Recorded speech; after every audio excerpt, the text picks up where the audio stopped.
the United States. So first, Laura, can you introduce yourself? Hi, my name is Laura Perry, and I work with the Stand Up America U.S. Foundation. I work directly for Major General Vallely, which is an honor and a pleasure. That's how I was introduced to Dr. Bisht, and I'm very pleased to be here and be able to present. So there's a little message from General Vallely. Basically, we're about 5,500 miles from the UK out here in Montana, where we're enjoying March Madness, which is a basketball tournament for people in the UK who don't know what that is. And we're going to be talking about the world madness a little bit in the next few minutes.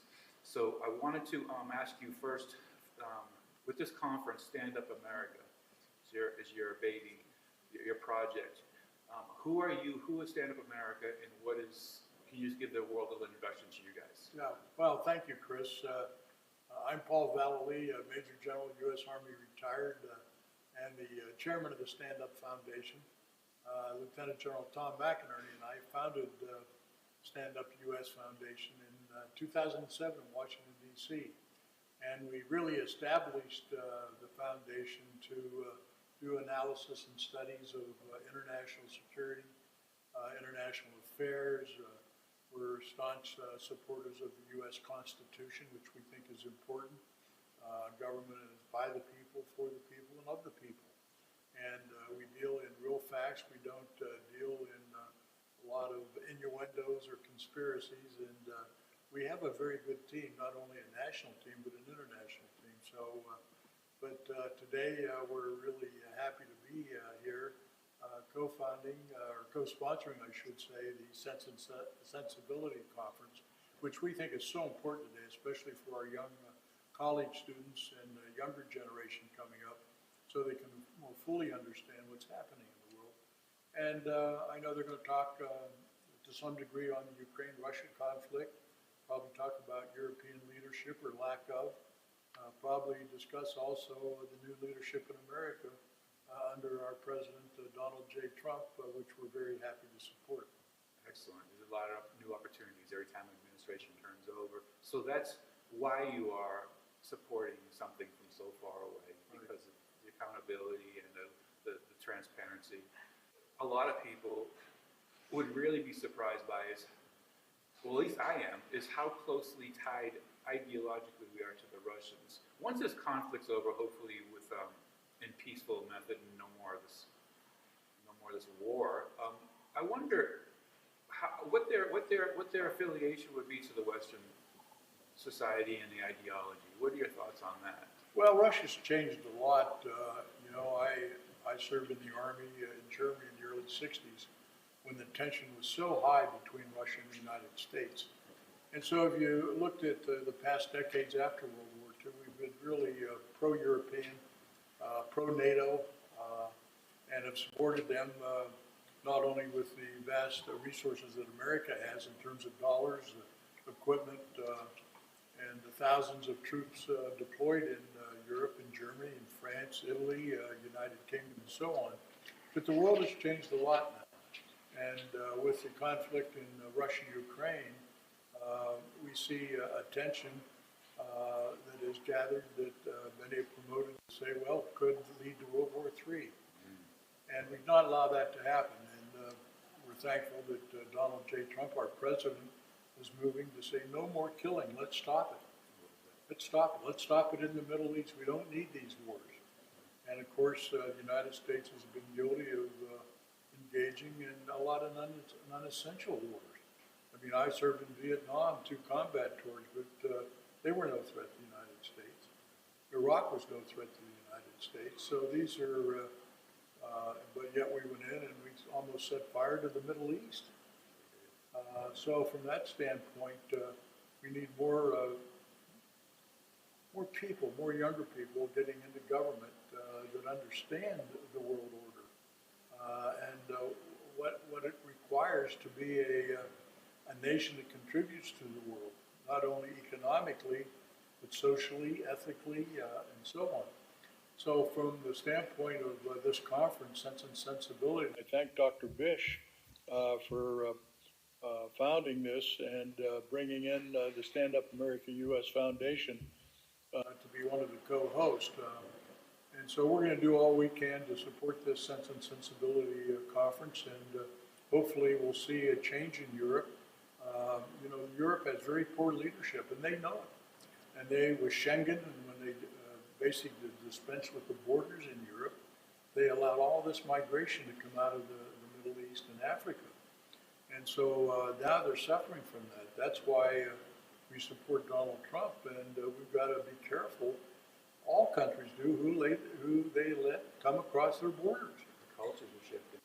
Cultures are shifting. That's exactly right. Ethics, also, all those things. And Europe is in bad shape now. So hopefully, with the Sense and Sensibility conference, we can have some influence on the future of how Europe thinks, and bring in leaders who really are endowed with, and I say populism. I think each country needs to have a populist movement to support their country and their values and traditions. We can't let all that be destroyed. We've had too many of our forefathers and foremothers that have put their lives on the line in the world wars and so on. So hopefully we'll have great discussions during this conference on maybe solutions and issues and things that can be discussed by the political leaders over in Europe and throughout the world. Right, when I travel around the world, my biggest thrill is finding out about their foods, their music, their language, their culture, and then putting mine aside because I'm a guest in their house. I would like to see people do that to here and to the UK and to Germany and other places as well. Well, I thank you very much. Is there anything else you have? I just want to say one thing about the news media. They have to be very careful who we listen to and what we take in as honesty and trustworthy information. But certainly, I've gone on the air and in regard to the Russian-Ukraine conflict, the Western media, particularly in the United States and Europe, they never have a Russian on to explain why they went into Ukraine and be able to discuss that, because there's always two sides to a story, Chris, always two sides. But the Western media just propagandize, and there's a lot of false media that comes out, though they blame Russia for that false media as well. But we need to look at both sides of the conflict, and then Donald J. Trump, with others that will hopefully join him, will bring a ceasefire and bring peace to that area. And they can rebuild it economically again. Ukraine's going to have to be totally rebuilt. In regards to the media, though, it's the scary question, and probably a rhetorical question at this point, would be why do you think that is? That you only get one side of the story. That's a scary question. Yeah, well, you got these ideologues, particularly in Washington, D.C., what we call the neocons, neoconservatives, that have pushed for the defense industry. And like President Eisenhower said, you've got to have a vast division between the defense contractors, for example, yes. And the Pentagon and that. And we can't let these corporations try to influence us going into unnecessary wars that we've seen since World War II.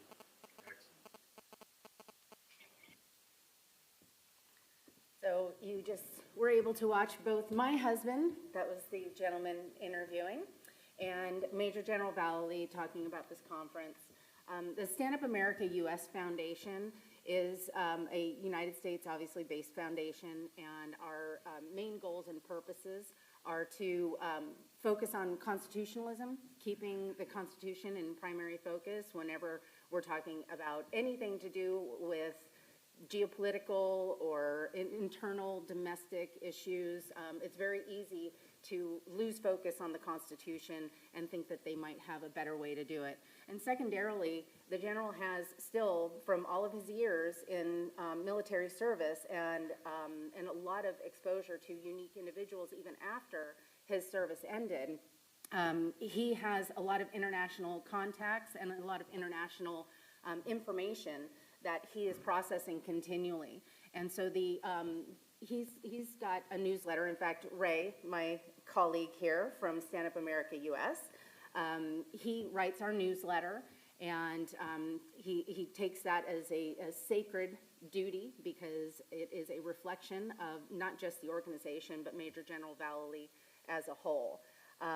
So the other thing that we focus on is international relations, and we still have a lot of contacts. I say we like I have a mouse in my pocket. It's not me, it's the general has these contacts. And my job is to work to facilitate the information and the dissemination of that information. So if you're interested in learning more about the Stand Up America US Foundation, standupamericaus.org is our website. And I have a hard time keeping up with the general. He is quite prolific, and I am posting sometimes 2 and 3 articles a day, some of them written by other team members that we have, and some of them actually posted from the general or his immediate team. So with that said, I think we have another video.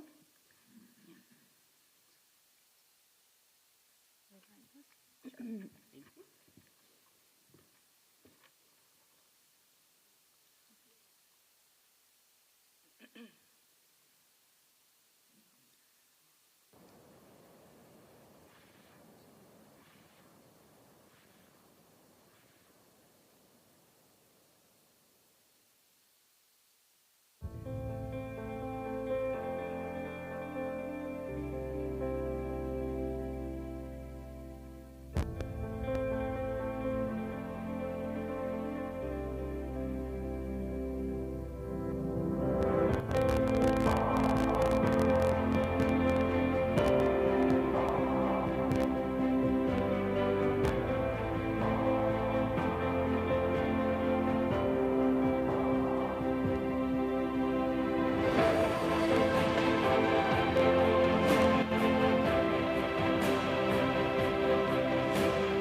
You know, we need to understand the background of this conflict. So, because in view of anything going forward, we need to identify, you know, how we arrived at this point.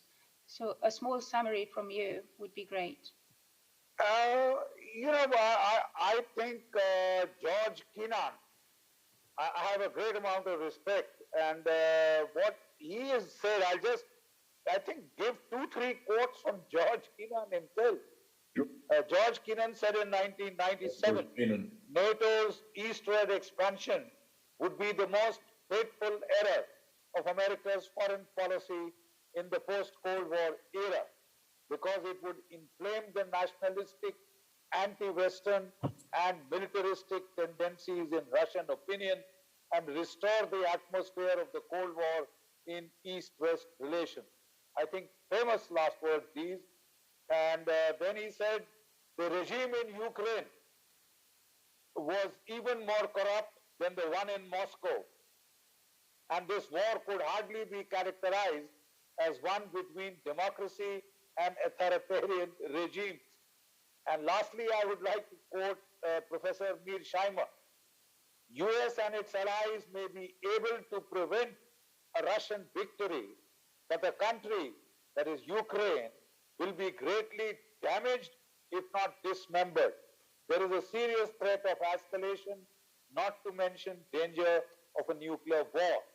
So my take again is that I thought the trying to push Russia, to poke Russia in the eye to force it to invade, was the actual intention was to get a pretext for launching an economic warfare offensive, which was thought to be a repeat of what had been done to the Soviet Union in 1986 with the oil glut, culminating in 1991 dismemberment of the Soviet Union.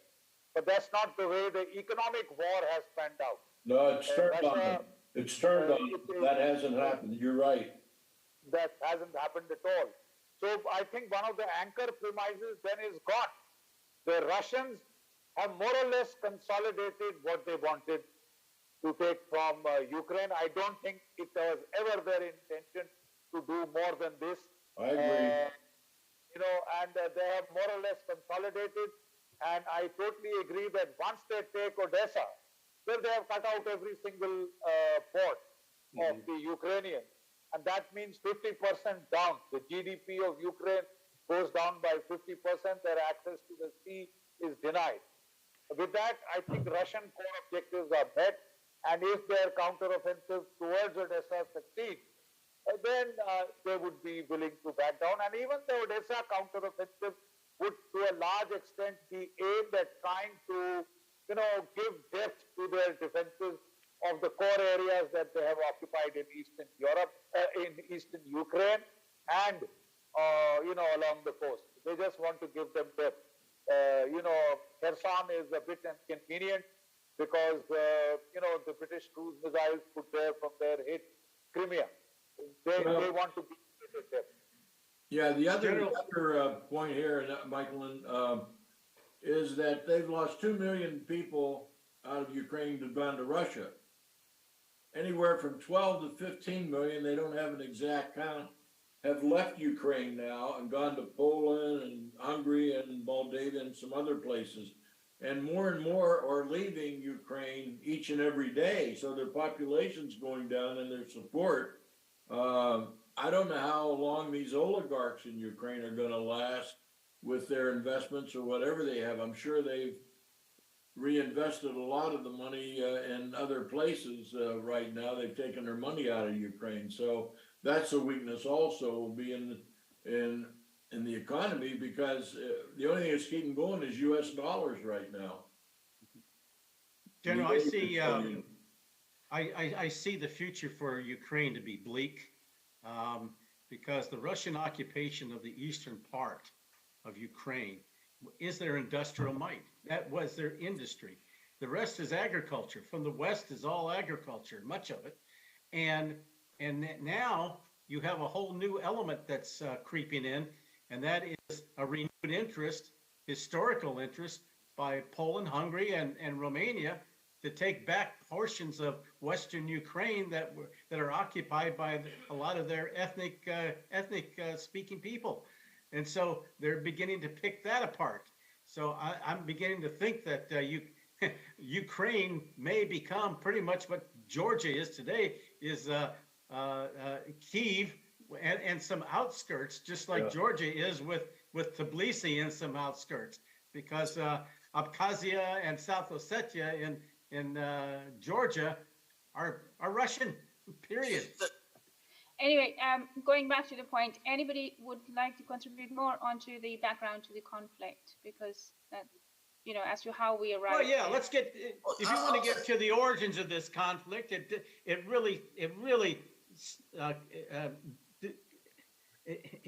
comes down, as far as I'm concerned, for the origins of this conflict, it stems back to insatiable appetites by NATO and certain personalities within NATO and within the Biden administration to contain Russia, and if not overthrow it, and actually dismember Russia, partition it.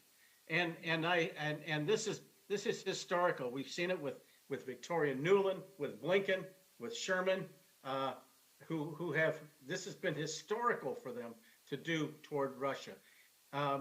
Ukraine is just an instrument toward that end.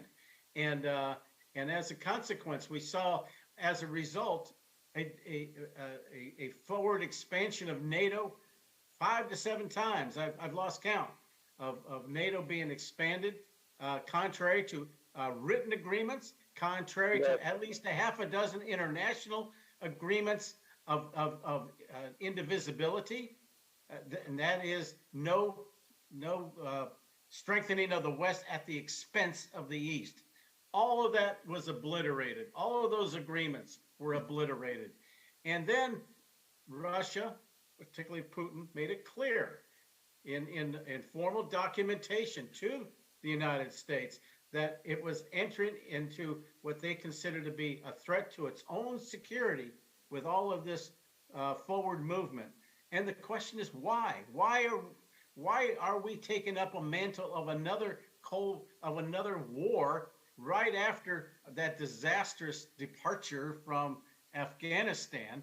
It's just like there isn't a war they don't like, and it's got to stop. 21 years of uninterrupted war is ridiculous. For nothing. You have nothing to show for it. Yeah. Yeah, I might want to add on to that. Okay, NATO expansion, because it's logical, they would like to, they are wanting to provoke Russia into action. So we're seeing that. But the matters, how they are achieving it is another story. And that actually forms the grounds on which President Putin justified the special military operation. And NATO expansion, of course, was one of them. The other thing was the neo-Nazi movement, essentially, where the ethnic Russians were being targeted and still are. So Donbas, the area on the east, has been under constant AFU shelling for quite some time. So, and there was absolutely no, and Russia requested 4 times, to my memory, the intervention from international bodies. So, United Nations was absolutely helpless. They didn't intervene. They didn't do anything. That's right. They didn't intervene or do anything. Yes, and not only just shelling the ethnic Russians, but we have actually got field data which backs this up, essentially, as to how they were being targeted, essentially, and not tortured. They were being actually tortured by the AFU. Going another step, were the bioweapons laboratories that were actually targeting, again, the ethnic Russians. So these all compounded or summarized the reasons why President Putin thought had no other option. Just the same like we're seeing right now, Britain sending the DU shells. So either Russia waits, for the shells to end up somewhere on its own territory, on its own people, or they get rid of it where they're stored. So basically, we are seeing Russia being pushed into a corner where it is not having any other option other than to retaliate in the way it is. So you can add to that, General yourself or General Bakshi. Go ahead, General Proxy, and we'll have to close this out pretty soon. But I entirely agree. I think what we have missed in Europe was when this crisis broke. If we had taken like McFall has written in the Foreign Affairs magazine, if we had taken a long-term view and restructured European security, nuclear security, a number of our treaties had to be reworked. If we had taken that macro approach and accommodated Russian security concerns, possibly the world would have been much better off. Our economies would not be in the sad shape that they are now. And but we missed that opportunity entirely. It's not too late to resign, because the economic destruction of Russia has just not happened. Which was the rationale, the raison d'etre for this conflict as we see it. That has backfired totally backfired. Russia is much stronger economically than it was at the start of the war. And had it not been for, let us say, NATO and American support, by now Ukraine was finished. It was all over. As it is, it has lost about 45 to 50% of its GDP with the loss of the ports on the Black Sea and Sea of Azov, right? And if Odessa goes as it is, Odessa is under siege. So the moment Odessa falls, that's it. Economically, the state becomes unviable. All its industrial areas, all its industrial resources have already been taken by the Russians. They have developed a secure land corridor to Crimea, which is absolutely essential for them. You know, I mean, they are blocked by ice for the larger part of the year. This is one of their few warm water ports in Sevastopol. So I don't see that. It's a criticality for them. I don't see them giving it up, and to shove that he could use tactical nuclear weapons in that place, though I don't think he will need to, because things are going his way conventionally right now. So I would again reiterate that we let July-August phase, June-July phase get over. August is the time to, when both sides have reached exhaustion, that we go into our bid for a ceasefire and for peace, and hopefully it will work. Thank you all very much. I must now rush. I have to go on television, General. Okay, well, thank you, Jim. Thank you very much. Well, I played these clips from 2 years ago. So these recordings are 2 years old, and we've seen almost everything unfold as was predicted. You will hear from the general after Mr. Galloway. General Bakshi. General Vallely, he is obviously, I mean, he is in Montana, and hats off to him for his support, because despite his health, he's still going on strong. So I'm going to ask Mrs. Perry if you can talk about Article 51 and the context that we just heard. Thank you. So I don't have the depth of experience and background in international anything, okay?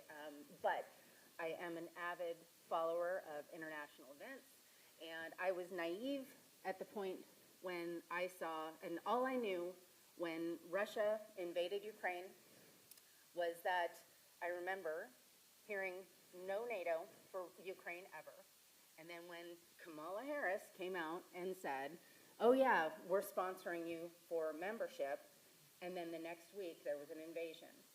That's the basis of my knowledge at that point in time. I had no understanding, knowledge, or comprehension of Article 51 of the UN Charter. And so Article 51 of the UN Charter, it's really surprising to me, the restraint with which President Putin has behaved on the world stage. Because if somebody had come and blown up the Keystone Pipeline in our country, do you think there would have been no consequences? There would have been severe consequences. But the United States blew up the Keystone, or the gas line. Thank you. And he's done nothing directly that we can see. Now, there may be things behind the scenes that we don't know, but he has shown remarkable restraint with regards to his consequences. So the fact that, and Thierry will cover a lot more detail on Maidan, but when you have ethnic Russians being murdered and tortured, and he did not act, Article 51 provides that you can act in protection of your people, and you can defend yourself. And like in the video, Vish said that Russia reached out to international organizations no less than 4 times and got no response and 0 respect. So it's not surprising that we find ourselves in the situation we are today in Ukraine. What's surprising is the players and their actions. So with that, I'll go ahead and hand that over. Thank you. Thank you, Laura. So, well, this was just setting the stage, and now I would like Mr. Galloway, please. Yes, sir. Yes, yes, sir. Thank you. I need some help with this.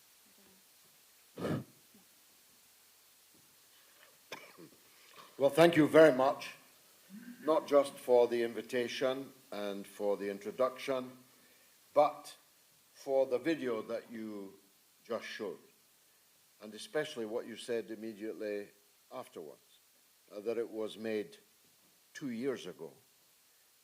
It spoke clearly as if it were made today. The fact that it was made 2 years ago shows both the prescience and the courage of the participants. Because 2 years ago, never mind 2 years ago, 6 months ago, these would have been described as Putin talking points. We would have been accused of being literal agents of the Russian state. For voicing that narrative, we would have been shadow banned, outright banned.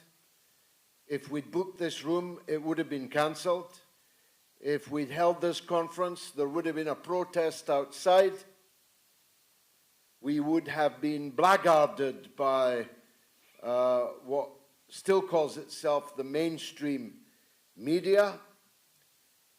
Everything that was said there turned out to be true, and moreover is now the prevailing orthodoxy. There are exceptions, the berserk British being the outlier, but there are other exceptions.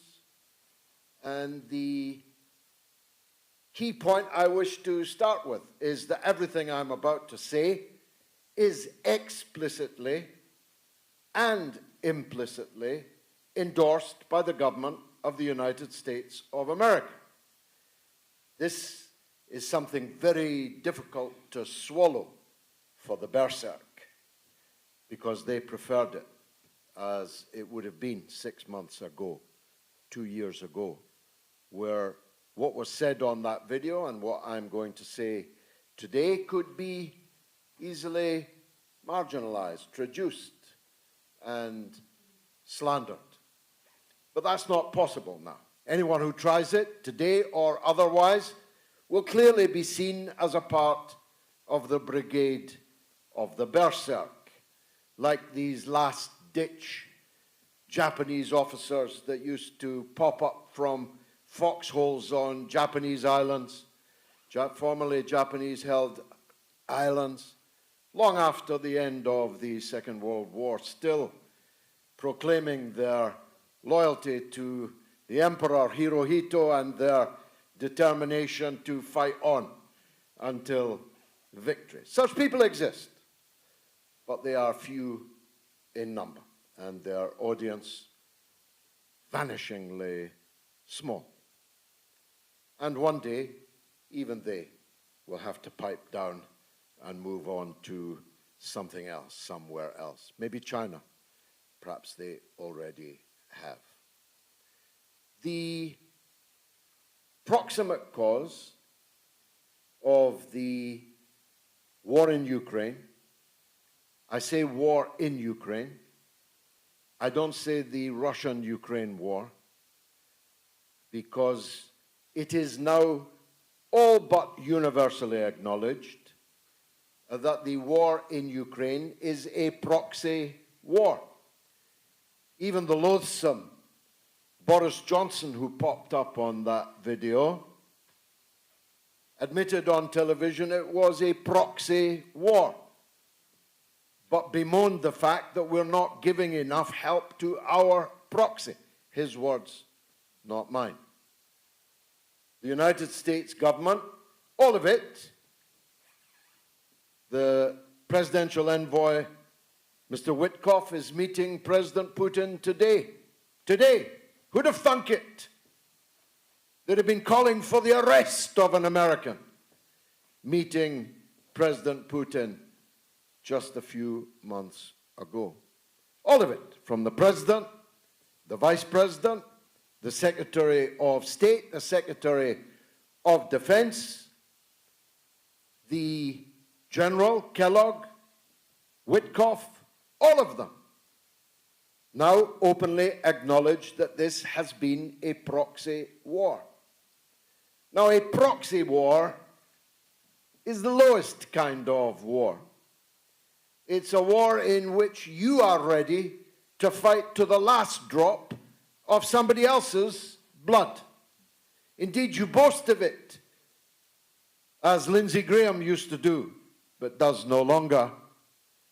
We haven't had to sacrifice a single American life in order to do this much damage to the Russian Federation. Used to boast about it, as if it were something to be proud of, that you're ready to sacrifice other people's sons, brothers, husbands, without having to risk your own. It is universally acknowledged that the proxy war is lost. As the doyen of alternative media, Tucker Carlson, the most viewed broadcaster in the world, a conservative Republican, said on television just 3 nights ago, Americans are very slow to realize that they have just lost a conventional war with Russia. That makes quite a long list of wars lost by the Americans in the last period. I shall spare the feelings of my American friends and others who are here by adumbrating them, but it's one long list of lost wars. You might think that even the thickest skulls would have absorbed the fact by now that the endless wars that former Pentagon advisor, another conservative Republican, Mike McClough, referred to in the video. But no, as I say, there are still some last-ditchers, though they are mainly to be found nowadays here in Britain. It is all but universally acknowledged that Russia is stronger today than it was before the war was launched.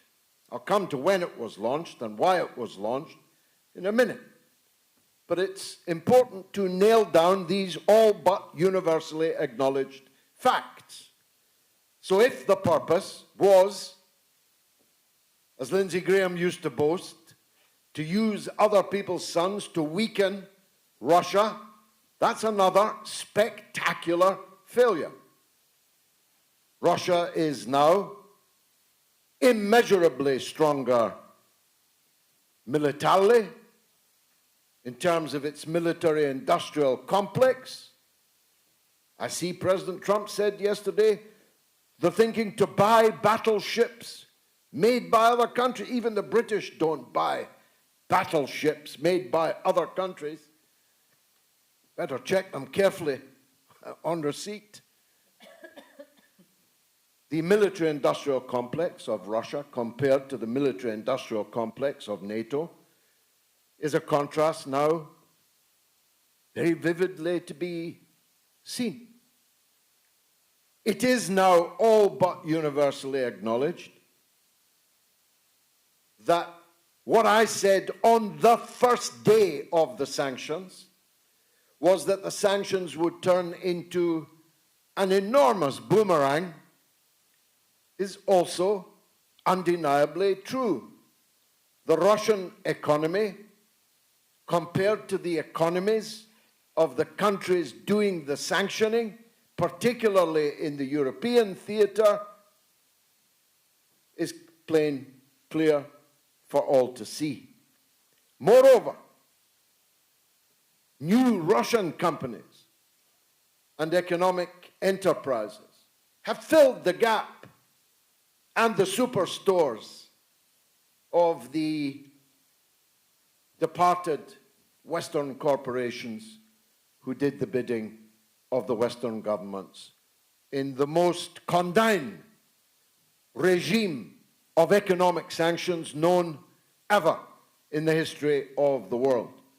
Thousands, tens of thousands, scores of thousands of sanctions have been imposed by the West on Russia. Yet Russia's economy is growing, whilst the economies, I was going to say with the exception of the United States, but who knows if the United States recession has yet begun. The British recession certainly began some time ago. It is all but universally acknowledged that Russia and China have been pushed so closely together that to differentiate one from the other is increasingly difficult. Economically, politically, strategically, militarily. Now, another conservative Republican, two of them, President Richard Nixon, somewhat maligned when one looks back on it, and his Secretary of State and overall foreign policy guru, Henry Kissinger, built their entire geopolitical strategy on keeping Russia and China as far apart from each other as was possible. They discerned that the true interest of the United States was a divided Russian-Chinese hinterland.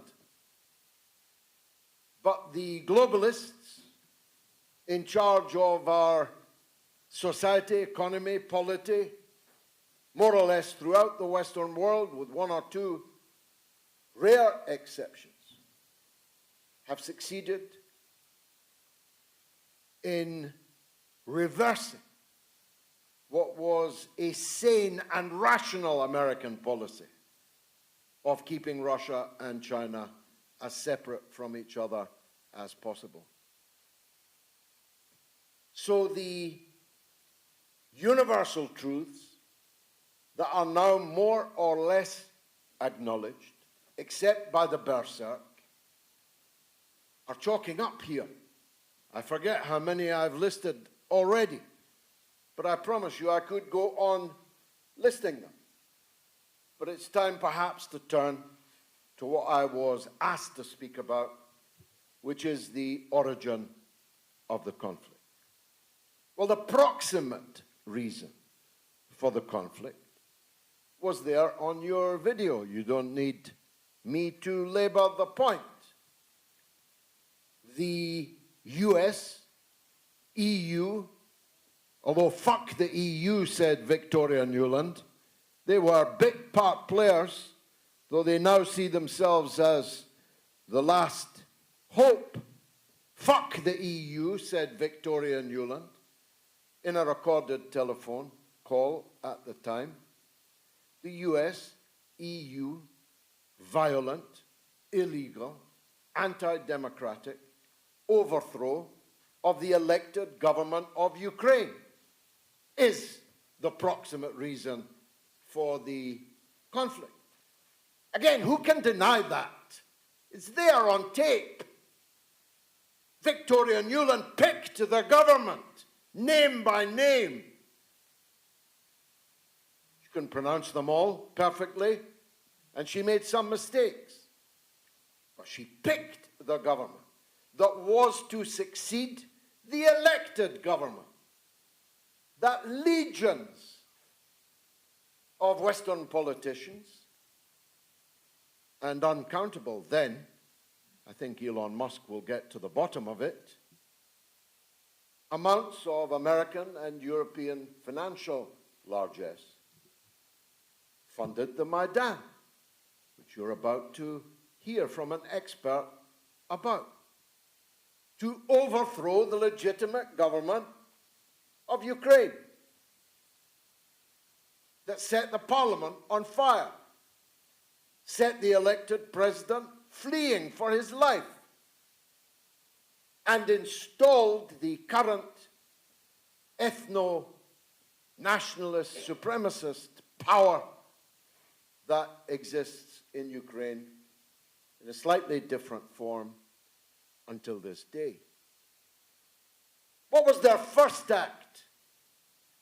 Their first act, having put literally guns at the heads of the deputies to force them to sign it, was to criminalize, delegitimize the Russian language, Russian culture in the Ukraine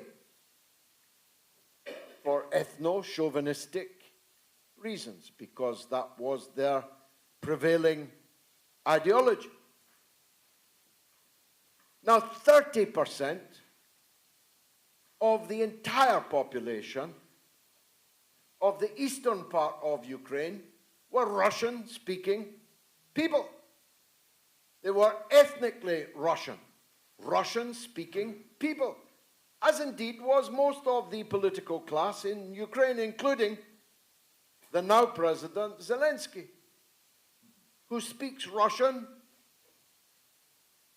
as easily as I speak English, and who speaks Ukrainian about as well as Victoria Nuland. Which is why, in his private moments, he speaks nothing except Russian. Why he was a Russian television star, soap opera actor, well liked in Russia at the time. And he certainly liked Russia because he banked a lot of rubles as a result. The overthrow of the government, the delegitimization of Russian language and culture, necessarily made the 30%, almost one-third, of the population nervous, anxious, fearful. But here's the rub. That 30% was mainly concentrated in the eastern part of the country. The part, as your video showed, which was economically speaking the most important, the most significant. The site of most of these now famous rare earth materials. The site of what is left of Ukrainian industry, manufacture, extraction, the site of the raw materials and basic commodities which made the Ukrainian economy the potential powerhouse that it was. And in the eastern part of Ukraine, they said, we're not going to be second-class citizens. We're not going to have our language delegitimized, made even illegal, unusable on public documents, in schools, in universities. We're not going quietly into that good night. I wouldn't. Would you? Would you agree to be a second-class citizen? Your language delegitimized, your culture, your history? I would not. And neither, more importantly, did they. And so they began to move into a more or less hostile attitude to the new power in Kiev. That power was based on the old Ukrainian nationalist ideology, defining itself mainly with what it was not, i.e. Russian, and exalting a chauvinistic form of Ukrainian nationalism, which every day alienated more profoundly more and more people in the eastern part of Ukraine. And so the scene was set for the repression which killed thousands. You saw a mere fraction of the graveyards in the eastern part of Ukraine. At least 14,000 people in eastern Ukraine were killed in the 8 years before the Russian army invaded Ukraine in 2022. 14,000 people. Most of them women, most of them children, most of them elderly people. And it is now clear, again, this is again an unassailable truth. The Ukrainian armed forces were preparing a major offensive to retake and re-establish their control over the so-called People's Republics, breakaway statelets, unrecognized by Moscow, by the way. Putin refused to recognize these breakaway republics because he still believed that the Minsk agreements, which he was not required to agree to but did accept, might be a peaceful way of resolving this conundrum. He refused to recognize these breakaway republics for that reason. But he suspected, again confirmed from the horses' mouths, Frau Merkel, Monsieur Hollande, both on camera, conceded the Russian suspicion that the Minsk agreements were a ploy, a subterfuge, a trick to freeze the then current situation in Ukraine, whilst the NATO forces made themselves more ready, more strong to launch the proxy war. Now, the wisdom of the Russian government in accepting the Minsk processes, 1 and 2, is deserving, in my opinion, of far more withering criticism than most Russians in the middle of a war are ready to do. But when the history comes to be written, Putin will be accused of naivety, not of hawkish, aggressive belligerence, but of being fooled by the Western governments that threw sand in the eyes of the Russian people with the Minsk subterfuge. Ditto, by the way, with the Istanbul Peace Initiative, which was no more than Minsk III. Putin was ready to sign that also. Indeed, initialed it, as did Zelensky, until the aforementioned Boris Johnson came on the screen to wreck it.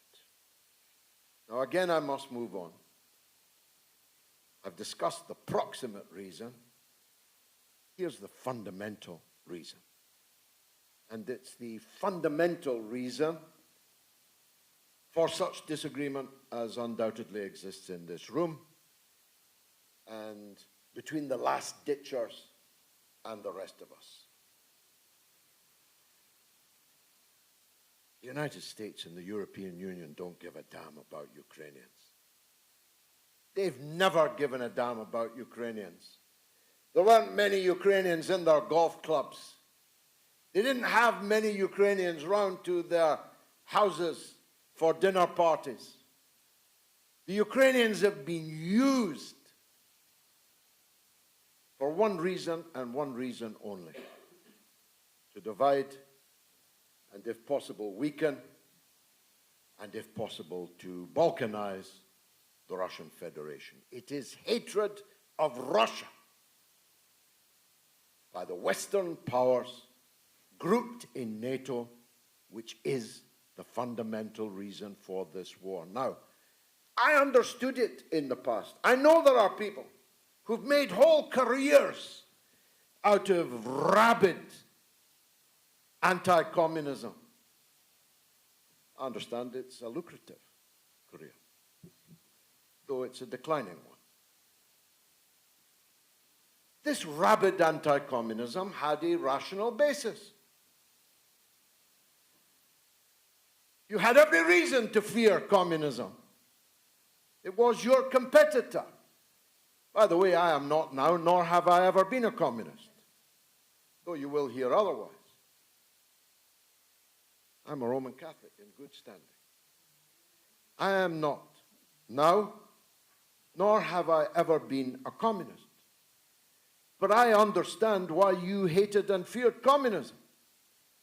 It was a rational stance to be against the Soviet Union. It is utterly irrational, inexplicable to maintain a hatred of post-communist Russia, in which the Russian Orthodox Church is the most powerful institution in the country, where Russian capitalism is entirely reinstated, where the slain royal family are deified, beatified, soon to be sanctified, where Putin asked if he could join NATO. Putin asked if he could join the EU, where all they wanted was to be accepted for what they are, as the biggest country in Europe. Moscow is the biggest city in Europe. All they asked was to be a part of a common European home. And it was all thrown back in their face. Their applications were returned to sender. The plea in Munich, now almost 20 years ago, for a common European security architecture which protected all and threatened none, they were all thrown back in their face. That's irrational.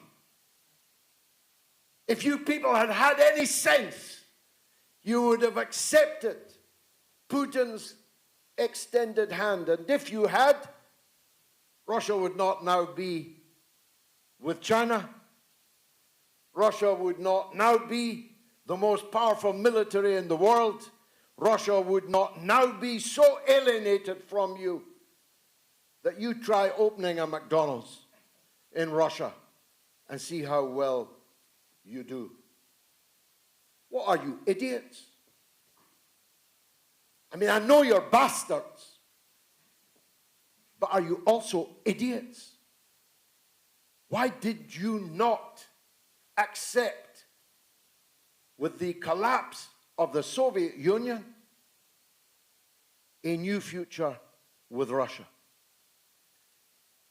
You should have, and it's too late for you to do now. The Russian people are unique, though, in one respect. And it's a uniqueness that is increasingly attractive to more and more people in our own countries, including in the United States. The Russians are a Christian people. They're a God-fearing people. They are a people proud of their own culture and traditions, their own way of life. They reserve the right to say no to your LGBTQ++ agendas. They are a people who say, we are a conservative and Christian society. We believe in the family. We believe in God. We believe in the country that God gave us. We believe in the common characteristics that define us as a nation. We do not want tens, hundreds of millions of foreigners coming into our country. We want to remain Russia. These are powerful tropes, you know. These are very, very powerful ideas that Russia stands for and that the West increasingly does not. We are the globalists. They are the opposite. The opposite is now experiencing its day. And it's a day, I believe, whose time has come, and not just in Russia. Thank you very much.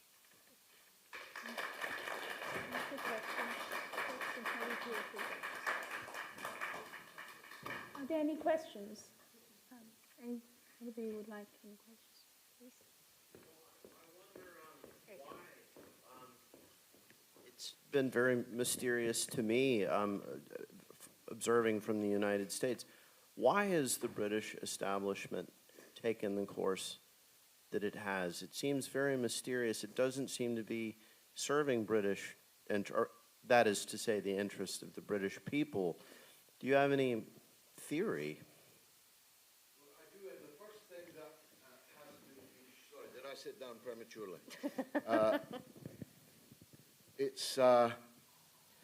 It first has to be understood that this long predates Putin. Long predates even the Bolsheviks. This is a peculiar and ancient hatred of Russia in Britain that goes back at least to the middle of the 19th century and indeed before. The hatred was, in the beginning, imperial.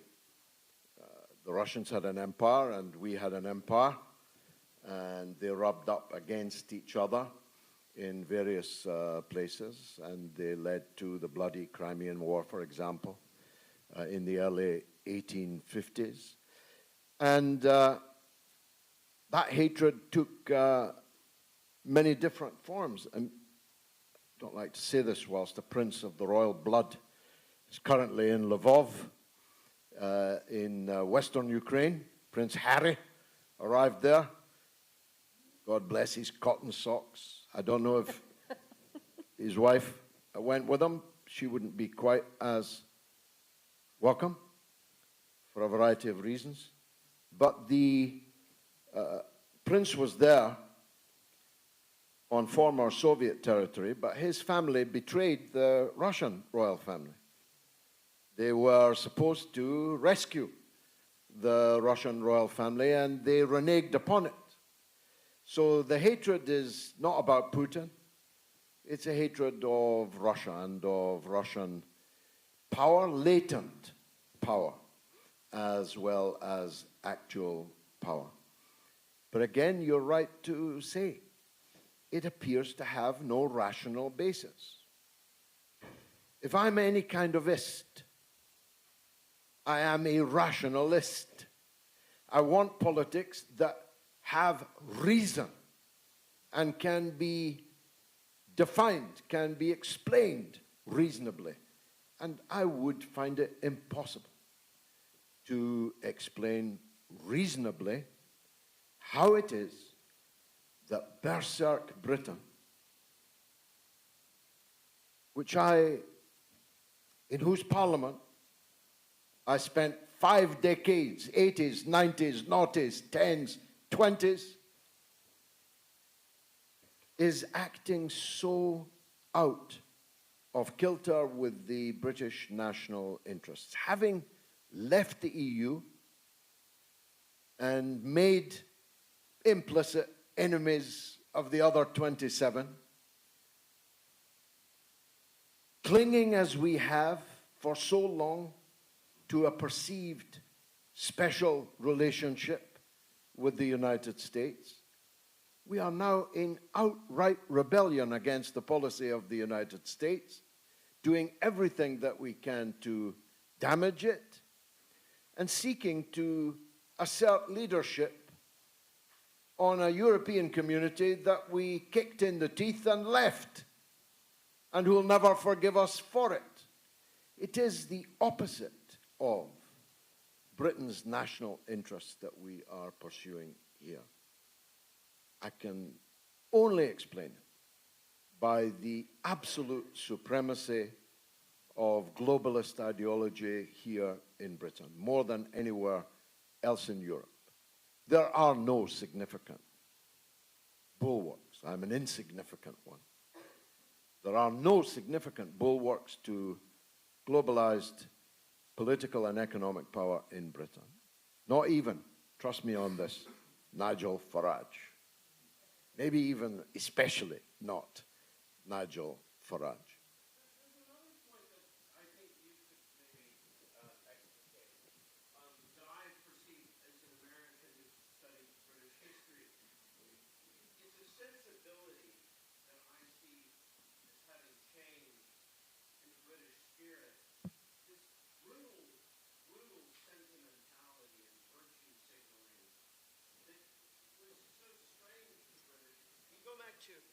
You go back to Disraeli, who, famously would joust with Gladstone about politics on the continent, and he was always so funny because in this delightful rhetorical way he could kind of make fun of Gladstone's virtue signaling about things, and that is the British sensibility that I grew up understanding.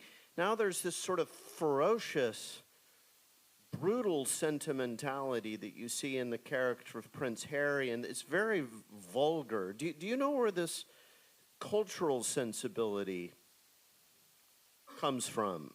Or how did it change? Well, I certainly couldn't put it better than you just have. I'm tempted to leave what you just said as my answer. I would say it came from you. It came across the United States, but I'm not academically or otherwise qualified to be sure about that. But I have been all of my life in the Labour movement in Britain. Small L, Labour movement, not capital. And I was, in my youth, the age of my sons who are here, as an activist in the Labour movement, I was conscious of the Disraeli Britain that you talked about, which spanned the political spectrum. The were conservative, and the conservatives were conservative. We were all conservative. We were all, if we'd been forced to define it, capital B, British. We had a view of the world. We had a way of looking at the world. And then in the 1970s, I called it with apologies to the Red Hot Chili Peppers, I called it the Californication of the British Labour movement, where instead of sitting like this, listening to one person like me, we all sat in a circle. And the views of the least of us were to be treated as important as the views of the most of us. Where people would come to a rostrum and say my name, I've never forgotten her. I better not say her name, but she was from Hackney South Labour Party. She came to the Labour conference, to the rostrum, and she announced her name and her Hackney South Labour Party and added, "And I'm a lesbian." And everybody clapped. Everybody clapped. And I remember thinking to myself, why would you clap someone's sexual preference? If I went up there and said, George Galloway and I like women in black stockings, would everybody clap? Yes. Perhaps they would have then. The Californication, I perhaps wrongly imagine, had come across the sea. But now you are leaving that behind, or at least a substantial proportion of you are, the majority are, as expressed in the victory of Trump. There are still pussy hats on parade, but they are no longer the prevailing power in the US that they were. But now here they are hegemonic. I don't think this is a digression, but you'll stop me if it is. If you look at the Transmania in Britain, which is now completely hegemonic, so that I could in fact be arrested by the police and charged with what I'm saying and what I'm about to say, the idea that a man can declare himself to be a woman and that the rest of us must accept it, and that all public policy must be bent towards it, and that all public institutions must acknowledge it and honor it, that's now hegemonic here. What I just said to you is essentially illegal. So, is it connected to that? Seems to me, yes. After all, if you are a virtue-signaling liberal maniac, why would you not be in foreign policy as you are in domestic?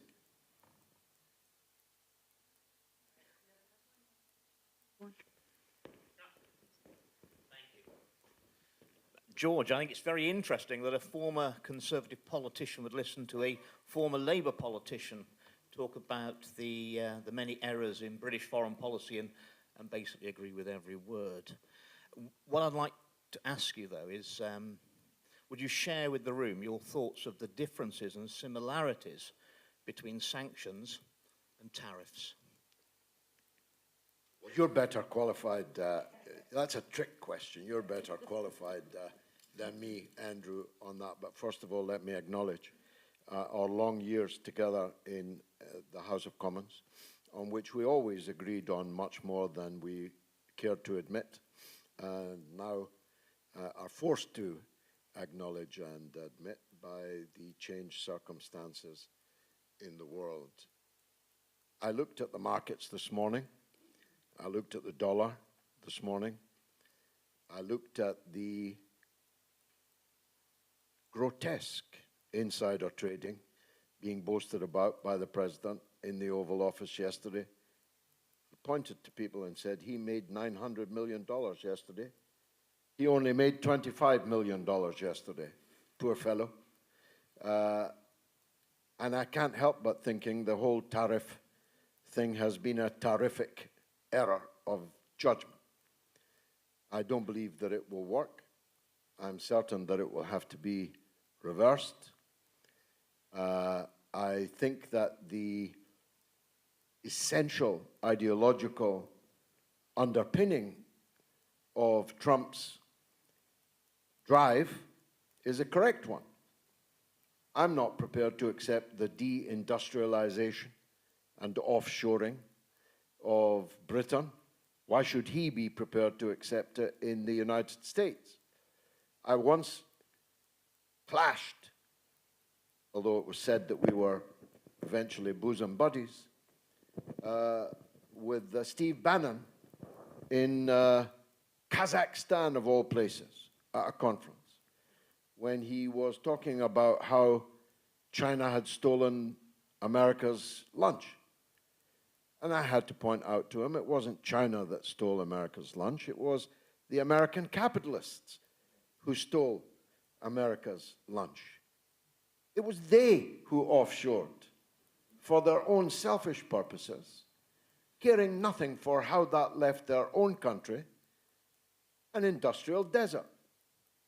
So insofar as Trump wishes to re-industrialize the United States, to bring production home, to force companies to reverse offshoring, onshoring, I think that is an admirable, patriotic American ambition. It's the opposite of globalism, and I am myself the opposite of globalism. I note that our Prime Minister was celebrating the opening of a theme park on the grave of what was once a powerhouse of British engineering and manufacturing. I made the point, I'm not big on theme parks myself. I'd much rather we reopened the factory on which the theme park is going to be built. Reopen the coal mines that would power the steel industry, which has just disappeared. Turn back on the oil wells that liberal gesture politics has caused to be closed with the net zero fanaticism madness. So I'm not unsympathetic to what I think is, as far as I can discern it, sometimes difficult with the old fellow, to know exactly what it is that he's saying, but if that's what he's saying, make America great again, I'm all in favor of that. I want all of our countries to be great again, including the United States. My great-grandfather, grandmother rather, was the only woman in the 19th century who emigrated from America to Scotland. So I have American blood in my veins, and I wish them only the best. But I can't imagine that this spasm of tariff making is going to achieve that. Thank you, Mr. George. Is that me? I would like to complete what you were saying in regard to this question. The tariff that can be negotiated. The sanction, you don't negotiate them. You are just submitted to them.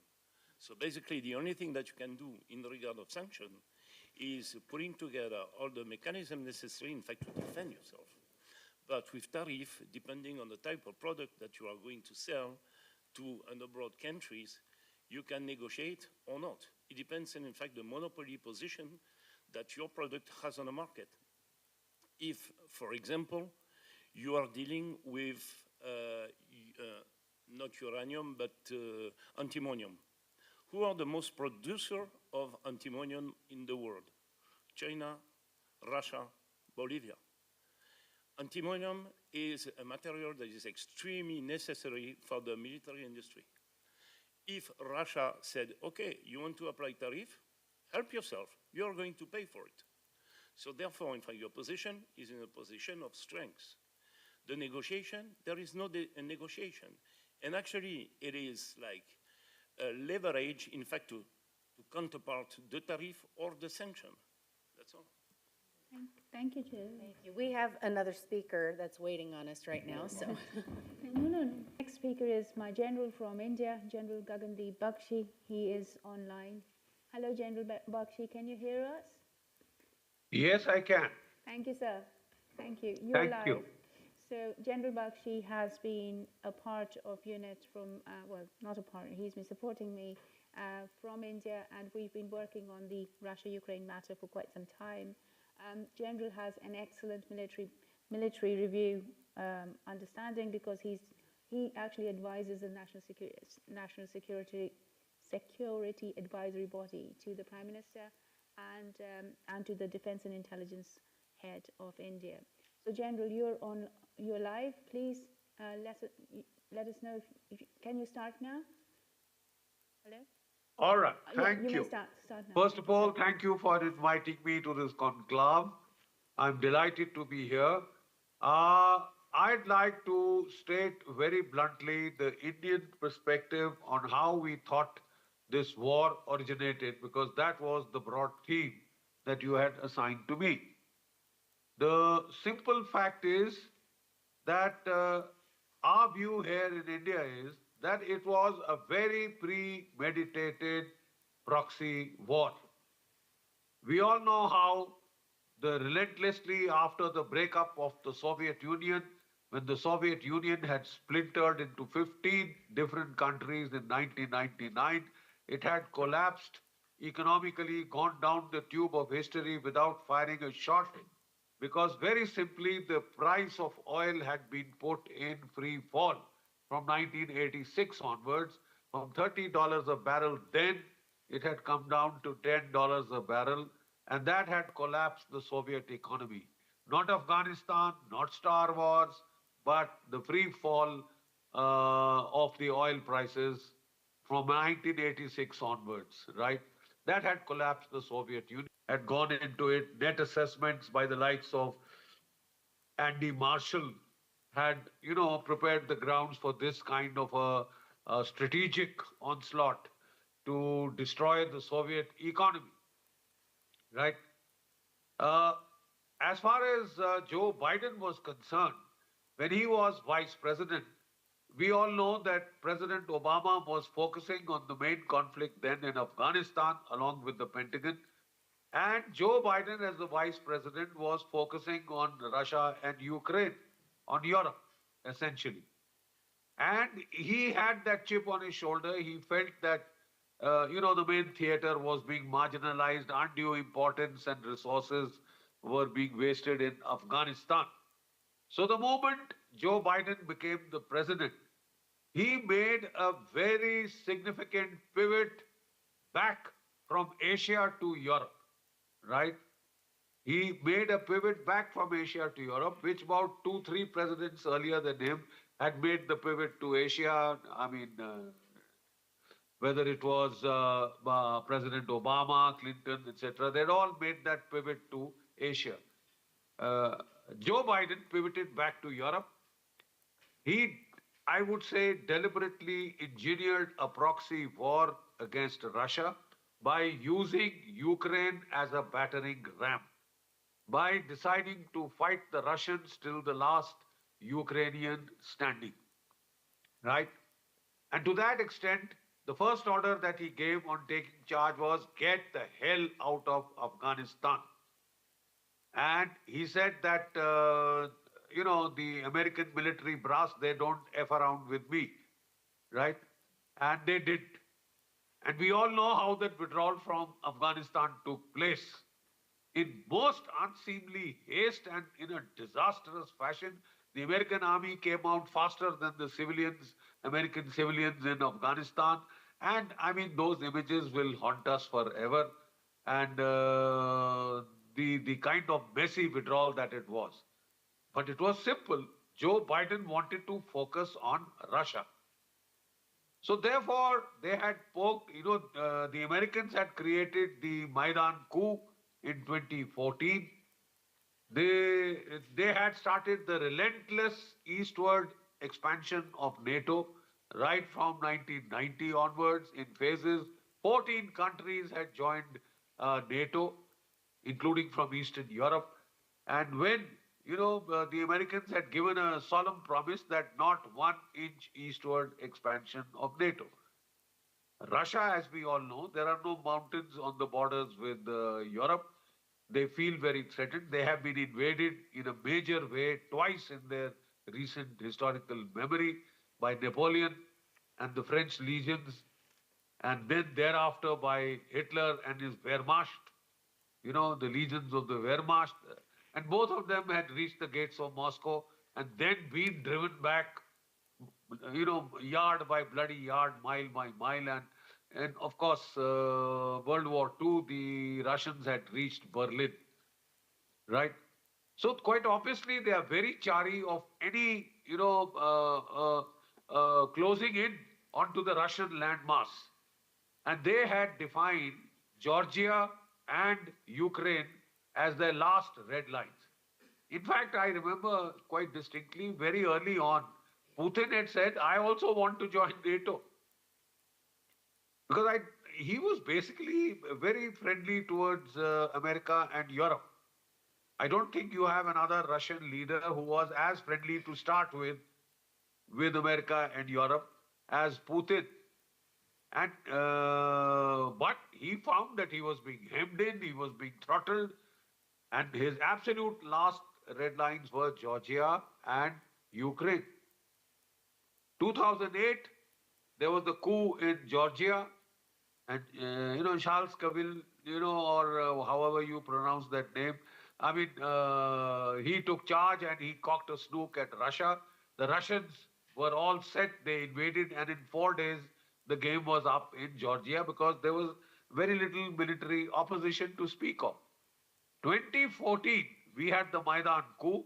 The duly elected president was thrown out. Victoria Nuland landed up there to cock a snook, and and to give you a bit of background, when the Germans were invading the Russia in World War II, Reinhard Gehlen, the head of the Abwehr, the German military intelligence agency, had recruited a number of Ukrainians to the likes of Bandera and the others. He had tried to stroke Ukrainian nationalism on the Nazi level, on a very anti-Russian plank to quite obviously further the interest of Hitler's war on Russia. Now, at the end of the Second World War, the CIA or its predecessor, then the OSS, Office of Strategic Studies, had contacted Reinhard Gehlen and taken over his entire network in Ukraine because they felt it would be over time required against the Russia or the Soviet Union then. Sorry. So they had taken over that entire network, and that network was activated to do the Maidan coup, to hound the Russian citizens of Ukraine, bring down the Russian language, get the Russian language out, and then persecute the Russian people in Donetsk and Luhansk. And there was then what the Russians allege as the Nazification of Ukraine. The banderas of the world were brought out and dusted and to stoke a very virulent nationalism of the Nazi kind in Ukraine.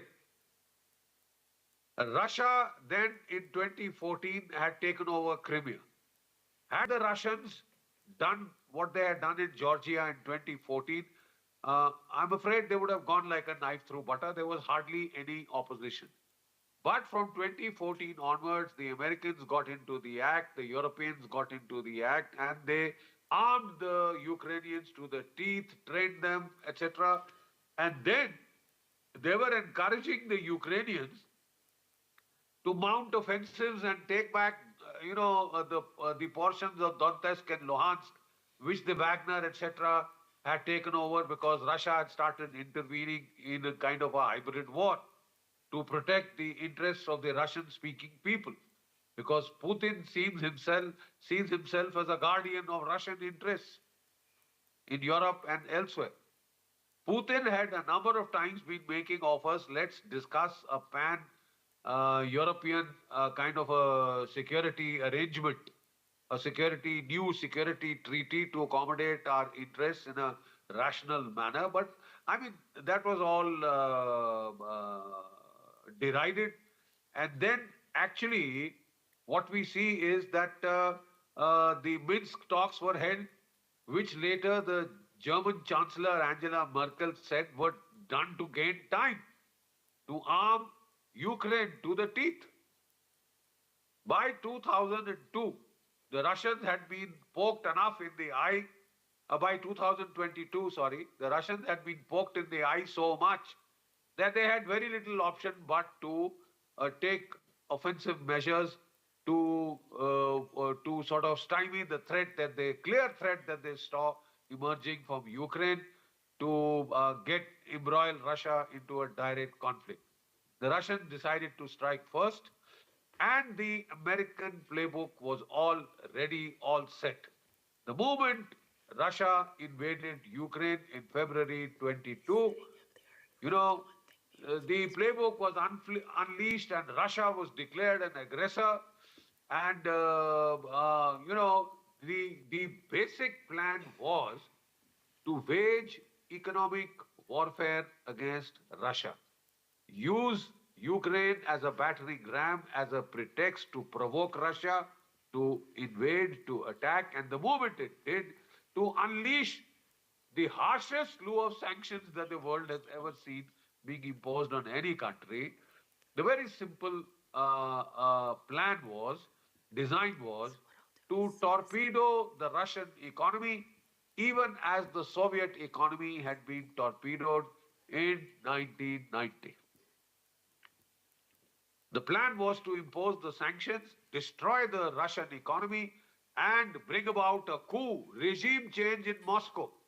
That was the grand design. Joe Biden wanted to replicate, as I said, what Ronald Reagan had said. But in his zeal to, pivot back from Asia to Europe, in his zeal to treat Russia as enemy number one, to destroy Russia as a military economic power, he had pulled out all stops. He had pulled out all stops, and the entire weight of sanctions was sort of unleashed against Russia. Almost about $600 billion worth of the Russian foreign assets held in dollars, 300 billion was seized, and all-out kind of a proxy war was waged in Russia using Ukraine as a battering ram, right? Using Ukraine as a battering ram. The problem with the Russians was that for the first time, we saw the Russians not fighting by the traditional Russian way of war. There was a kind of tension between the standard Soviet military doctrine of mass and scale, high-tech and mass, combination of high-tech and mass, as we had seen in World War II. But we found a transition to the Gerasimov doctrine, Marshal Gerasimov's doctrine of hybrid war, you see.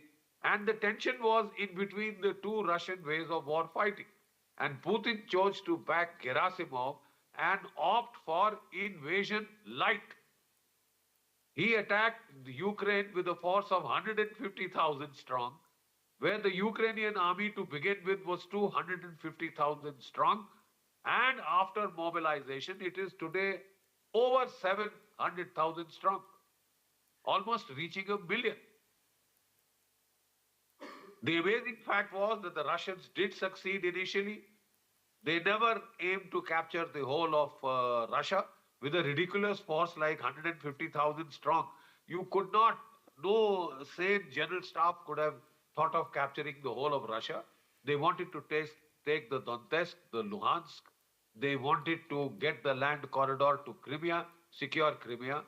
That was the extent of their objectives, which they had said this is a special military operation, that they want to denazify and demilitarize Ukraine, defang it as a potential threat to Russia. So the aims and objectives were limited. And the amazing fact is, in about the first 3 months, they had achieved most of their objectives. They had achieved most of their objectives. And as a diversion, they had also attacked towards Kyiv. They had reached the gates of Kyiv. The Russians felt we have secured what we want. At the grand strategic level, Putin was very keen not to alienate the common people in Ukraine, who are, Orthodox Christians, who were Slavs, fellow Slavs. And he had told his army to take it easy, not use overwhelming force. And that was a big constraint. But despite that, he had managed to reach the gates of Kyiv. He'd managed to secure 60% of Donetsk, 90% of Luhansk, secure that land corridor, and he had Crimea firmly in his grasp. That is the time they went in for the initial talks in Belarusia, and then the talks were held in Turkey, and an agreement was reached. And as a goodwill gesture, the Russian forces agreed to withdraw from the gates of Kyiv. Right? They agreed to withdraw from the gates of Kyiv. That is the time the Americans, sent in Boris Johnson to Kyiv to read the Riot Act to Zelensky. There will be no peace. You will fight on. You will fight on till victory. We want you to drive the Russians out. You've got them where we want, etc., etc. And the rest, of course, is very sad history. Had Zelensky gone in for a peace deal then, he would have gotten much better terms than he will possibly get now.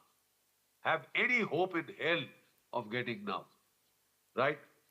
But Zelensky, listened to Washington and to Boris Johnson, and that peace deal was absolutely undone.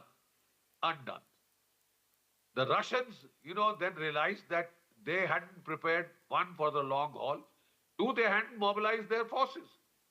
And Ukraine had a major manpower advantage.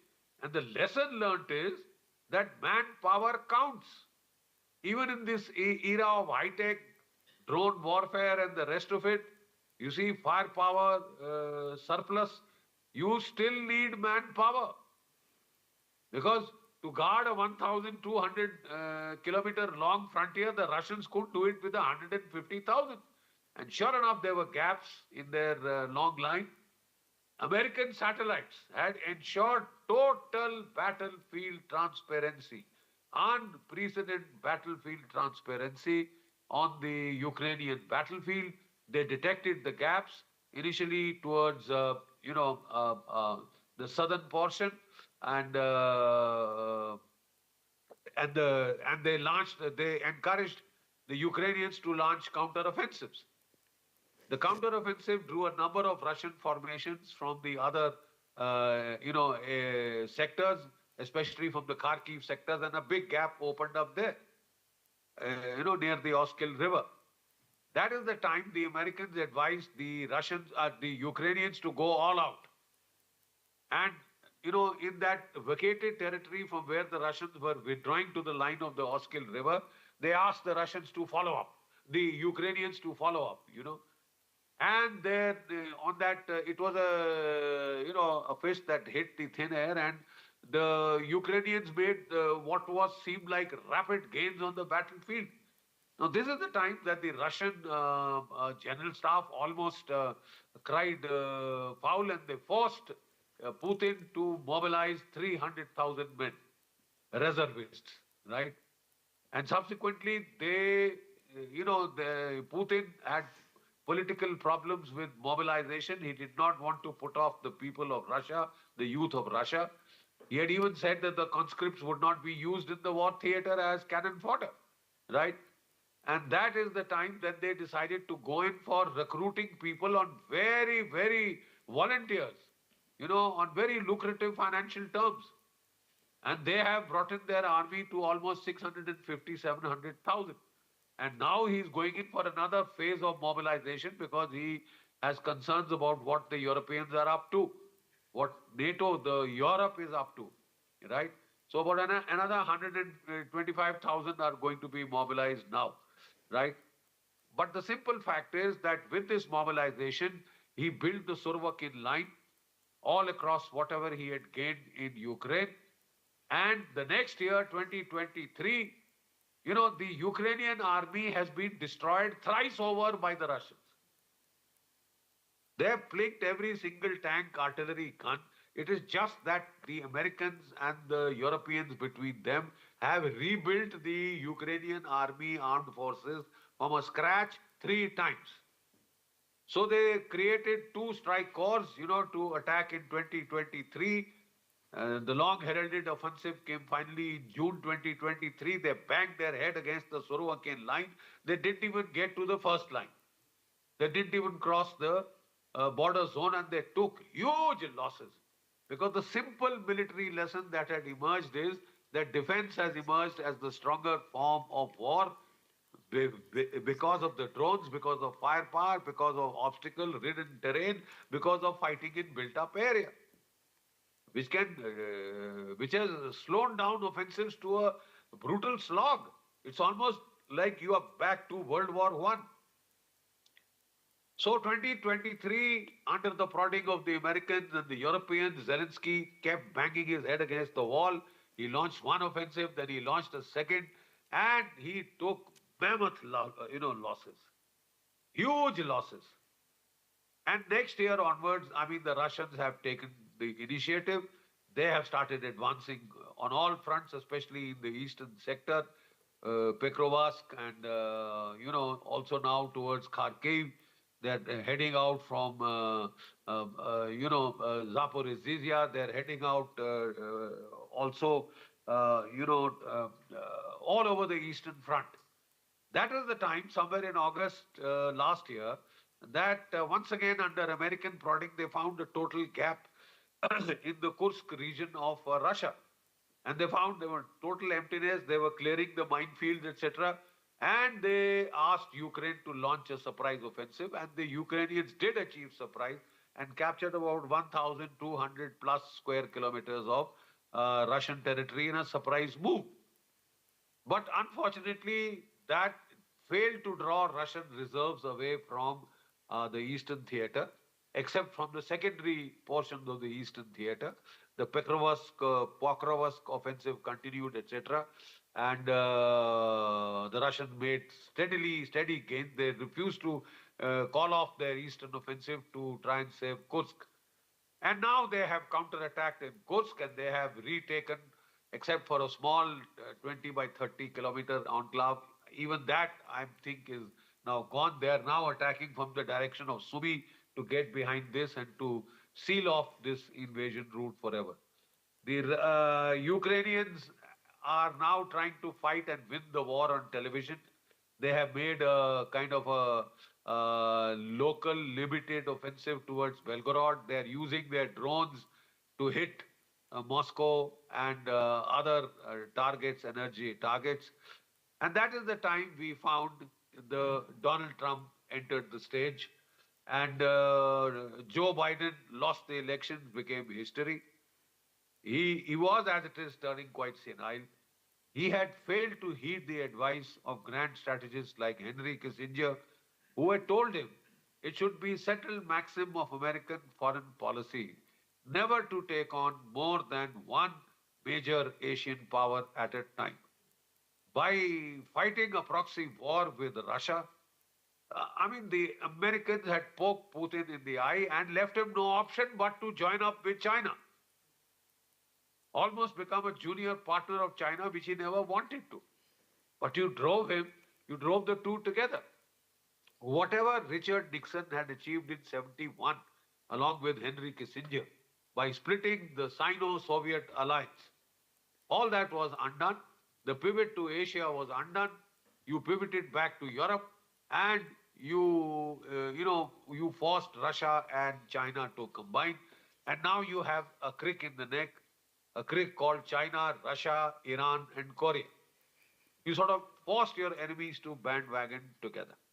So Donald Trump came with a grand strategic design that he would make an outreach, repair relations with Russia, make an outreach to Russia, wean away Russia from China, focus on China as the main threat, priority target, main competitor, which it is, and pivot right back to Asia.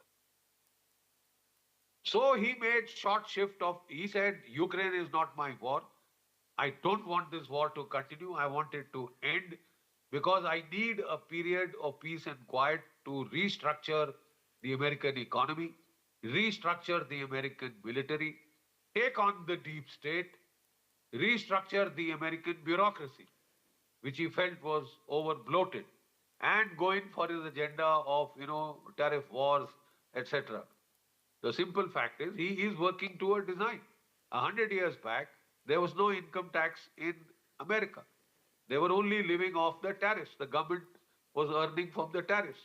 So Donald Trump wants to get back to that 100 years old model. As it is, the world has become multipolar. In World War I, the world was multipolar. In World War II, the world was multipolar.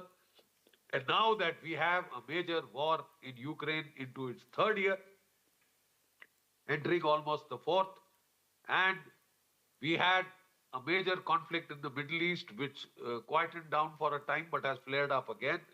And now you could even have a war in the Taiwan Straits, right? So we are back to the period of multipolarity. We are back to the period of global conflict. Donald Trump is trying strenuously to make peace to gain time, right? But to our amazement, we found that Europe banded up to tell Ukraine to fight on.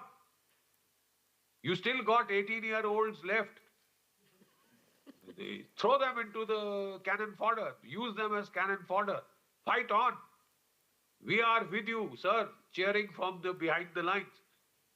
Nobody has no single European soldier apart from civilian contractors and mercenaries have been fighting in Ukraine, right? Nobody has put boots on the ground, but it's very easy to cheer on people to die till the last Ukrainian. but it's not very moral. It's quite immoral, in fact. And now the advice being given to Ukraine is lower your recruiting age, your conscription age from 25 to 18. And teenagers are being rounded up from Ukraine, from the streets of Kyiv, and being sent forward to die. About 1 million Ukrainian soldiers are killed, as per most American professional estimates. 1 million Ukrainian soldiers are killed. 8 million Ukrainians have 8 million Ukrainians have fled to other countries. About 200,000 Ukrainian soldiers have deserted. So I don't know how long this tamasha can continue. Ukraine is close to military collapse. The Americans and the West were keen to avoid this collapse and freeze the situation like in Korea. Bring it to a tame draw. Exhaustion on both sides, forcing a draw along the 17th parallel, right? And nobody won, nobody lost, no victors, no vanquished. That was the design. And the design, as part of the design, the Europeans thought they would get a chance to insert peacekeeping forces into Ukraine. The British wanted to put in 2 brigades, that's all they have. And the French wanted to put in 2 brigades, that's all they can manage. 70,000 soldiers with Britain and about 120,000 with the French. Now we have very good relations with France and with UK and the others, and we feel sorry that they are in such a pass. I mean, it's nice you have to have fond memories of the colonial era. But I suppose at some time you have to wake up to present day realities.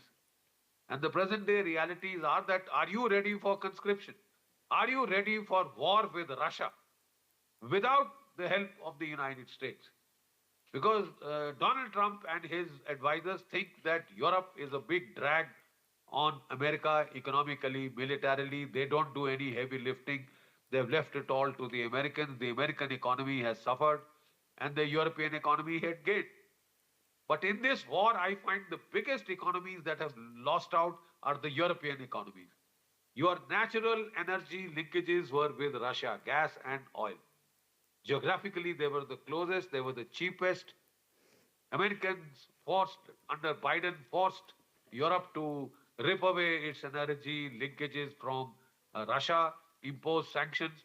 The economies that have suffered the worst are Germany, France, Britain. Your economies have suffered the worst. The Russian economy has prospered. The American economy has prospered. And now there are, of course, the partial ceasefires, the energy ceasefire, which we see being violated almost every day, mostly by Ukraine. And then there is the ceasefire in the Black Sea. I don't see a major ceasefire coming within the next month or 2, at least, till both sides, feel they have reached, they have achieved what they could. But, and a war that has been going on from the past 4 years almost, actually it started in 2014, will not end so soon. Will not end, it's not the switch of a button that it can be switched off. It will take its time, but if Donald Trump has his way, this war will end, because his grand strategic design is to pivot back to Asia. So that's, I would rest my case. I would be happy to take on questions if any. Thank you. We have time for one question for General Bakshi. Thank you, sir. Thank you so much. Thank you. Yeah. Okay. Any questions? Just one question, if anyone asks. Yes, I have a question. How do you see the positioning of the BRICS within the global economy today? Because what I have been understanding of what has been happening within the Kazan summit is that the BRICS, they are putting together a platform to trade. Sorry, is there a question? I can't hear it. I can't hear the gentleman. So, have him speak into your... I think you'll have to speak either into the mic or if somebody can tell me the question. Sorry. So during the last summit in Kazan, the BRICS, they have been deciding, in fact, to put together a platform to trade some commodities. Within those commodities, we talk about the wheat and the diamonds. What is the positioning and the thought of these regarding, in fact, India?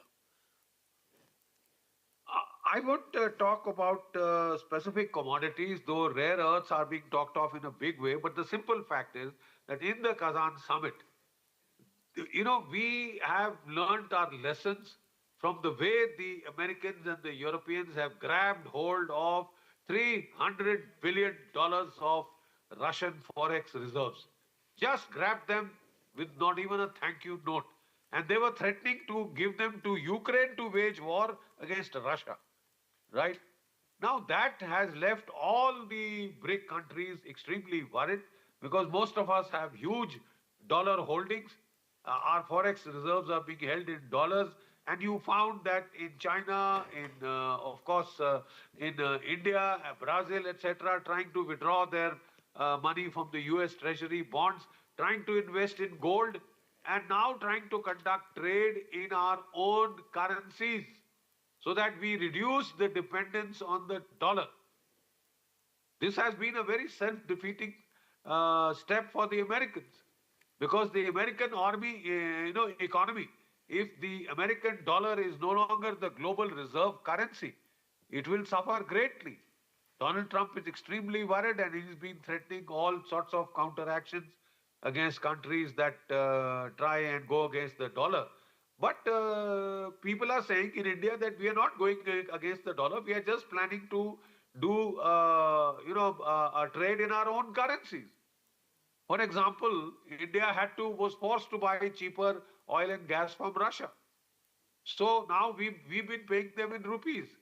And they built up huge rupee reserves. Quite obviously, they don't know what to do with these reserves. So they started trading with us and buying a lot of goods from India. So I think this trade in local currencies will be a phenomena that you just can't stop. Because especially if you threaten to, make the system a rule-based system, banking system is based on trust.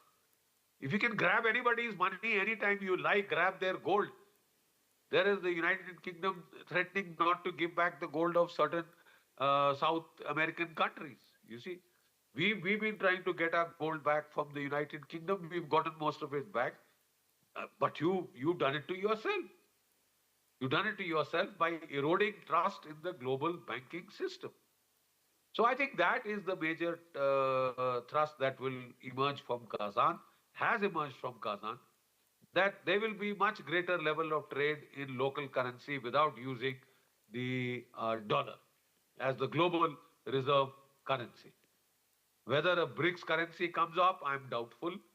They were talking of a currency based on mix of the gold standard, a mix of the local currency, and the Bitcoin kind of an arrangement, using blockchains.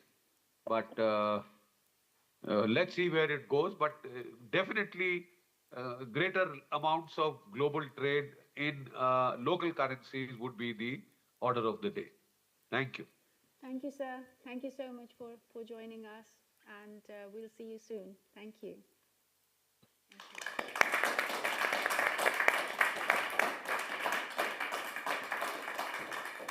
So, this is the end of the first session, and it was just basically to put the things out there, just give a background as to what this is all about. I have made a couple of notes which you can chew over while having tea. One is, what is a proxy? So we all know that Ukraine is being used as a proxy. It's been admitted, as we say, from the horse's own mouth. But can you all think of who else is being used as a proxy? Any suggestions? Any answers to that, or any clue? Yep. Yes, but who is being used right now? No. One more. Of course, apart from Ukraine, yes. People are being used as proxies. People globally are being used as proxies. And I think the power of that is quite important for us to, to understand essentially, because forget that, don't worry. Because how that works is what is actually creating this war has created all the wars in history. And basically it all comes down to information warfare and how the information percolates into the society and how the society perceives it. So that is a very, very important thing. So even the Western population is being used as a proxy by both sides. And so it's not just Ukraine. So, yeah. So it's tea time, and then we'll... Yes, sorry, Adrian. Question. Would anybody care to comment on the possibility that the sort of Anglo-US policies in Ukraine forcing China and Russia together could actually be in accordance with a long-standing policy of the Trilateral Commission to establish three major global geopolitical power blocks? Well, I would say Russia and China have been together since 1949, if not earlier. They've had an unlimited intelligence sharing partnership since 1997. They have never not been together, except for a few incidents back in the 60s where shots were exchanged in northern China. But, largely that was to basically set the stage for the sucking in of America into the opening up of China to Mexico. So there has been no separation of Russia and China since the revolution, or before that, since the formation of the Chinese Communist Party. So this idea that we have pushed Russia into the arms of China is a fiction. They've never not been together. And may I just continue on to that? Thank you, Mr. Loughton. Why is it so difficult for us to grasp that two countries who are geographically close together can't be together? Whereas if we see in Europe, we've got European Union. We've got all countries which are conterminous, they share borders. We have no objection in them being a club together. So why do we have an objection in Russia and China for being together? Just something to think about. Let's have tea, otherwise, just think about this over the tea. Thank you all. Thank you. Opportunities, Yes.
I can start with this one.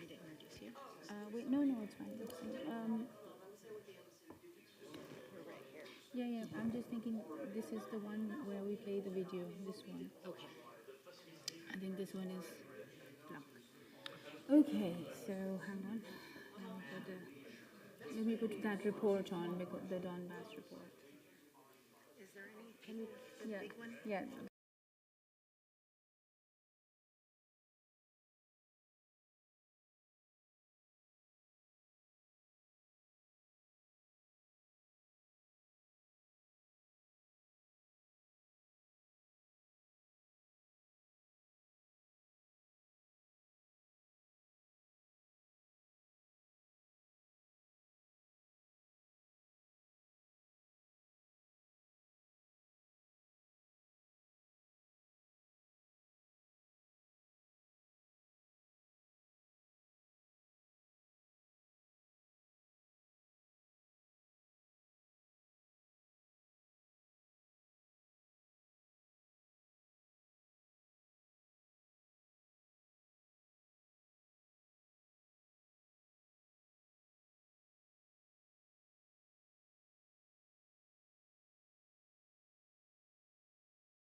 Of Unit Russia.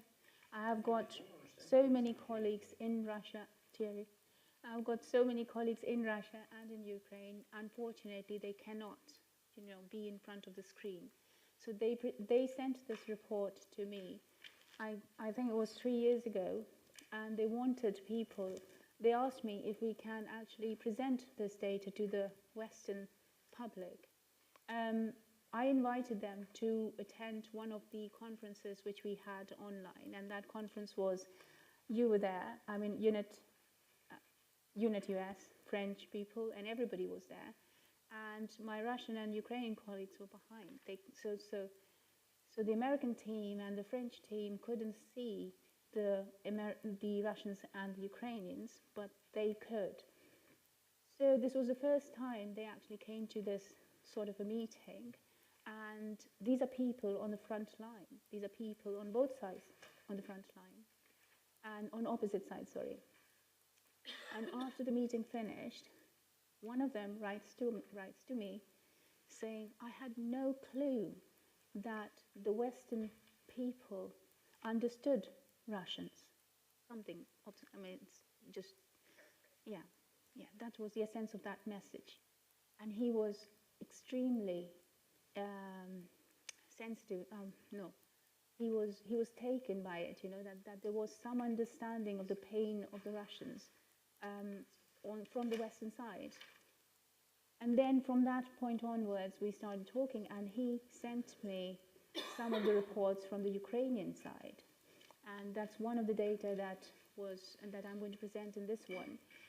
Again, it's on their behalf, but it's important for me to present it as it is. I haven't altered anything. This was a document that formed the basis, according to them, for the SMO. So there were different reasons given by there were a variety of reasons given by President Putin as to why the special military operation was initiated. So we'll go through some of them. And when we're done with that, then here I've got the entire report printed, and you can please by all means look at it. It's completely referenced, so you've got all the references, so it's not fabricated. So you can.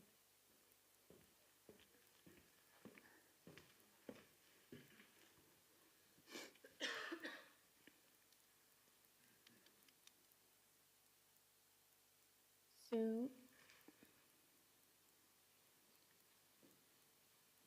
right. So basically, the SMO, according to President Putin, was initiated based on the killings. One of the factors that they were looking at, they were concerned about, and rightly so, which both eminent speakers in the first session have addressed, both Mr. Galloway and General Bakshi, both of them have said the targeted ethnic Russian killings. Now, when we say targeted, what do we mean by that? It means that basically the civilian areas which are in the eastern part of Ukraine were being shelled. And in the next presentation, which is after lunch, I will show you one of our colleagues who is British, and his work as to who was actually covering that phenomenon or process over many, many years.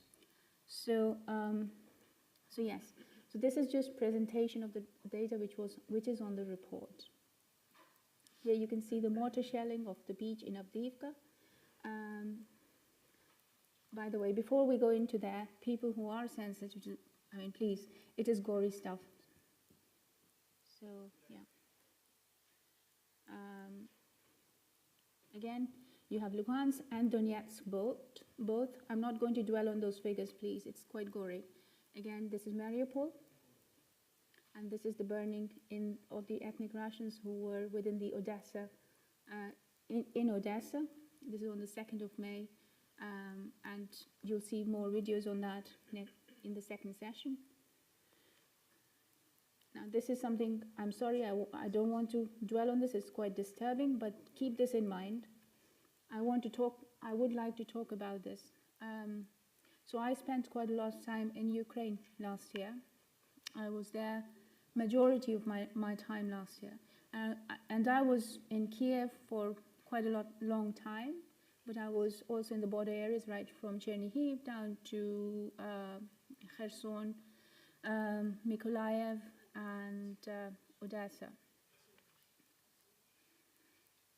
So at that, when I was there, I met lots of Ukrainians. I was in Ukraine, and I have to say I love Ukraine. Absolutely love Ukraine. Absolutely love Ukrainians. However, there were a couple of incidences where I ran across into people, young people, 35 to 40 years old, and they would openly boast about the crimes they had, actually crimes in my eyes, maybe not for them, because they might be doing it for some other ideology. And they would actually boast about the deeds they had, or crimes that they had committed in the Donbass area, in the eastern part of Ukraine. And they would look to me and for approval.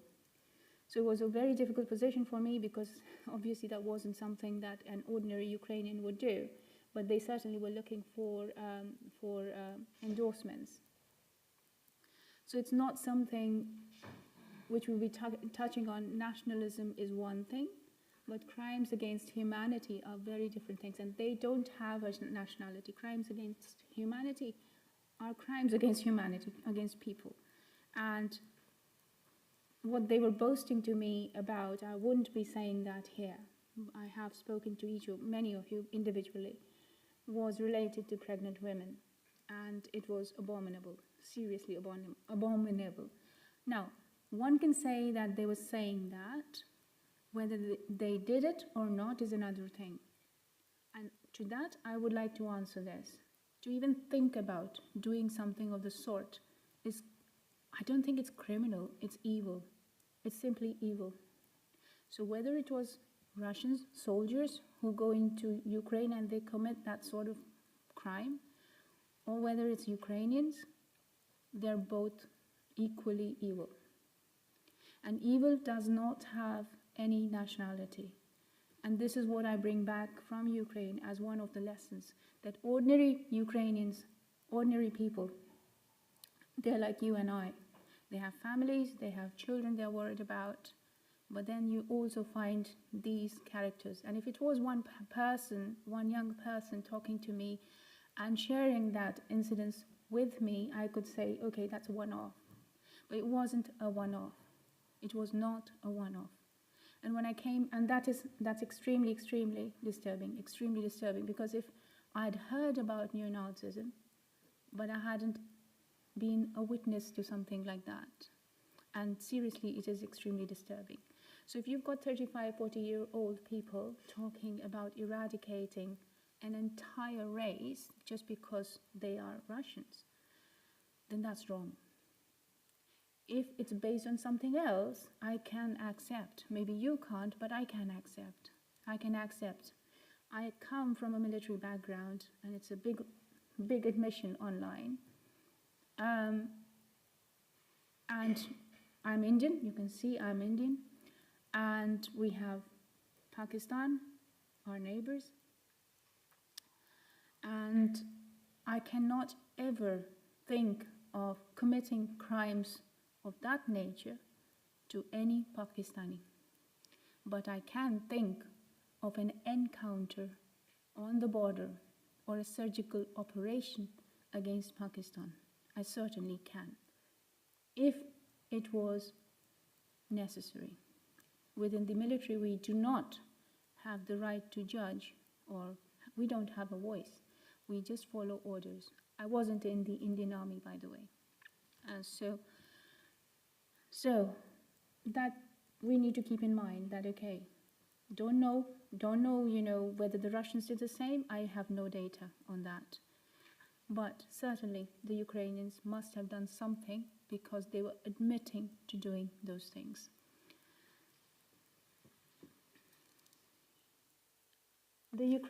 So this is another one. The Ukrainian authorities consider the residents of DPR and LPR scum.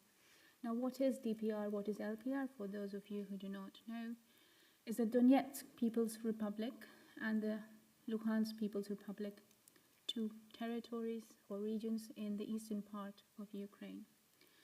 And I would like to draw your attention to BBC, who actually documented that.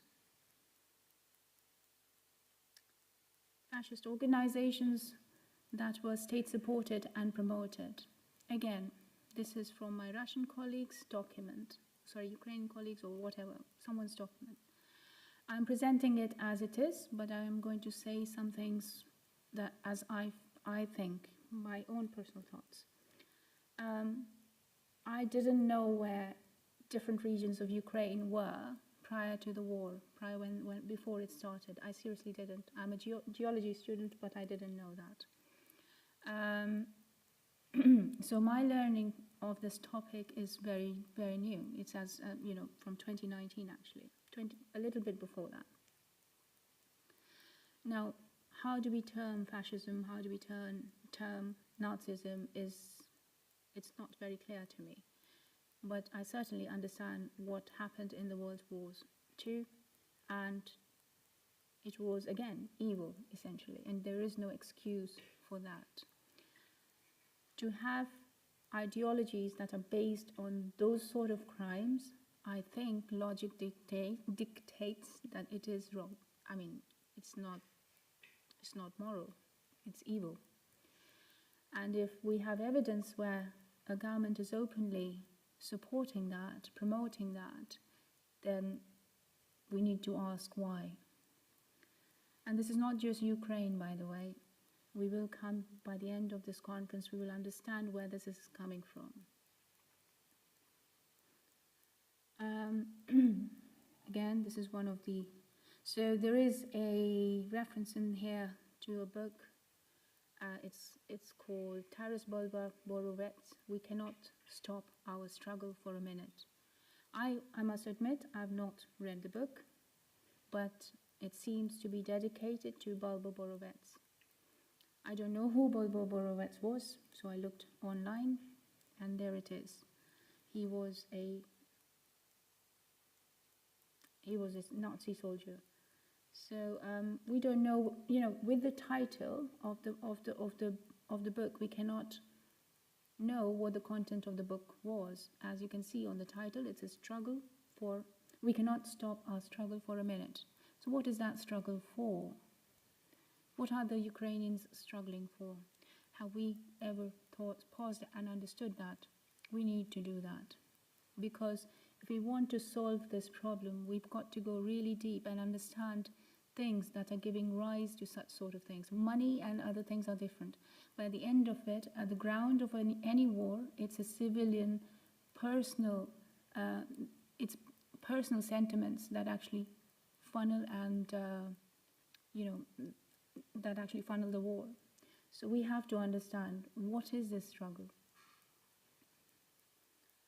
Termination of the Budapest Memorandum. So sorry, yes, the previous slide that finishes off the session with the neo-Nazi concerns that the Russian Federation had, and these were genuine concerns.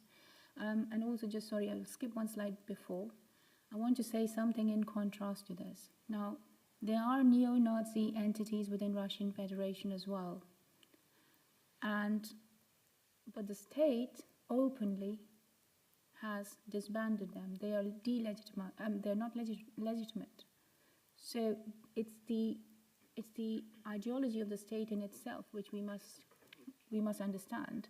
That if it's being promoted by the state, then there is a serious problem. But I mean, those sort of people exist everywhere. But is the government supporting them? And if they are being supported, then we need to ask ourselves why. Okay, so the other reasoning that they gave for the special military operation was the termination of the Budapest Memorandum. Now, I would like to put us in the West in the same shoes as the Russian Federation must have felt during the last so many years, increasingly so towards 2022. So you're hearing whispers that your neighbor is actually in a process of putting together a dirty bomb to be detonated on the Russian territory. Now, I don't think we would sit quiet for a moment. I don't think the intelligence services or security services would sit quiet for a moment if they had that sort of an intelligence. Now, why are we expecting Russia to sit quiet? This is not taking sides. This is basically just asking for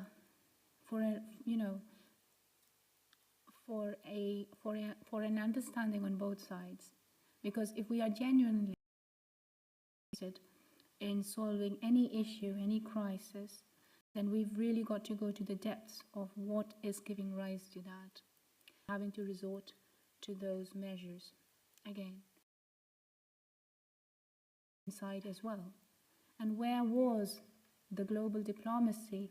What were we doing? What was the United Nations doing, at that time? Is it not the United Nations and the diplomats' job to go from one place to the other and facilitate dialogue, understanding, peaceful processes? There was absolutely no effort. On the contrary, we know what was happening. By the way, I went to Ukraine for many different reasons personally, and my entity had was a nuclear concern. So I went not just to Ukraine, we in Russia as well. Again, a weapon like a nuclear weapon, it doesn't just affect the Ukrainians, it actually affects everybody.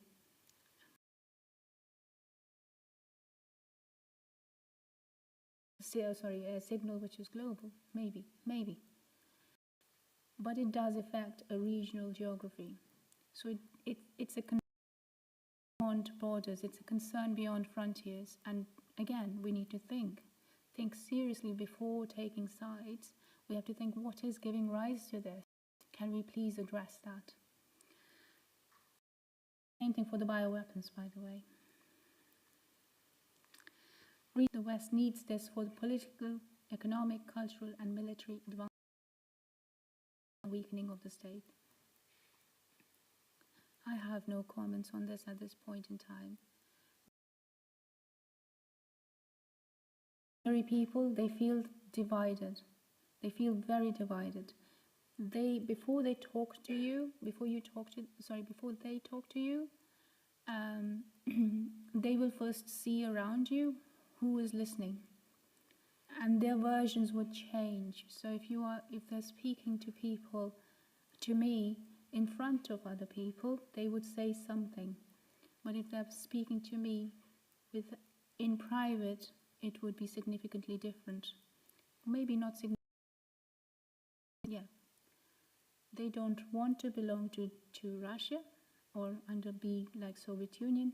They do not want to belong to the EU. That is the majority of Ukrainians.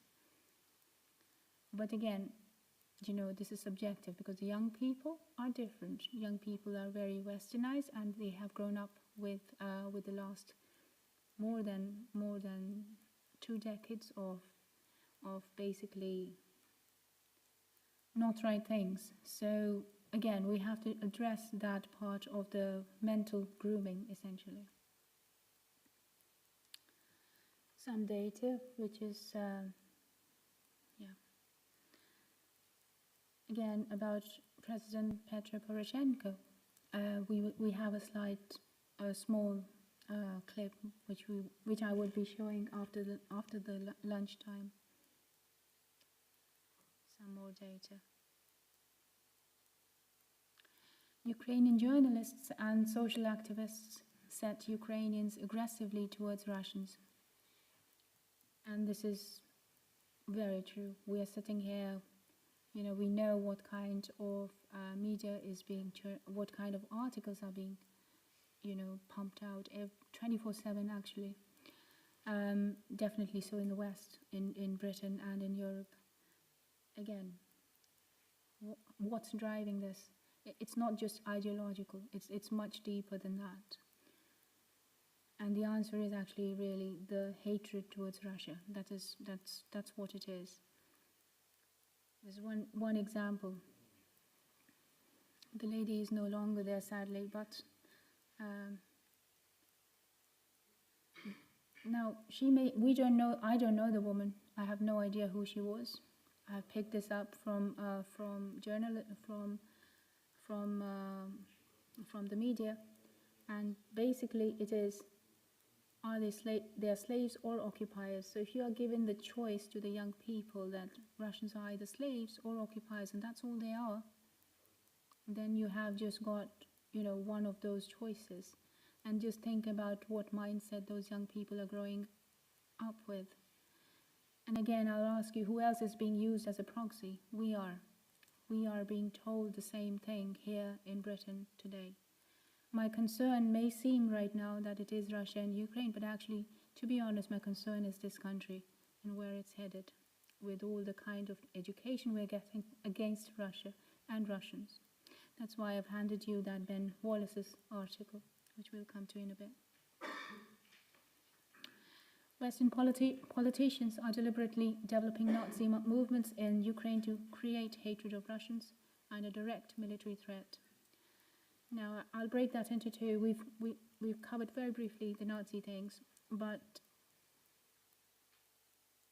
to create hatred of Russians and a direct military threat. Now, during a war, everything is fair. To be honest, I believe that. Anything is fair. Of course, not evil crimes like that. And you use all sorts of prisoners and so on and so forth. So that's not an issue. But just to know that this was being done deliberately over so many years, a period of so many years, is a data point that they had already planned where this was headed. When I say they, you'll ask me who. I don't know who, but there was no watchdog seeing what was happening in Donbass, in Luhansk, in Mariupol, in Zaporizhia, not Zaporizhia, but yeah, Kherson, Crimea. There was no one watching over what those people were going through. So, well, in summary, I just want to say these were Donbass killings of ethnic Russians, suspicion of Ukraine hosting or preparing to host a nuclear or dirty bomb, and NATO expansion were the three key points. There are many more which you would find in the booklet, but I find that these were the three main concerns.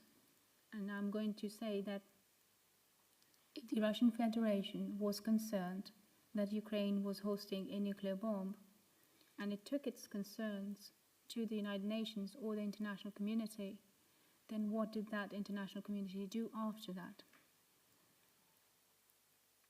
So are we looking at a state when the United Nations is basically, it's just a ghost of what it's supposed to be? And if it is so, then the world is in a very dangerous place. And we know that it is. So again, some food for thoughts. Yep, that's what it is. Thank you. Any questions? I'm happy to take them.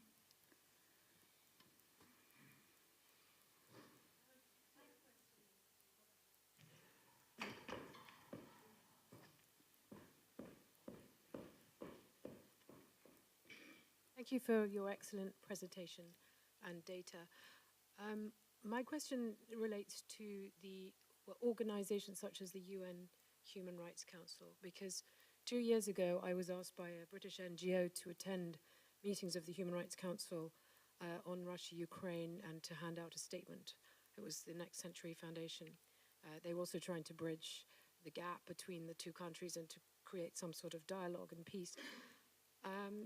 What I found very surprising while sitting in on those sessions was the way that countries in the West all lined up behind the UK or behind the EU and parroted exactly the same wording of a statement which related to Russian children that they said or claimed had been abducted and taken to Russia.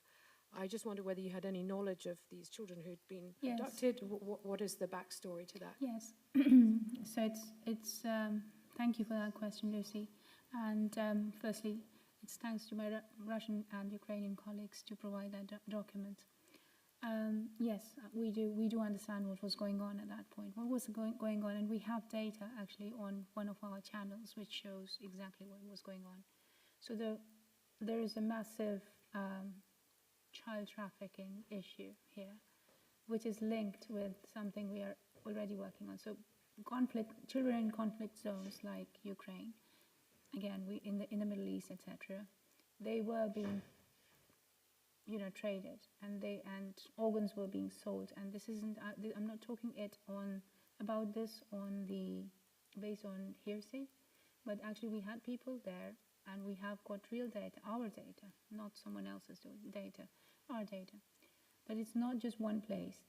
And it's not just one nationality, by the way. So you had children whom they wanted to take back into Russia, where the Russian Federation was asking them to sing Russian anthem and so on and so forth. It's on the TV, so we cannot deny that didn't happen. So that did happen. So, but yes, the primary goal was to remove those kids from the conflict zones, because they were being targeted. But then there were incidences within Russia as well, where there was child-related anomalies. So it's both sides. It's not something black and white. And it's the same for the Ukrainian side, by the way. So Ukrainians were actually trying to rescue the children sometimes, and these kind of gangs. And that's actually a great question, because crimes like those have no nationality, and it's on everywhere. So we're looking at a global mafia who's trading in children, and who is obviously, this is a rich and fertile harvesting ground for them. And my colleague has just left here, but that's one of our projects we're doing, when those kids are being brought into Britain and they're vanished. There's literally no trace of those children being vanished, completely gone from within the hostels where they were being put out. So what's happened to them? And Britain is not one, it logs every single person coming into this country. So how can we lose 160 children from within a hotel, which was under the Home Office? So there's something, I'm not saying I have data from everywhere, but there's such strong evidence to suggest, based on our data, I'm not talking about Russian data or Ukrainian data, our data, that there were some dodgy things happening. So, yeah. Okay, any other questions? I think we'll move on. We can obviously talk about these things afterwards, yes? Okay, next. France, Mr. Thierry Laurent Pellet. Is that how I pronounce? Yes. You say something? Thierry has written a book, People Who Has Ground Experience of Ukraine, and he was, which seems to be like common denominator here. He was actually arrested by the SBU, so he has some interesting tales to tell. I wish so. So as you know, I am not, English is not my, my first language. So basically, I would like to apologize for all the mistakes I'm going to make. I will try to do much better than all the French president speaking in English. So first forward statement, no state is financing me, neither Ukraine, Russia, United States, or France. I give my information based on free will. I was introduced to General Vallely because we have different common friends like Steve Bannon, and he has been integrating me within our Intel community. This is how I got in touch with Ray. Hello, Ray. And during the last 3-4 years, I was publishing some reports regarding what was happening in Ukraine within this group. But also, I have been giving insight in regard of my perception of all the events that has been occurring, and especially due to my own living in Ukraine, because I've been living there 10 years. So, I would like to dedicate this interview to Faina Savenkova, a young lady, 15 years old, that has been living under the bombs during 10 years. She is the godchild of the producer of Oliver Stone, and I have been taking very good care of her because she is today recorded on a website called Mirodvorets to be murdered by the secret services of Ukraine. I have been writing actually to the president of Cyberpol to withdraw this website out of the web, and it was absolutely impossible to do so, despite the fact that they are defining the state of Ukraine as a terrorist state. This is clear forward, and this is not coming from me, this is coming from Cyberpol. So what differentiates us of other species? Self-consciousness and understanding of who we are. Valuation of our relationship toward others, family, friends, group, communities, so on. In a nutshell, we are a social evolved species that has been able, in fact, to develop different tools, especially languages, to structure our society. And this has led to sets of rules to guarantee our integrity, physical integrity, and sustainability in terms of humanity. So sometimes, nevertheless, we have a propensity for domination, and sometimes in the history, this threat brought population to open a transgressive box from which the worst of inhumanity has been coming out. I name Inquisition, Nazism. When you are confronted to this type of ideology, it is a very big shock. We are not prepared for that. And this is what I have been facing on Maidan on this 19th of February 2014. So I was living in Ukraine from 2006 to 2015 February.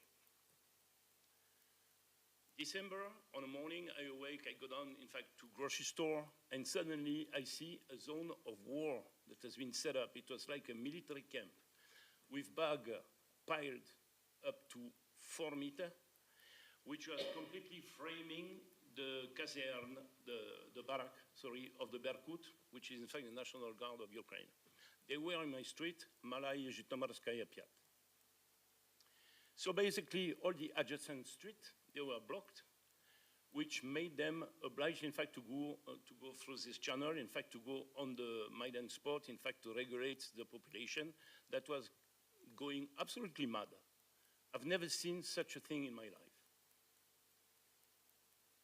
So every day until 3 o'clock in the morning, I was seeing a pack of people speaking, yelling with demonstration of pseudo-politicians, especially Yulia Tymoshenko, who was on the wheelchair, and which after Maidan was standing up. She was pretexting that she has problem with the back, and 3 days after you see her on a high heel, 12 centimeter.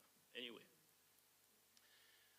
On the 31st of December 2013, I go to a restaurant with my girlfriend, and I see a procession of people with, how do we say, torch, and with a guy in front with a portrait. And so I ask, what is going on here? I say, oh, this is a nationalist because this is the birthday of Stepan Bandera. And I don't know who is this guy. I've been living in this country for at least 7 years. I have absolutely no clue who is he. Take my telephone, I start to read, and I discover, in fact, the background absolutely murky regarding, in fact, this individual. And I ask question. I'm like, you know, in Europe, this kind of procession, in regard of the ideology that this is supporting, it's forbidden. If you do this in France, you go to jail for 5 years and you will have to pay a fine of $45,000. Sorry. This is a law of 2007 and 8 of Jacques Legendre, who was a senator at that time. So basically, on the 19th of February, despite the fact that Yanukovych has been deciding, in fact, to sign up the agreements to make Ukraine part of European Union, in fact, the things has been going out of control.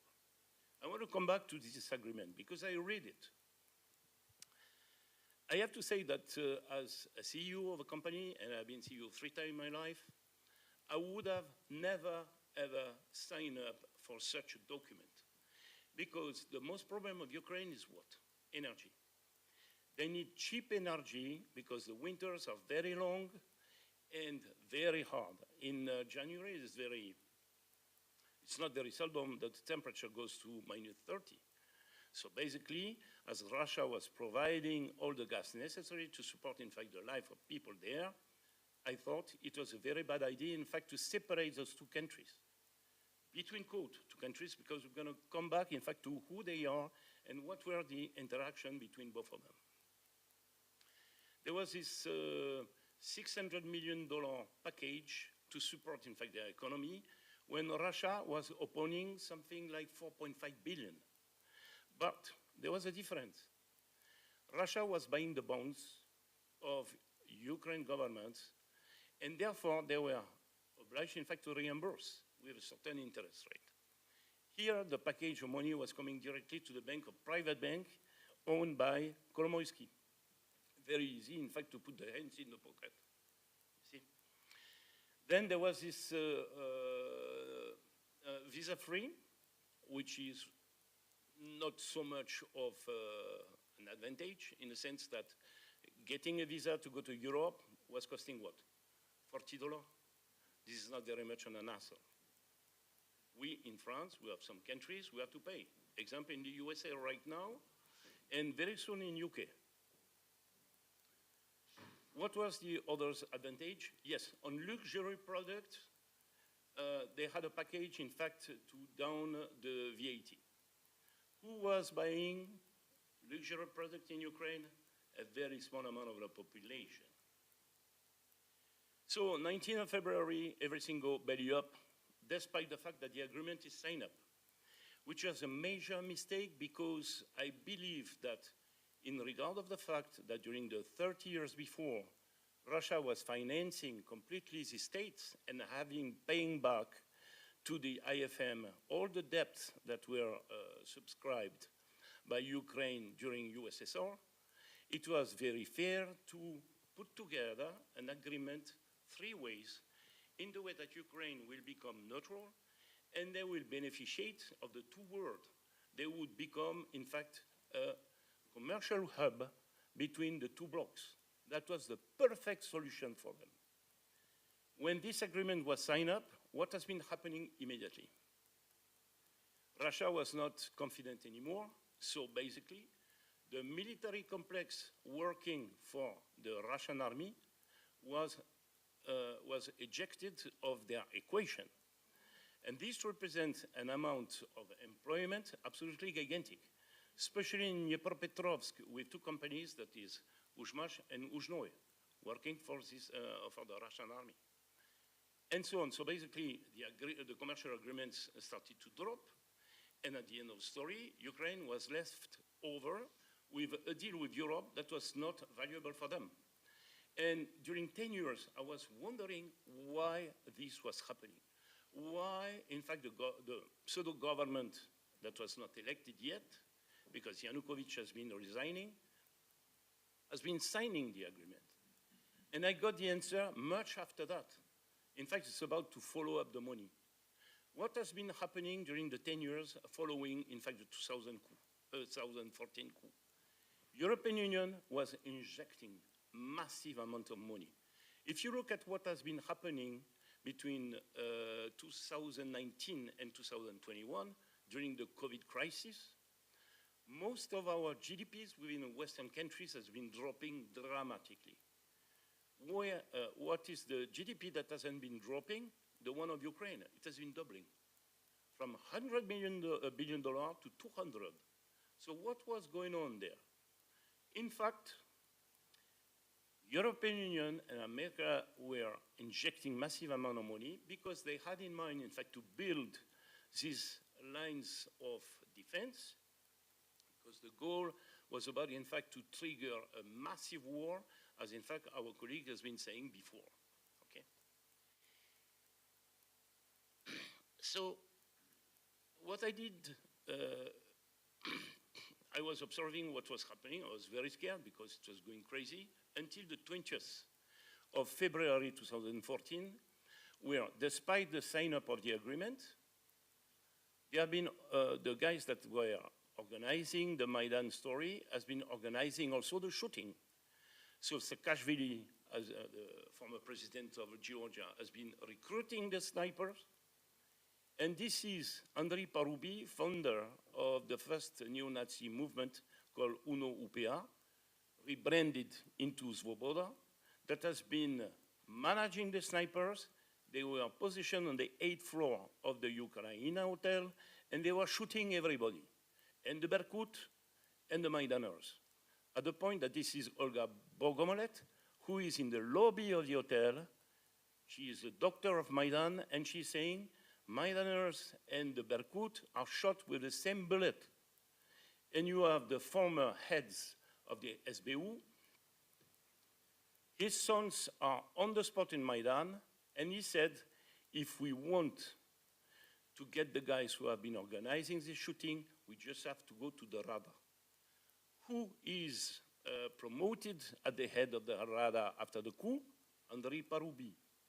And in France, we have been welcoming the founder of a neo-Nazi party within our administration, in the Senate, in the Ministry of Foreign Affairs, in the Parliament. Can you imagine, in fact, the feeling of Jean Moulin if he was saying this? Because if we are representing democracy with a certain level of value, was that representing our values? I don't believe it. I come from a family where my two grandfathers has been fighting Nazism. One was escaping a shooting during the Second World War in Aix-en-Provence, and the second one was fighting against Rommel in the North Africa. So for me, Nazism is a red line. I don't want to hear about it, and I cannot support any government or any organization that would be raising, in fact, this kind of ideology. So today we are facing a very big problem. It's the perception of people regarding the events. Things are very easy. We can travel, we can source information, getting this little box in the hands, you can source any kind of information you want on any kind of subject. But what we're observing is that, especially with the young generation, they are consuming relationship and they are consuming information. The discussion I had with Laura yesterday was absolutely insightful.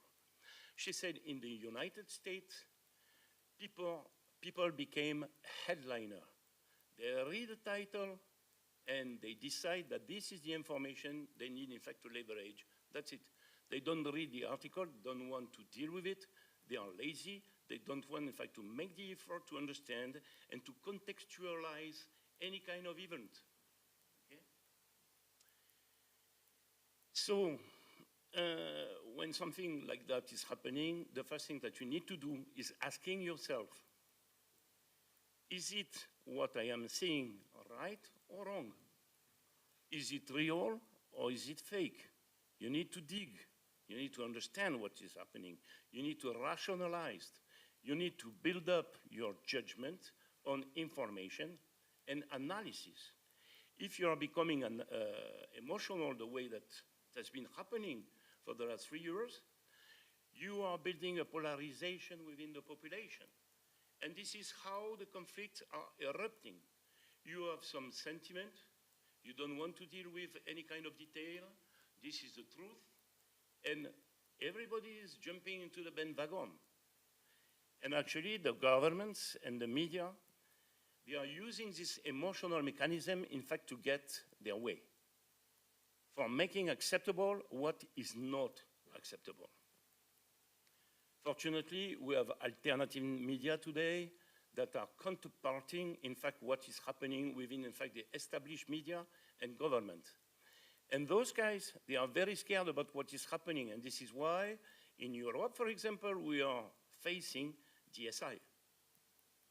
We have a commissioner, Thierry Breton, that is writing a letter to Elon Musk, who is part of your government right now, American people, to tell him that he needs to control information. When you control information, what is happening? You are reframing people, in fact, to know the truth. Because it can be propaganda, it can be the truth, it can be bullshit, sorry for the term. But at the end of the story, you need to make your own assessment of the type of information that is delivered to you in the way that you leverage intelligence and positioning. So, I used to say, and this is one of my mantras in my book, I used to say, when we forget the past history, the story we tell is no longer history. This is another story. And to illustrate what I'm talking about right now, I'm going to quote a small anecdote. 2023, June, I am invited at the Academy of Foreign Affairs in Austria, Vienna. There is Ambassador Briggs, who used to be positioned in the UK, and then in Moscow. And this is like a closed meeting. There are 20 people. There is a number 2 of the central bank in Austria. They are like big key industrial people. And I hear the ambassador coming out with a speech off the ground. And Ukraine, they are fantastic, and they are the best, and their army is winning the war, and this and that. Until the moment I had, in fact, to talk. So the first thing that I did is asking the ambassador if he was knowing how Jacques Chirac, our former president, was handling, in fact, the diplomacy. He used to say, diplomacy is about, in fact, to walk with the shoes of your opponent at least an entire day, for at the end of the day, coming halfway and to negotiate. So I asked the ambassador, when did you do that the last time with the Russian people? There was a big silence in the room. I say, you know, you don't understand. One thing is that the association to Nato is the door open to a major conflict in Europe. You have to understand that there are some countries that do not have the privilege or the luxury of their geopolitics. It is the case in Canada, in Mexico. I was discussing one time with a friend of General Vallely, General McInerney, Thomas. And I asked him, and I say, Thomas, would you accept that the government of Russia would install ICBM based in Mexico? His answer was very swift and clear. It will never happen. And he is right. This is a question of national security. But in this case, we need to consider bilateral relation on an international point of view. If this is not acceptable for the United States, it is not acceptable for Russia. Especially due to the fact that Ukraine used to be an oblast of Russia, meaning a region. It never been a country for at least until 1992, when the Berlin Wall has been falling.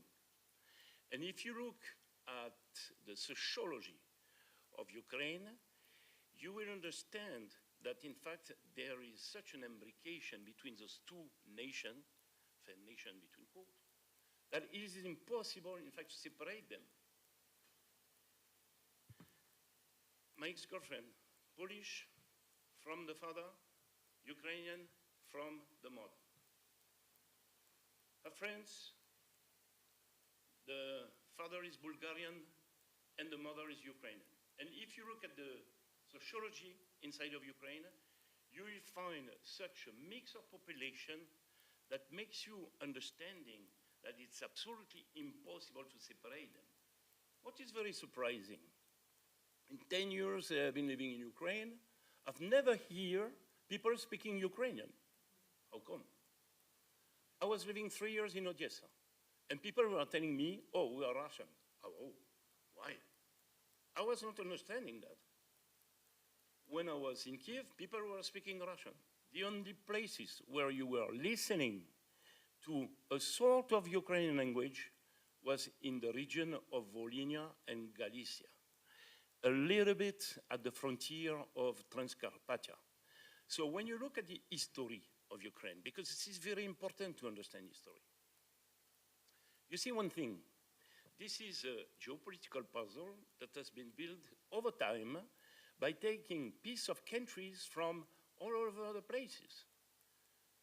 Volhynia, Galicia used to be owned by Poland, and they got associated, in fact, to Ukraine when the Austro-Hungarian Empire has been dropping after the First World War. Same thing for the Transcarpathian, because there, this is the population living there are Hungarian. They are not even speaking Ukrainian. They are not speaking Russian. They speak Magyar. When I was king in the Carpathian, in Bukovel or Dragobrat, the guys who were speaking to me, I was not understanding a word. So basically, you look at the south center of Ukraine, people are speaking Romanian, the region of Chernivtsi. I've been there because I had friends there. The east part of Ukraine, meaning the Donbass, Kharkov, Zaporozhye, all this region, nobody speaks Ukrainian. And if you look at how those guys got associated to the entity Socialist Soviet Republic of Ukraine, you need to get back to what the Bolshevik has been deciding. Ukraine was not viable on the economical point of view. So what did they do? They say, okay, all the Donbass, the south, we need to associate it, in fact, to this unit, because if we don't, there will be no port, there will be no industry, and they will not be able, in fact, to sustain their living. What has been happening in the 90s when the Berlin Wall has been falling? All the bandits, they have been taking over the businesses, and especially in the mining industry, and they took also the political field to protect their assets. If you look at the background of Poroshenko, elected by Victoria Nuland after coup of Maidan, you know what is the background of this guy? He was involved in prostitution, in drug dealing, and so on. And then to clear his appearance, he bought, in fact, these factories of chocolate. And his biggest customer, who is it? Russia. So, as you see, the things are not so simple. And if you look at history, you start to understand, in fact, the tension that could be raised within one country. So, there is something that I want to notify. Ukraine has a very bad background in terms of what they have been doing during the Second World War. Sushkevich and Bandera has been collaborating with the SS Das Reich, and they create a unit that was called SS Galice. They are responsible for 1.4 million Jewish burned and killed. If you go to Kiev today, actually in 2016, Poroshenko and Parubi decided, in fact, to erect this monster as a hero of Ukraine. Would we erect a guy like this in France, like Klaus Barbie, as a national hero? That would be a gigantic scandal. So he was erected as a national hero. If you go in every city in Ukraine today, you find a street, you find a place, you find an avenue on the name of this guy.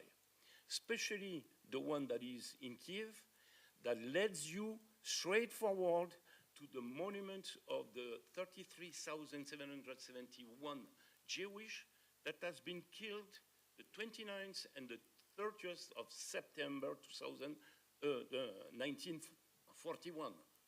This is not acceptable.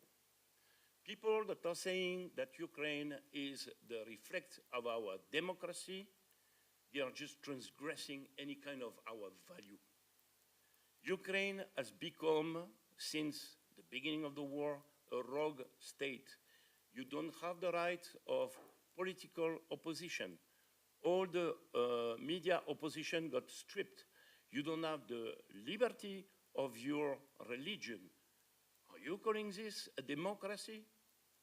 Well, when von der Leyen, with a murky past, because her father was a very good friend of Hitler, is saying, oh, Ukraine is the reflect of our democracy, we have the same values. Yes, you're right. Because when you look the way that European Union is evolving, with the plan that they have, in fact, to strip our saving, pretexting that, that Russia is going to invade us, this is called, in fact, control on population. When you see that in Romania, a guy arrived at the first place for the first turn of the election, and is getting stripped because he does not represent what she expects to be our value. When you see that Fico in Slovakia has been shot 5 times because he's not aligned on the policy that she has been defining, you can ask yourself what kind of democracy we are living in. I remember the contract of Pfizer, which is completely opaque. Nobody knows what is in the contract. Is that called democracy? No. In the US, there is a democracy because there is transparency regarding, in fact, the way that the budget is assigned. There was a commission of $850 million that has been distributed to who we don't know, that Madame von der Leyen has been deciding. She has been setting up a democratic coup because she didn't have the mandate to decide if Ukraine could be armed or not. Because their plan is about to put together the federalization of all our states in the way that they will put a full control on us. And this story is coming from the WEF. Most of the leaders in the Europe, they come from the young global leaders. They are all gays. Look at Maya Sandu, Trudeau, Macron, Attal, all those guys. So basically, they have an agenda, and they are using the European Union as a sort of open-air laboratory to set up the new world order with one government. And this is the reason why they wanted Russia to fall, because they wanted, in fact, to control this big territory and to install their new governance. Unfortunately, they haven't been integrating the fact that the first one that is putting the finger in Russia will be crushed. This is what has been happening in Kursk. They have been putting their feet in it, and Alaudinov, General Chechen, said nobody will come out alive. Kursk has been costing 74,000 lives of Ukrainian and mercenary coming from all over the place. The destruction in terms of material, $6 billion. For what?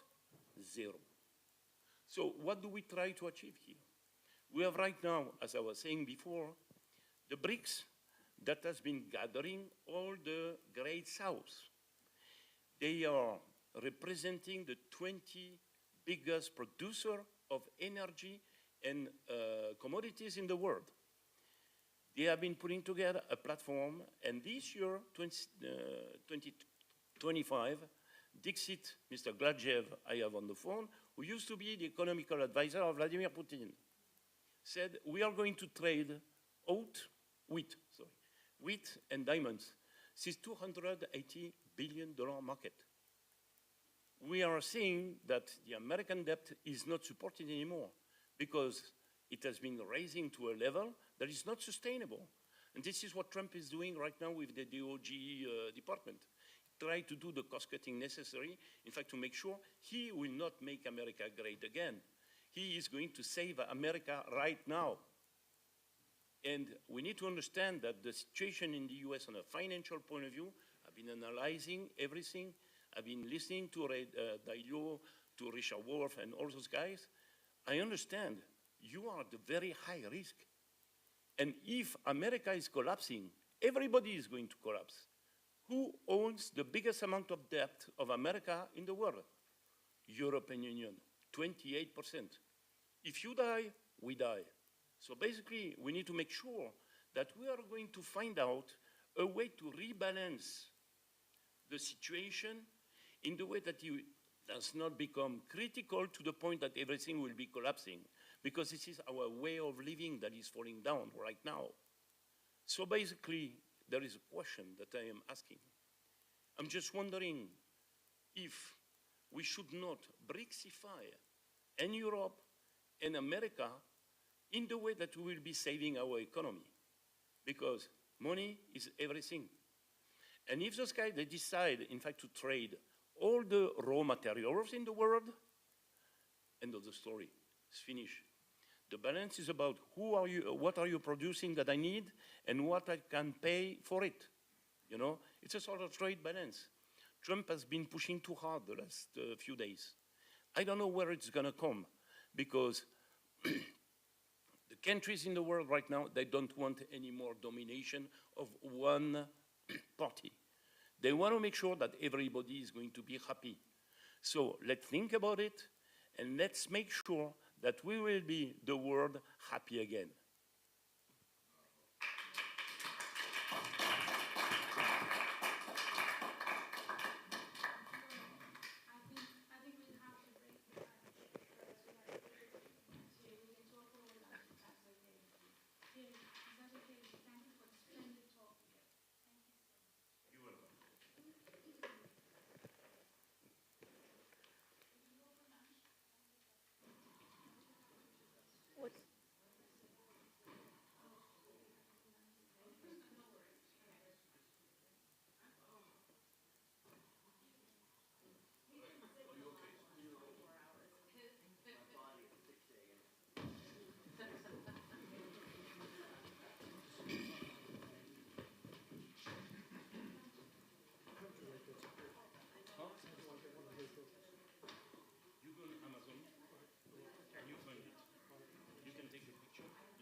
Let's start now. Let's start because we're on time. Perfect. Okay. Yes, yes.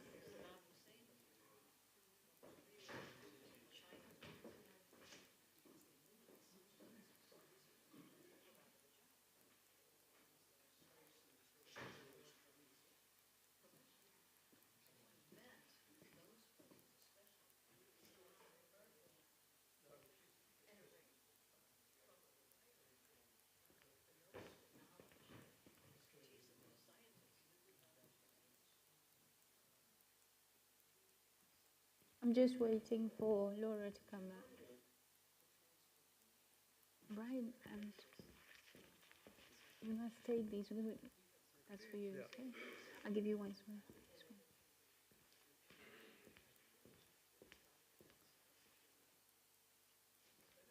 Um, Andrew, we're starting with Professor Lozansky. Yes.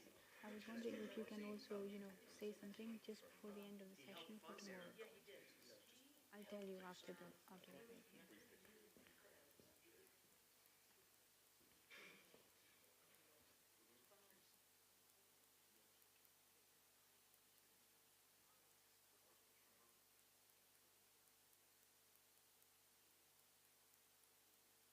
We're just waiting for a couple of people.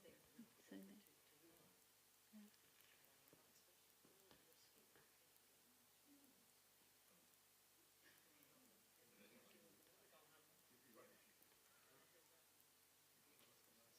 exactly. Oh.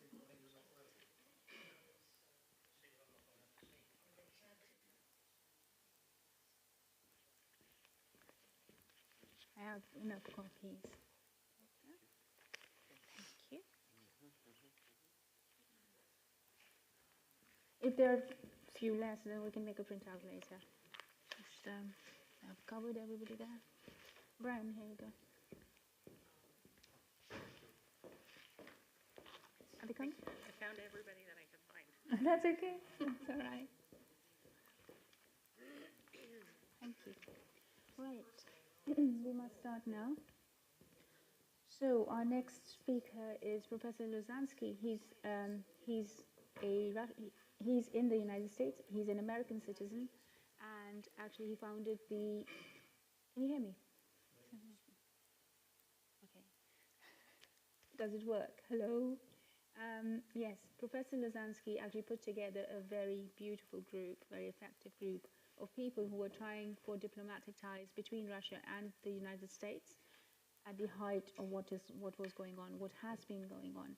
And him and I have been connected on various levels. So I will leave, I'll basically introduce Professor Lozansky. Can you hear me? Yes? I can hear you. Okay. Yes. So okay. Professor Lozansky has an outlet, news outlet called Pluralia. Do I pronounce it correct? Pluralia. And it's a source of great, it's a great source of basically diplomatic intelligence or data. You can see how much the international community between Russia and the United States have contributed to trying to get a dialogue going, to try to keep the diplomatic channels open, and to disseminate essentially the reality of the situation from their perspectives. So, Professor, I'm going to pass over to you. Thank you. You're online. So, can we start? Yes, please. Okay. I saw that at the conference, I saw someone talking about whether this war in Ukraine was provoked or unprovoked. More or less the answer, my colleague just published a book, this book called Provoked, and has 900 pages. I strongly recommend it. It's Scott Horton. He's the director of the Libertarian Institute. in the United States, 900 pages. So it's really nothing to add because he documented just not only media, but documented, unclassified, and all the conferences that took place about this subject. So it is provoked. So what I wanted to concentrate instead is to talk what can we do, because usually it's a tradition in Russia saying that first you find out who to blame, and then you decide what to do. So who to blame? I think Scott Horton, and not only he, many other people, of course, but he just put it all together in this book. And anyone who is interested, it's on Amazon, and you can read it and write some of those your students can write dissertations on that. Now, so excuse me. I'll try to concentrate what to do, and okay,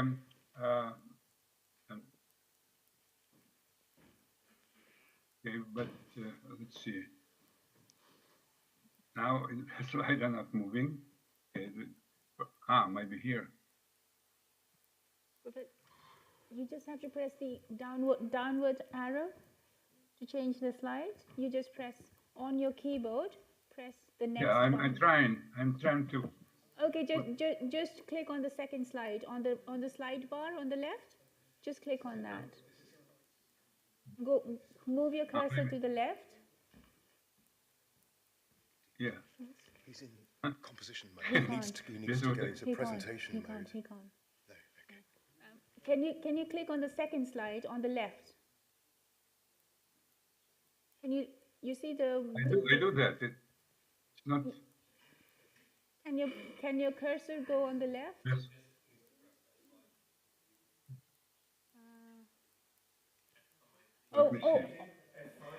Yes, F5.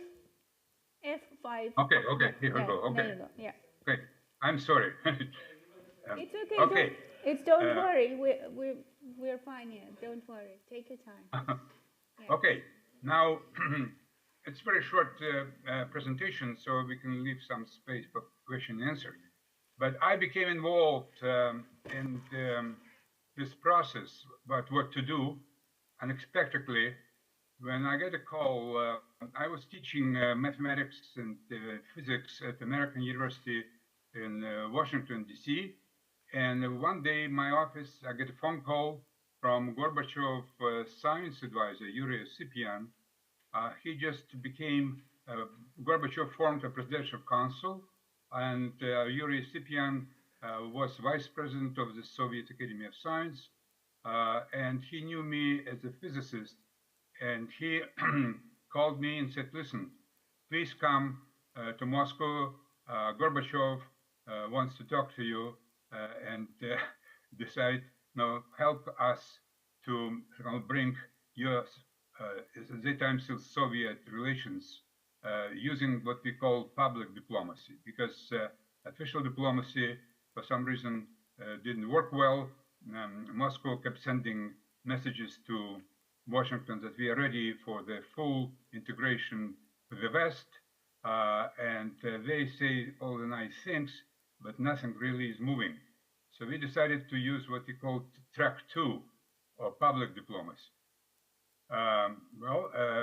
Okay, so it was unexpected. So I went to Moscow and first met with Gorbachev science advisor, then with his number 2 man, Alexander Yakovlev, and then to Gorbachev himself. And he explained that as regular diplomacy doesn't work, please help us, because they know that I had some good connections. I had a lot of friends in Washington in high places. They probably knew that, and this way they invited me, maybe from my articles. I published many articles in American media. So this is how I started continuing teaching at American University of Physics. At the same time, was spending more and more time on public diplomacy. And this next slide. Okay, first meeting that we organized was a high-level delegation from the United States, including we had 2 senators, 2 ambassadors, one is from Switzerland, one in Vatican, and many journalists, foreign policy experts. It was like a massive, massive delegation, and we were met on the high level, first by Alexander Yakolev, who was number 2, as I said, and then with Gorbachev, and our work has just begun. This is what Moscow provided us with the building. It's a very nice mansion, downtown Moscow. For those who visited, it's not too far from conservatory, very elegant mansion. And in Washington, we had this beautiful called place. It's called Russia House. But before that, it was some kind of a different owner, I think some kind of Greek tycoon. We found sponsors, bought this house. So we had regular meetings between Americans and Russians, talking about how we can use the public diplomacy and what are the areas when Russia and United States can't cooperate. As you can see on both buildings, we have American and Russian flags. So downtown Washington, you have building with American and Russian flag, and this is downtown Moscow. Also, you see American and Russian flags. Good beginning. First you show flag. And it really was very exciting work. At some point, I had to ask for some academic break from American University just to have time for all those travel back and forth, assembling teams, really huge work. But then what happened is that we were studying and come up with specific proposals, and we designated some areas, and we found about 20 different areas where US and Russia can really work together. We invited experts from both sides. Sometimes we showed them to some members of Congress and to the Russian parliament, and they liked this. And we had very enthusiasts in Washington was Congressman Kurt Weldon. He really helped us a lot to collect many other supporters, and eventually we came up with a booklet I will show you a little later. But my role, personal role, was I told them, listen, before we go to the and do all those things, we have to start maybe working with young people. Because I'm teaching at the university, and I like to work with young people. So I suggested to Gorbachev that can we open American University in Moscow? And Gorbachev said it's a great idea. So I went back to Washington and talked to people over there, because to start a university, you need space and you need money. Russia had plenty of space because the Communist Party was in retreat, and there are many buildings that belong to the party became vacant. So we had to chose a great choice of buildings, but then of course at the time there was no money, but Americans said we will provide the funds, and I got a meeting with the Vice President of the United States, Dan Quayle, who said yes, we will do that, and work has begun. So I told my boss at American University in Washington that I start American University in Moscow, so temporarily I don't think I have enough time to teach, but then maybe you get involved too, and the whole university from Washington will bring its resources, faculty. Well, it was a very exciting time, but while waiting for American money, we provided space at Moscow State University and at my alma mater, at the National Research Nuclear University, and just by by the way, I said that before. Okay, just make sure that.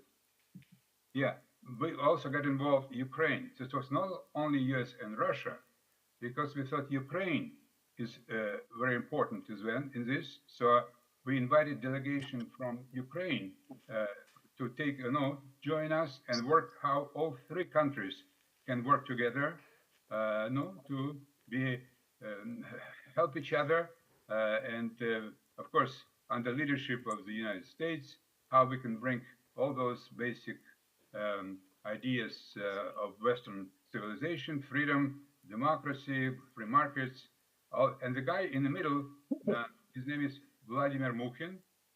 He was the chair of the Ukrainian Parliament of Foreign Affairs, and also he was chair of two committees, Foreign Affairs and also Arms Control, military, whatever his name exactly name. So because he himself is a colonel, was in the Ukrainian army before he started his career. He also was a physicist, like myself. So he's in the middle, and I am maybe third from the left.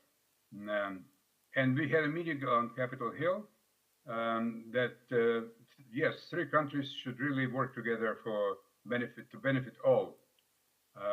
And eventually, I want to show you another picture from Ukraine. I don't want, of course, to take the whole credit for that, because we just only talked about it again as track 2. But now you see it's already not track 2. You see, well, Vladimir Mukhin is second from the left. He represents the Ukrainian parliament. But three people in the middle are foreign ministers of Russia, Ukraine, and United States. William Perry is on the right, and they all planted friendship tree. Imagine, this is 95. Imagine that Secretary of Defense of Russia, Ukraine, and United States planting a friendship tree. Well, this is something was towards high point, I think. But then, as we know, at the same time, it really was Clinton in the White House. And I think Clinton didn't like what we were doing. And all the pledges that George Bush and then Quayle, Republican administration, did to help American university, Clinton basically killed. And we were on our own. Fortunately, we had some private sponsors, so we continued our work. And we came up with a booklet. This is booklet, US-Russia Partnership, A New Time, A New Beginning. It was translated in 2 languages. And we started, this is a document which outlines many, many areas where US and Russia can work together.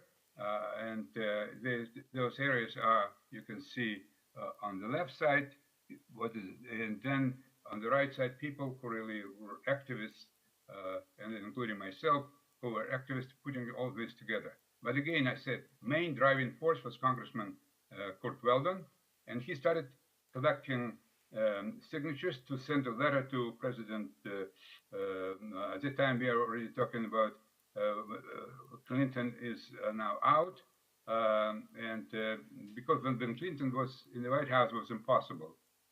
It's another story, and it's a horrible story how Russia was robbed. All those advisors who came, and Russian economy collapsed. But it's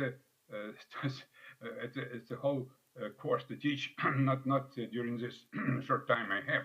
So we jump now to George Bush Jr. And 9/11 in 2001, and George Bush asked, actually Putin called George Bush and asked him anything we can do to help. And Bush said yes, and he sent his Secretary of State, I think Eagleburger at the time, and with a long list of things the United States need, mostly logistics, because Bush was preparing invasion of Afghanistan to hunt for Al-Qaeda, and Russia provided all what Bush requested and more. And Bush was so pleased, so excited. He invited Putin to Washington. It was a red carpet treatment. It's amazing, and crowded in the streets, welcomed him, and then Bush took him to his home in Texas and took him to high school and presented Putin as a new Russian leader with whom we can build bright future for both nations and mankind, all those things. You can easily find all this on the web, how Putin was treated. Then Putin returned to Washington. There was a big reception, and it was a reception for like really combination of people who regular diplomats and public diplomacy, and our group represented like a public diplomacy, and we presented this booklet to Putin. And prior to that, as you can see, this was a letter to Bush, and it was signed by about 175 members of Congress, 175. So I show only like partial because there's no point to use time and show all those signatures, but believe me, it's 175. And my role was American University in Moscow. So one of the areas which we discussed was cooperation education. Of course, there were many others. There was like business and medicine, space, even military, because we had some military experts as well. But my role was education, and I immediately jumped into issues of nuclear security. And what you can see, it's amazing. We have students from Stanford and from Moscow Nuclear University, and people on the right. It's Zygmunt Hacker. Zygmunt Hacker, at the time, he was professor at Stanford, but before that, he was head of the Los Alamos lab. The same Los Alamos lab which produced atomic bomb and other weapons. I think they're still doing this. Zygmunt Hacker came to Moscow, and the guy next to him is president of the Russian, it's called National Research Nuclear University, and the students from both Stanford and this group, how it worked, and they had what we call Nuclear Youth Forum and Stanford, and because Zygmunt Hacker was so powerful, so he was able to raise some money, and students could go back and forth.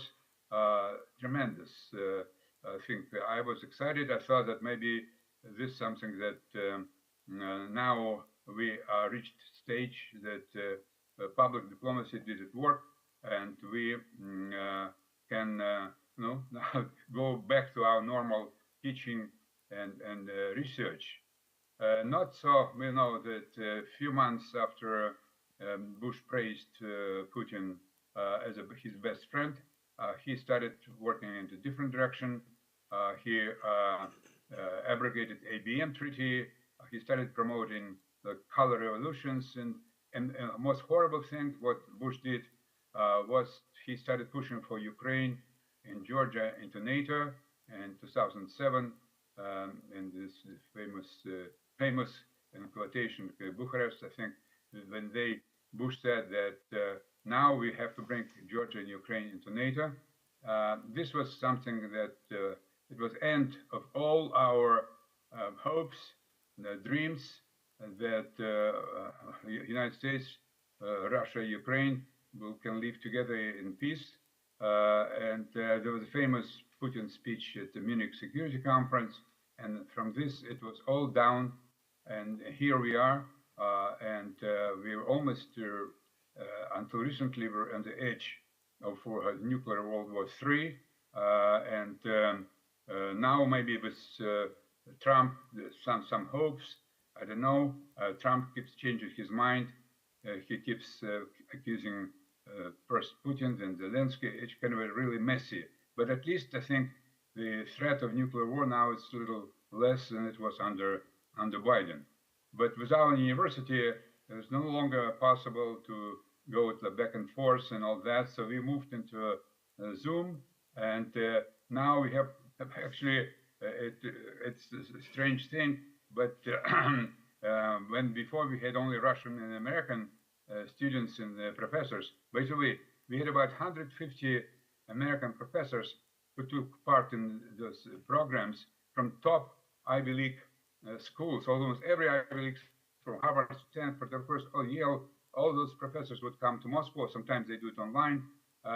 But now we have 32 countries who listen to our presentations. And recently we had a great offer from Italian friends who to go, they have a program called Eurasian Forum. I don't know if I have a link, but yeah, this is what we plan to do. Now we expand and promote what we call multipolar world. And there's a link. I don't know if I will be able, if someone can help me on your side to click. I will try to do it myself, but it's a very important slide to show where we are now with our ideas of promoting not only US-Russia, but multipolar world where everyone benefits. And frankly, I don't know how to click this. Anyone, any technician can simply copy it and show on the screen. It will be great. But I'll try in the meantime to do it myself. I don't know if I can. Professor, I'll help you. Just give me a second. But you might have to go off screen 2 seconds, but don't worry, just stay there.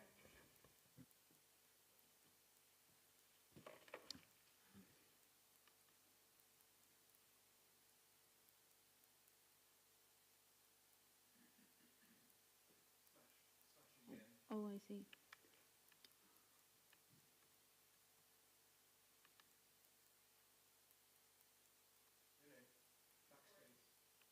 I can't see anything. Oh, yes, of course. Yeah, sorry. Is it slash or is it? /en. Yeah. And maybe put a www in front of that. Yeah, thank you, Adrian. Perfect.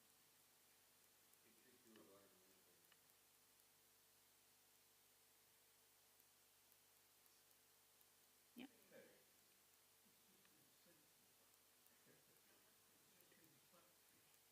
Well, basically, this is the.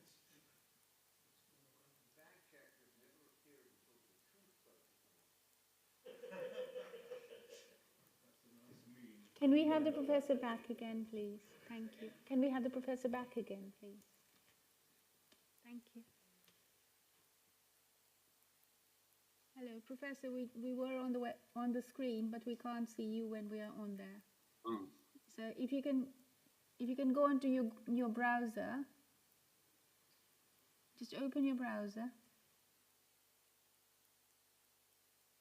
and copy the link onto it. Yeah.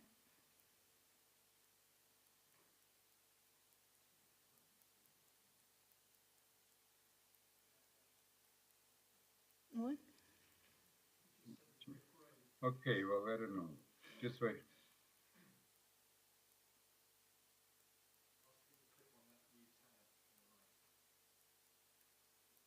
Can you help him? Can you talk to him? Professor, my colleague Adrian is going to help you. Yeah, if you go back to the browser, use Alt-Tab.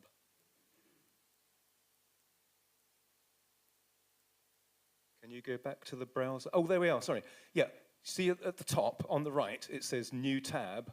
Just click on that. Top of the screen. This one? Where it says New Tab. Oh, well, I don't know, just... Maybe you can write it on the address bar. Well, that's okay. No, I mean, it's... I thought that you can easily just show this link.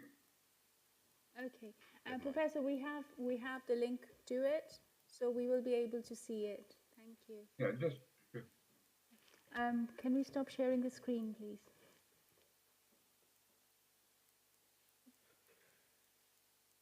Oh, sorry. You need. Can we get the professor back on, please, for questions? Excuse me. Sorry for that. Excuse me.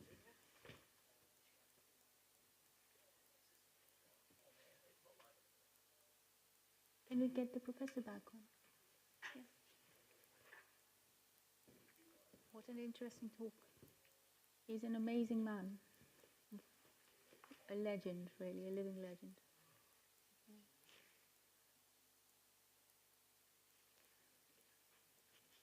Thank you, Professor. You can close your browser screen, don't worry. I'm sure there are some questions. Yeah. Okay, can you hear me? Yes, we can, yes. Okay, so let's, it's okay, I will simply explain what this link says. And if you cannot show it. Professor, can you close your browser screen? Maybe stop sharing? I don't know how to ask him to stop sharing. Can you help? How can he stop? Stop. Okay, let's go to questions because yeah. What I wanted to show, the slide shows, do you see word pluralia? Oh, we can see you now. Well done. Yes. Okay. Yes. Thank now, this pluralia, it's Italian group, and they run Eurasian forums. They're promoting, they're competing with World Davos. Davos is a World Economic Forum. They do Eurasian Economic Forum. And it's a very powerful site.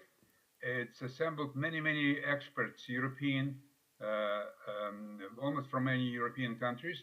And they decided to integrate our university into their platform. And their platform has, of course, more sophisticated technologies than we have. And they have simultaneously translate languages, at this point, 5 languages: Russian, English, Italian, and Chinese, and they are almost ready to go into Arabic languages. And they will broadcast our lectures at American University in Moscow, and also they will provide experts. And this will simply go back to my last slide, which I showed this multipolar world. And I want to invite everyone, every participant at this conference, if they're interested, DT will tell you how to reach me, and we'll be happy to have you as a speaker at this university. With a new semester, I think you're welcome, and we'll show really that the world is multipolar and teach young people around the world. This is really beauty that, again, we American University of Moscow just from 2 countries, first now 32, and hopefully we'll have, I don't know, of course we have what, 100, close to 200 countries, but technology allows, since Pluralia will provide simultaneous translation, then almost anyone can join, and all of you who are taking part in this conference are welcome to do this as well. Thank you. Thank you, Professor. Thank you. It was a brilliant talk. Thank you. Questions? Yes. Are there any questions?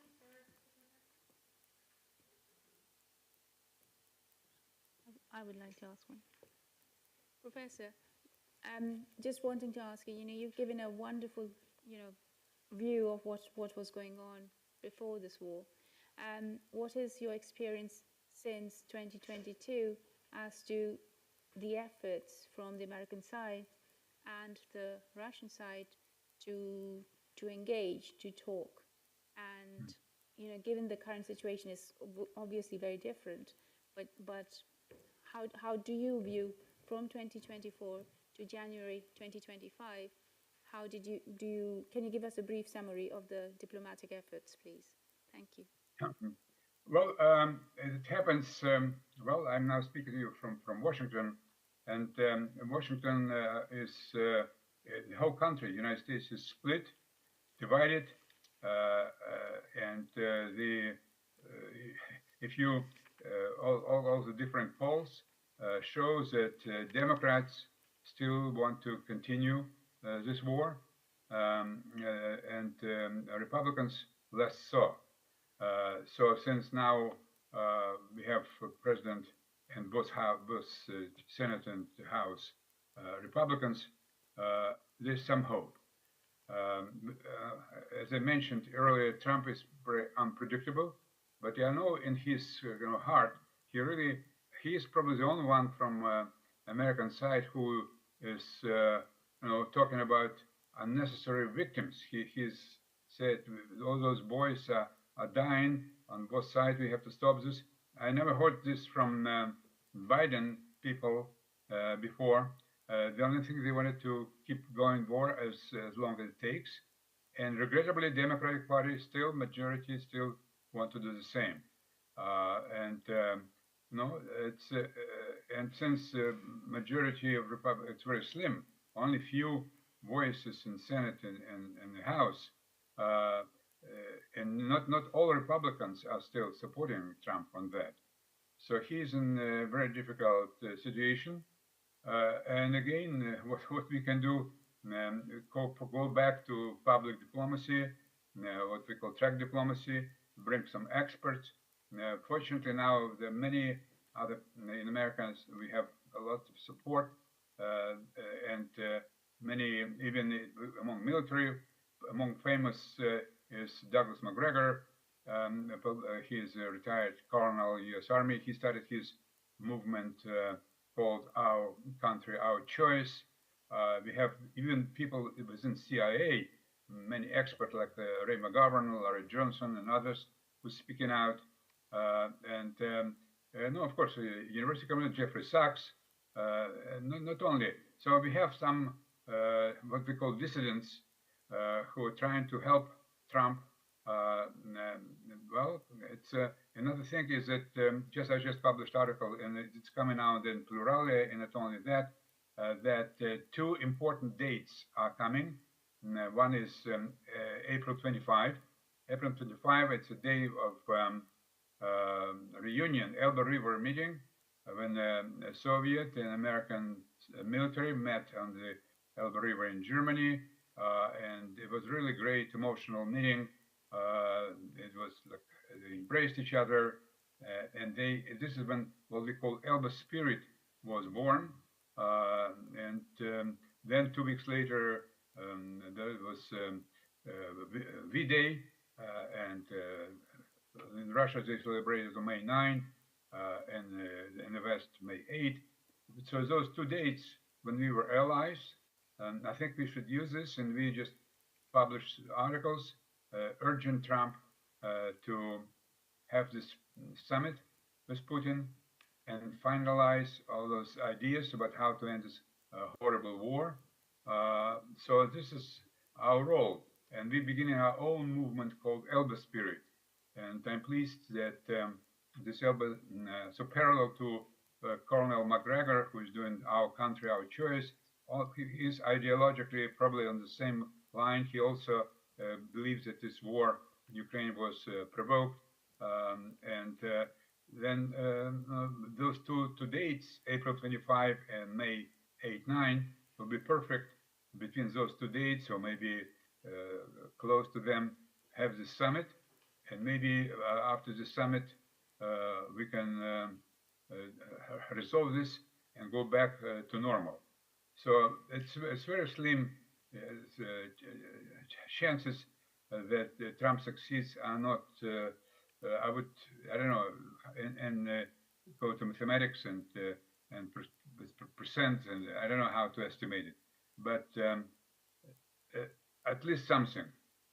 With Biden, there were no hope at all, and now we have some hope. Thank you. Thank you, Professor. There's a few other questions. I can take just one and you keep it short. Professor, could I have your views on the narrative that's being pushed in many parliaments across Europe and in some parts of America that unless Putin is destroyed in Ukraine, he will go on to invade the rest of Europe? What are your views on that proposal? This is the biggest lie that one can, and they use this lie all the time. And they know it's lie. Because Putin, remember I told you during this presentation that in 2001, in front of the American President George Bush, he said, and I was present there, I was at this reception when Putin said that, and when they presented him with our booklet, he said that he was so emotionally just affected by what Bush was saying at this high school, saying that now we have a great leader in Russia who together we will build this bright future for our countries and mankind. So he said, I want to be as close to America as possible, and as long as America allows us to be. And he was sincere. And after that, he repeated many times the same thing. And every time the US said, well, we are not really interested. And there was a chance to end this war, not even before it started, in December 2021, if they agree for NATO not to expand, take Ukraine. Had they done that, there will be no war in Ukraine, and Russia has no interest in invading any country, because first of all, why would they do it? Because the idea is to live in peace with the West. Russia wanted to be part of the West, well, it's a horrible lie. And I'm pleased that many people today, a great article in the magazine, not only of course the book I showed you. This is the best one. I highly recommend Provoked, but many other saying that terrible lie. And the most even horrible things that talking about values, Western values, and then lying and then pushing us to the World War III. It's something that it's a crisis, I think, crisis in the West, and now, at least in America, we have some hope. In Europe, we don't see any hope because we don't see too many voices who raise, at least on the leadership, of course, many experts. I'm pretty sure many people in this audience. But if you look only Hungary and Slovakia say something, otherwise either quiet or they form coalition of the living, willing, and this coalition wants to continue this war, and they want to push Brits and French into Ukraine, and it just leading us to World War III, something that we were hoping that now the threat is not diminishing on Trump. Now they keep doing this because it's a very cynical thing. They want to use Ukrainians as a cannon fodder simply to weaken Russia. And Russia has no intention to invade any country. I can tell you, with someone who's traveling back and forth all the time, it's amazing. The Russians want to live in peace. Maybe there's some, of course, there's some, nationalists who probably want to retaliate for all that was done, but they're minority and put it to full control. And I think that we can trust him. We can't trust, of course, those who want to use Ukrainian. They don't care how many Ukrainians are killed. Ukraine is being destroyed. It's a horrible thing, especially for me, because I was born in Ukraine and I speak Ukrainian language. I still have my friends. By the way, this gentleman, Vladimir Mukhin, he's still my friend, and he's physicist, and he's living in Kharkiv, and it's horror what's going on there. But he doesn't blame Russia. He thinks that it's not, Russia had no choice because when NATO is encircling your country, then you have no choice. And many John Mersheimer, professor of the University of Chicago, he was, I think, first who said, what would US do if Mexico or Canada will try to join military union with China or Russia? What would US do? I think the answer is very obvious. Immediately, both Mexico and Canada will be attacked and destroyed. So, sorry for this long answer, but this is something that I feel very strongly about it. Yes, Professor, I'd just like to go to the subject of education cooperation. You may or may not be aware that the UK in January signed a 100-year partnership agreement with Ukraine. And part of the minor detail of that is a partnership of 100 schools paid for by the UK government. Now, it struck me that this is quite unusual because although schools do have partnerships, to have partnerships arranged on a national scale of that number is quite excessive, because you could argue that the UK should be having more partnership agreements with schools in, say, Australia, New Zealand, many other parts of the world. But to say we should have a partnership agreement with 100 Ukrainian schools and no, say, Russian schools does seem to make one think, well, is this fostering a climate of antagonism towards Russia? Surely partnerships with schools should be based on better world understanding between different nations. Thank you. Well, this is exactly opposite to what we're trying to do. Our American university, since the beginning, as I said earlier, wanted to promote friendship, peace, mutually beneficial cooperation in as many areas as possible, and teach young people to live in this paradigm.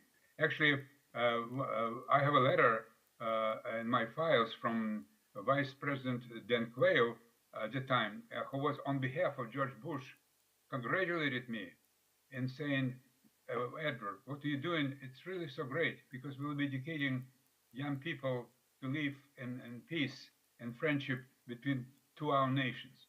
Now, as I said, we propose the same idea to live in peace with all nations on this planet. While this 100 years, well, we've decided that this is absolutely crazy what they're doing, but they will promote hatred. Instead of peace and friendship, they will promote war and hatred toward Russia.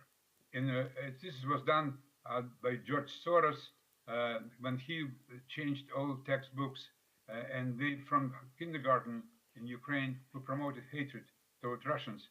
And this is, and at the same time, those who supported it were talking about American Western values.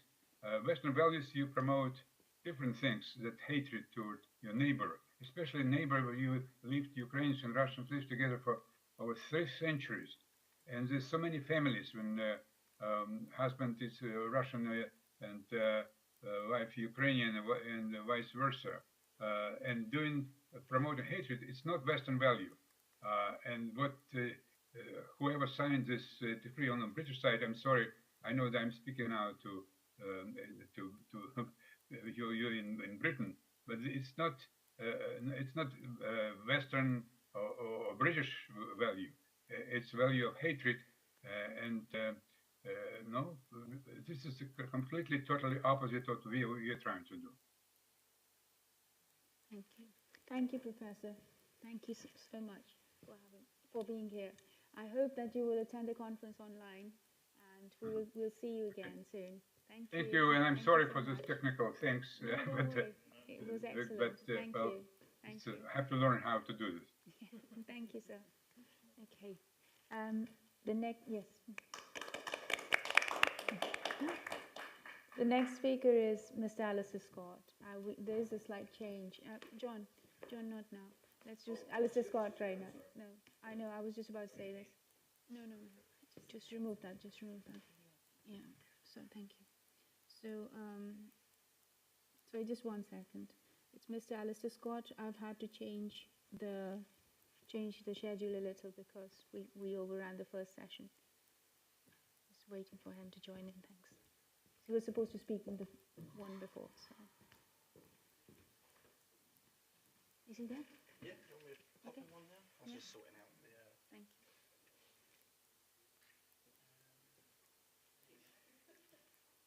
you. Hello there. Can you hear me now?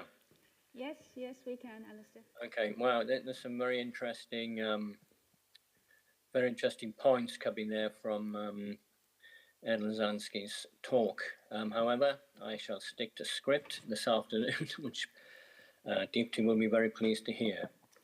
So, I'm very sorry that, first of all, I'll say that I'm very sorry having not able to attend this event in person, but not just because of the great importance of the event, but also missing the opportunity of meeting such a host of luminaries under one roof. Alas, circumstances have conspired against me, but I was determined to be part of this wonderful event, so I'm here, on screen, akin to an absentee Oscar winner, with everyone thinking, you'd think at least he'd make the effort to get there. That's true, but believe me, if it was at all possible, I would be sitting in front of you now at this very moment. I'll first of all introduce myself to you all slightly more formally, but not without first thanking Deepti Bish for the sterling job she's done in actually making this event happen. I remember when she first told me of her plans that I was somewhat skeptical, which in no way was a doubt on her abilities, but more so the fact that getting everyone together in one place at the same time discussing such a topic, and in the UK, was going to be a Herculean task. Yet here we are. Thank you, Deepti, and this will make sure that our voice is heard. The people deserve to hear truth. My name is Alistair Scott, and I'm making this presentation in my capacity as an independent writer on political affairs, having been a regular contributor to Russian publications now for several years. I must be one of the few individuals who've been accused of working for the Kremlin by a Russian publication, and my own editors at that. I can assure you that I'm not, but I would say that, wouldn't I? Yes, my work has been published in more than 40 publications in Russia, and, well, not one in the UK. That probably best underscores my position on the subject of Ukraine. My credentials as a historian include working with Prince Edward's Arden Productions on the award-winning TV series Crown and Country, which led to me advising on a number of historic novels, resulting with my time as a consultant for Brockett Hall. But my passion is Russia, best defined by Winston Churchill as a riddle wrapped in a mystery inside an enigma. The origins of Russia from the rural period, I believe, give us the slightest hint of how over the centuries Russia has developed into what it is today. Yet still, Russia is misunderstood, in particular, without fail, by successive American governments. If we start, however, with the premise that the key is Russian national interest, and even how we might coexist in that space, then we would not be in the mess we are today. Although that would suppose that the elites in Washington are forming policies that promote American interest, when in fact it's the very same elites who reap the benefits of foreign policy. Therein lies the problem. Yes, erasing or simply distorting history is a very powerful weapon. We tend to believe what we read in the history books. At school we have to if we're to make our grades. But surely history is history. It is a factual account of what happened. Not so, unfortunately. Because Washington and in general the Western Allies have been so busy painting Russia as the bad guys for so long, in tandem with a bought and paid for global media, not forgetting Hollywood of course, that it is just taken for granted that the Russians are the baddies. So if anything in history is overlooked or even distorted to underscore their culpability in dastardly deeds, then how can that be bad? Why should we bother about it? But we do. We should. However bad an event in history that might be, the truth, if known, must be printed, however uncomfortable that truth might be. And if we uncover evidence to support an untruth, this must be told and history rewritten if necessary. When history is interfered with in any shape or form for convenience, then there can be no excuse. It is our duty to question absolutely everything, and it is exactly this I'm going to talk about today. Why do we deny the influence and importance of Russian history on Europe and indeed the world? Why is it ignored? Why do we erase Russia's influence from the history books? Much has been made of the fact that under the leadership of President Putin, there has been a great revival of the Orthodox Church in Russia. Under communism, Christianity was frowned upon, as it was the state who was to be worshipped, not the Almighty, despite the fact that Russia had been predominantly a Christian nation for hundreds of years. Today, the Orthodox Church is thriving, and Russia even believes that her armies are fighting a war against a satanic-led state in the guise of Ukraine. In fact, it is evident that President Putin himself is leading the fight for the very soul of the Russian people, as he shows a steely determination in his ongoing battle to preserve the age-old values of family, which he, like the Church, sees as sacrosanct, and the most basic laws of humanity, gender. The recent strengthening of the law regarding the promotion of all things LGBT, etc., in order to protect the young from uber-liberal trends, perfectly underscores the Russian ideal when it comes to family, education, and the Western culture that has become hell-bent on pandering to a minority whose sole intent seems to be the total destruction of society with its anything-goes mentality, where decadence and depravity becomes the norm. Even the church is in the main of pandering to this now not-so-subculture, as it becomes mainstream through promotion in everyday life, thanks to the media and self-serving personal agenda-orientated liberal. All in the name of political correctness gone mad.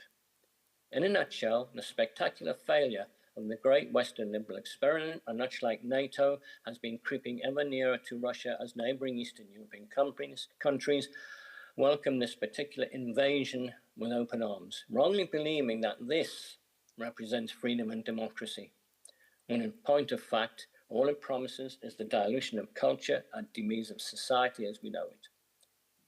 There is no doubting President Putin's grasp of history, as he illustrated with his expansive essay on the historical links between Russia and Ukraine.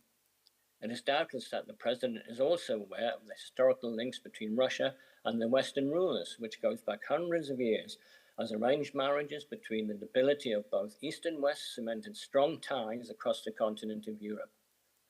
A most important fact often omitted in the teaching of history in the UK at least, and I suspect in other Western schools' curricula. But why? And might it have relevance today? Well, I for one believe so, and I further believe that this hidden history has had an effect on the world order today, and what we are now witnessing globally is the fulfilling of a prophecy that will not have escaped the attention of both church and the more astute of political leaders. President Putin's Christian revival in Russia is no accident, and is also no political stunt aimed at creating another arm of government with which to control the people. His holy war in Ukraine against the satanic forces of evil was no PR exercise, but the restoration of Russian lands. His stand against US hegemony and imposed global world order.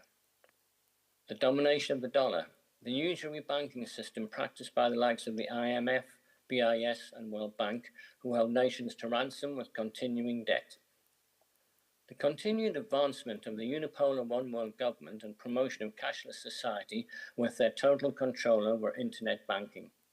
Is it just a coincidence that the very same Wall Street bankers are all supporting and promoting the financial sanctions against Orthodox Christian Russia, much as the fiat-supporting bankers of Venice did nearly 1,000 years ago with the sacking of Orthodox Christian Constantinople and persecution of the Knights Templar in order to steal their wealth? Is history repeating itself? Not only were Russian soldiers present during the Crusades, a fact little known yet even less published, it has been recorded that following the persecution of the Templars by the Pope and Philip of France, as well as fleeing to Portugal and Scotland, it was recorded in contemporary Russian writings of the time that they arrived with their treasure in Russia, where they were welcomed. I do not think it's a coincidence that not long after this event, Moscow became a powerful state, with obvious signs of Templar building which is still visible today. Was Moscow to be the Templars' new Jerusalem? Was it coincidental that, like Jerusalem and Rome, Moscow is built upon 7 hills, which mirrors the Holy City? The Templars' arrival in Russia was obviously not by chance. This was a very significant event which only now is beginning to reveal its true significance. I would be most surprised if these facts had escaped the attention of Putin and the Orthodox Church in Russia. Still not convinced? The Templars were accused of heresy by the papacy, of worshipping women's skull encased in gold. That head was the Theotokos, a painting of Jesus and Mary which was in fact taken to Russia in 1155 and remains there today. This is Russia's most sacred and holy relic.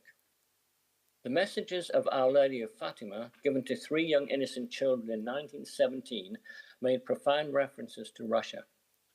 If Russia was not consecrated to Theotokos, the troubles that arose in Russia at this time in the form of the revolution would spread across the world.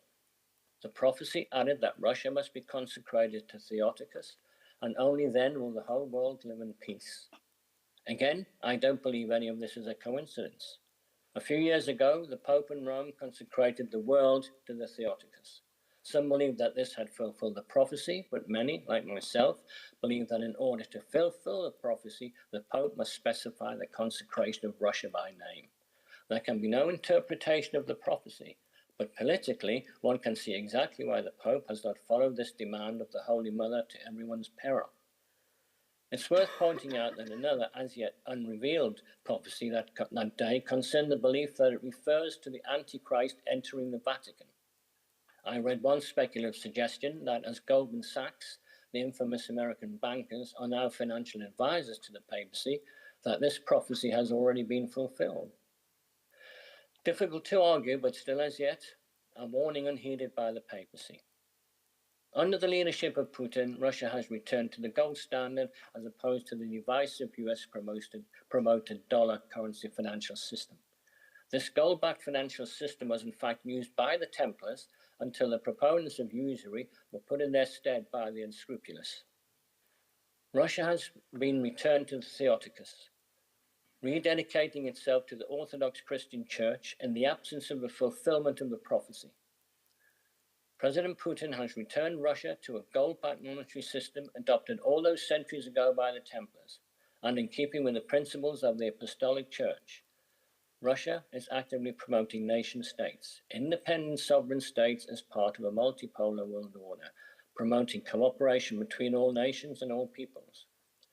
The West's determination to bring down Russia and destroy her culture is totally at odds with this hidden history which we, the ordinary man in the street, have been deprived of. Has this been nothing more than oversight? Russia's close links with the Western culture in the developing Christian world, the documented arrival of the Knights Templar in Russia and their establishment in Moscow as their new Jerusalem, the prophecies of Fatima, their significance not just to Russia, but to the world. Russia's role throughout history has been intertwined with the West, yet this is something that often goes unreported in the history books. There is no escaping the reality that Russia plays a very central role in the biblical stories of the end of times, which many scholars are reading today as being upon us. Such stories do not make mass media, but we ignore them at our peril, as they have a habit of coming to pass, as we have witnessed with this Fatima revelation. Russia's place in Western history is minimalist at best, yet it has and continues to be central to Europe and the world. And it's not just history going back centuries. Let us go back only some 80 years. Perhaps the best example of keeping the people in ignorance concerns World War II again, or the Great Patriotic War, as Russia calls it. Hollywood, in particular, has bombarded us with tales of how America came to everyone's rescue in 1941 to win the war, when the stark reality was that the war was won and lost on the Eastern Front by the Red Army, who overcame incredible hardship to defeat the Nazi invader, then pushed to Berlin, where the war was finally won. It was not John Wayne, it wasn't even Kenneth Moore. Russia sacrificed some 30 million or so souls in defeating the Nazis, and the reality was that well in excess of 80% of German troops were lost in that campaign. But no, according to history books in the West, Russia was just a bit part player, supporting the Allies. The reality was that the war in Eastern Europe was considerably more brutal. Who would have known? That is a fact which certainly does not fit in with the anti-communist storyline so loved by Hollywood in later years and underlined by a heavily biased press we have had. I remember when I was first told of her plans that I was sometimes skeptical, which in no way was a doubt on her abilities, but more so the fact that getting everyone together was what it was about. I digress. One moment, please. Excuse me.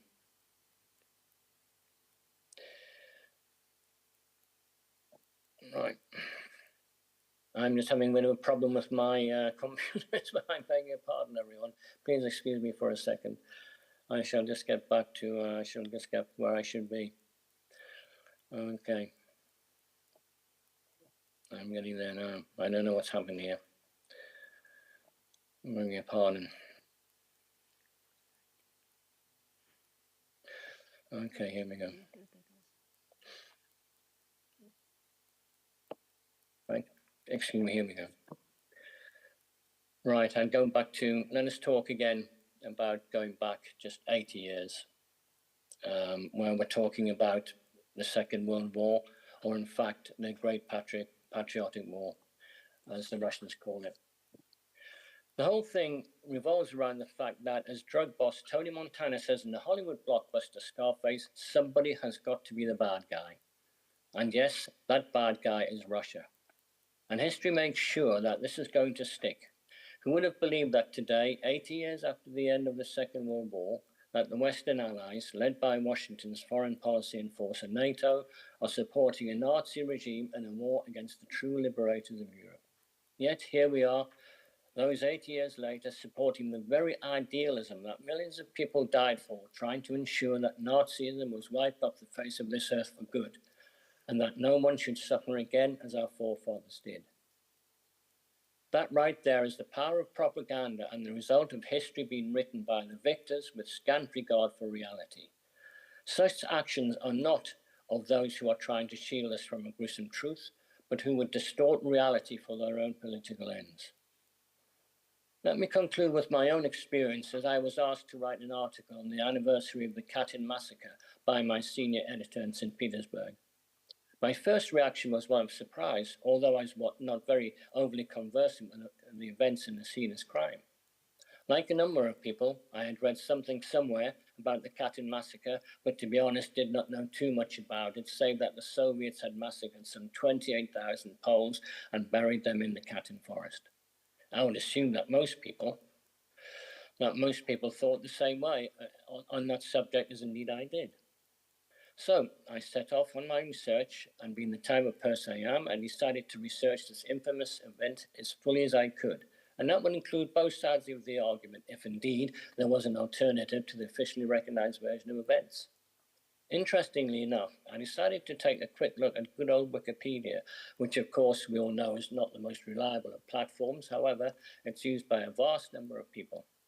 Unsurprisingly, Wikipedia informs me that mass executions of nearly 22,000 Polish military and intelligentsia was carried out by the Soviet Union, specifically the NKVD at Joseph Stalin's order in April and May 1940. Well, who would dispute that? These damn Russians. They're always the bad guy. And again, scrolling down the page, the story's the same. Britannica, All That's Interesting, Warsaw Institute, Victims of Communism, the list goes on. Man-jack of them supporting what we believe to be a fact of history. Why should we not believe this? After all, is this not something the Russians would do? The main accepted facts are that in April 1943, the German Nazi government announced that their troops had discovered large burial pits in the forest of Katyn containing the bodies of some 22,000 Polish officers and intelligentsia who had been shot and thrown into these pits by Stalin's NKVD in April-May of 1940. Despite vehement denials from the Stalin government of any Soviet culpability, on the face of it and in the absence of any contrary evidence, what's to question? Seems to be an open and shut case. When following the Vistula-Oder offensive by Russia in 1943, however, the graves fell into the hands of the Soviet army, whereupon, following their own investigation, reaffirmed that they were nowhere responsible, and in fact the Nazis had committed this atrocity. This position was maintained by successive Russian governments until 1990, when Russia would admit to the crime. Although, for political reasons, a Russian investigation maintained that no crime had been committed, and the secret burial letter, which was drafted to be sent to Stalin recommending the action, has subsequently been regarded as a fake by several eminent scholars. The ongoing Katyn investigations revealed much in terms of inconsistencies and flaws in the narrative, excuse me, no more so than 150 bullet casings were discovered in the graves, all of which, apart from 2, are of German manufacture and dated 1941. Meaning that the executions could not have been in 1940. Russians did use German ordnance, of course, but this find does tend to scream out loud.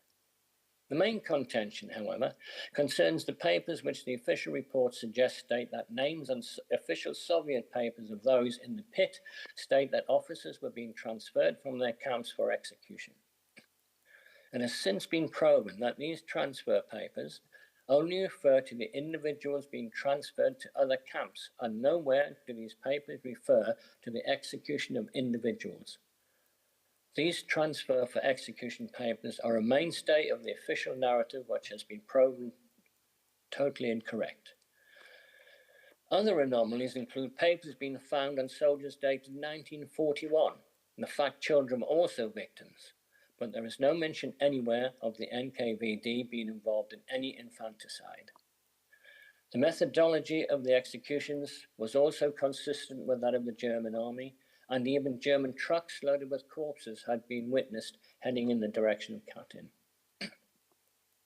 Even for some victims who were purportedly buried in the official cemetery, it can now be proven that this is not in fact their resting place, but at another destination. There are many discrepancies, enough to suggest that it was indeed the Germans who perpetrated this crime. Even following research into the many subsequent investigations into the Katyn affair, perhaps the greatest hint at this being a Nazi PR exercise is summed up by the man who coordinated the release of the information in the first place. Propaganda Supremo Joseph Goebbels.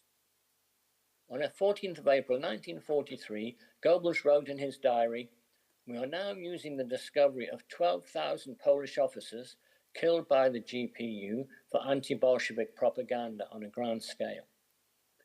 We sent neutral journalists and Polish intellectuals to the spot where they were found. Their reports now reaching us from ahead are gruesome. The Führer has also given permission for us to hand out a drastic news item to the German press. I gave instructions to make the wildest possible use of the propaganda material. We shall be able to live on it for a couple of weeks." When in fact Goebbels was informed in September 1943 that the German army had to withdraw from the Katyn area, he wrote a prediction in his diary. His entry for the 29th of September 1943 reads, "Unfortunately, we have to give up Katyn. The Bolsheviks undoubtedly will soon find that we shot 12,000 Polish officers. That episode is one that is going to cause us quite a little trouble in the future. The Soviets are undoubtedly going to make it their business to discover as many mass graves as possible and then blame it on us." Well, propaganda has been a weapon of governments for time immemorial. In 1943, Germany, in the discovery of Katyn, the Nazis obviously saw an opportunity to cause a crack in the enemy's alliance, as the Bolsheviks of Stalin were unpopular on both sides. Creating Katyn provided the opportunity to turn public and governmental opinion at the time against the Bolsheviks. It did, and even today, the stigma still exists, despite the fact that incontrovertible evidence has been uncovered that would exonerate Russia, putting the blame squarely on the Nazis, who manufactured the whole event in order to blame the Bolsheviks, thus causing a desirous split amongst the Allies. Then, as now, such heinous acts are not beyond the realms of possibility, as witnessed in Bucha, where an atrocity manufactured by Ukraine was used to try and turn world opinion against Russia, despite proof having been brought to light. The official narrative of what happened at Katyn and those responsible for it has not been changed, despite the newly discovered evidence provided by researchers, which has been largely ignored by the powers that be. Such inaction does not, however, alter the reality of this atrocity and the Nazis' culpability. As long as there are brave individuals who want to expose the wrongs of establishment propaganda spread for their own political ends and the recording of historical events, then there will always be hope that truth can and will prevail. Here today, at least we are witnessing truth. The very individuals who are standing up trying to be heard above a cacophony of lies and distortions. Yes, it is overwhelming, but just maybe today we are witnessing a turning of the tide of information that throughout this tragedy in Ukraine has brought us nothing but government-circulated sound bites and carefully constructed misinformation. Governments fear truth and the bringers of truth, but we are showing today that truth will not be silenced. here and indeed every corner of the globe. The people deserve better. Thank you for your time, and please excuse my inability to operate this machine correctly. Thank you, one and all. Thank you.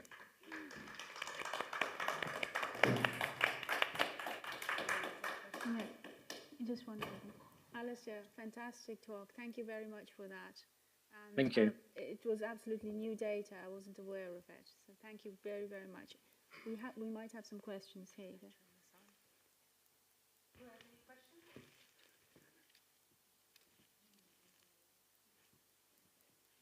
So, Alistair, it's fine. There aren't any questions right now, but I'm going to continue with the Bucha thing. So please do on your end, just keep on the live. Thank you. Yes, thank you. That was, I mean, I didn't know about all that data. Sorry, Alistair, you can leave the meeting, but I hope you can join us on the live. Watch us on YouTube. That's what I was saying. Thank you very much. Thank you. Thank you, everyone. Thank you very much. Thanks. Bye-bye. So that was incredible because I was going to present something which Alistair touched upon, and I think it's relevant right after this talk. Otherwise, I was going to do it later. If you don't mind, can I just one? Because I know it's you. Yeah, that's fine. Okay.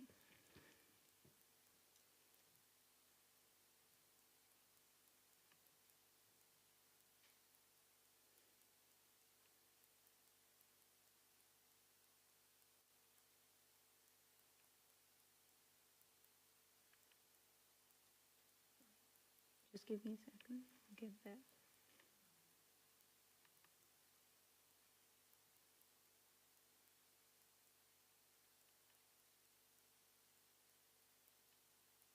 Sorry.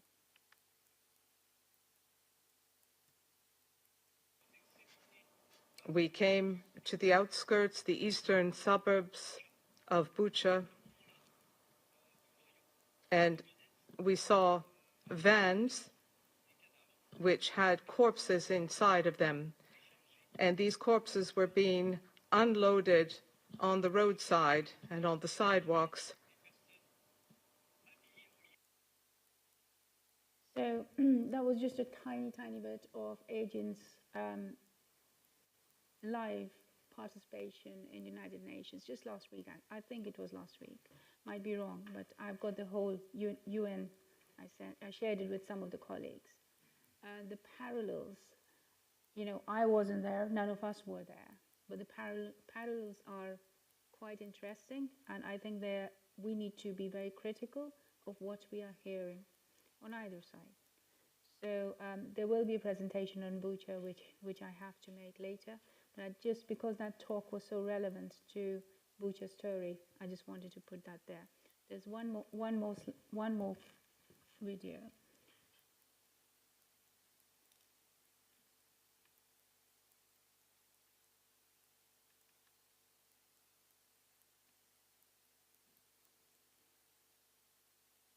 And before that, our British colleagues who were presiding over our council in April 2022, in blatant disrespect to their mandate, rejected our request of the urgent meeting on Bucha provocation that we tabled as early as April 3, thus displaying their clear involvement in this provocation.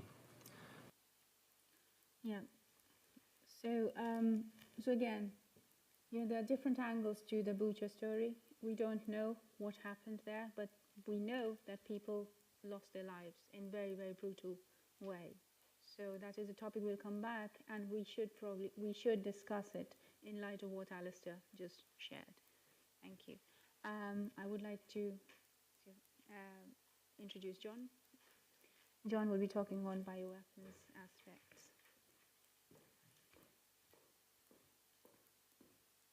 Thank you. Thanks for inviting me to this distinguished conference. It's a pleasure to be here at Cambridge. I was last here in 1990 to look at Charles Darwin's, I think it was his diary from the HMS Beagle. And Britain seemed so different. It seemed like such a, I don't know, we were kind of bathing in this post-Cold War period of harmony, and it seemed like the liberal world order had won, and that we would never have anyone ever question freedom of speech ever again. If you'd told me then, and I studied political philosophy and history with a focus on British history, that in the year 2000, 2001, I would be censored, I flatly wouldn't believe it. My name is John Leake. The way I got into this conference was I worked very carefully, or closely, I should say, with Dr. Peter McCullough in Dallas, Texas. We've just written our second book together. My background is in history and philosophy. I have done quite a bit of investigative work. I've written some true crime books, which have required that I go pretty deeply into the literature of forensic science. Through my work with Dr. McCullough for the last 5 years, we've become very interested in what we call the American or the U.S. biopharmaceutical complex. It has become something of a, as the WEF would say, a public-private partnership between state interests. I'm going to be speaking about the Department of Defense primarily, and pharmaceutical interests. And the question that has arisen is, what are we to make of these biolabs in Ukraine? And the first time I heard about this, my thinking was, well, if we're to be completely rational about this, they may be no different from biolabs in Boston, Massachusetts. They may just be veterinarian labs or research labs for rather pedestrian medical research. But what's odd about it is that they're administered by the Department of Defense. So what are we to make of these labs? I've broken my talk down into 3 questions. What is the Department of Defense doing in these labs? Can we draw any conclusions, or at least find some clues, make some inferences? Can the Russians, or anyone else for that matter, trust the Department of Defense's representations about these labs? And then the final question, do these labs pose a danger to mankind? How much time do I have? I want to be mindful it's the end of the day and everybody's probably tired. 25 minutes. Okay. I will be brisk. How does one advance? Okay. Just press this or that. Okay. All right. We have a statement from the Department of Defense about these biolabs on March the 10th, 2022. So this was shortly after the military operation by the Russians commenced. A senior defense official, that's how he was characterized in the statement. He said it was part of the Cooperative Biological Threat Reduction Program activities in Ukraine. He issued the Department of Defense senior official issued a statement, and he provided a printed fact sheet, both of which are still available online. He stated, quote, "The DoD has been working with the Ukrainian government since 2005 to secure 5 biological research laboratories in Kiev." So, slow working. 2005 in order to secure 5 biological labs. So in other words, it's been going on for 15 years, purportedly the work of securing these labs.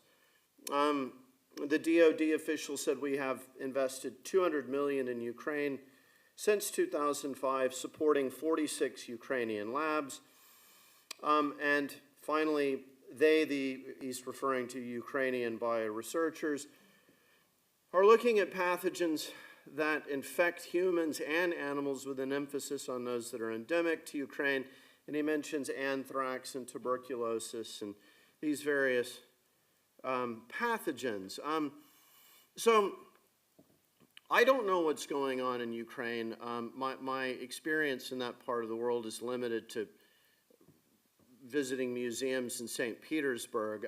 The whole thing in eastern Ukraine reminds me a little bit of the Balkans in the early 1990s. I have spent quite a bit of time in the Balkans. I was in Montenegro last summer. I got to be friends with a Montenegrin who was very interested in the war, and I said, well, can you explain to me the Balkan wars of the early to mid-90s? And he said, well, it depends entirely on who you're talking to. You know, depending on who you're talking to, you'll get a completely different answer. So my perception of this is I don't know what's going on in Russia and Ukraine, but I do have a pretty good sense of my own country and how my own government has been behaving for some time.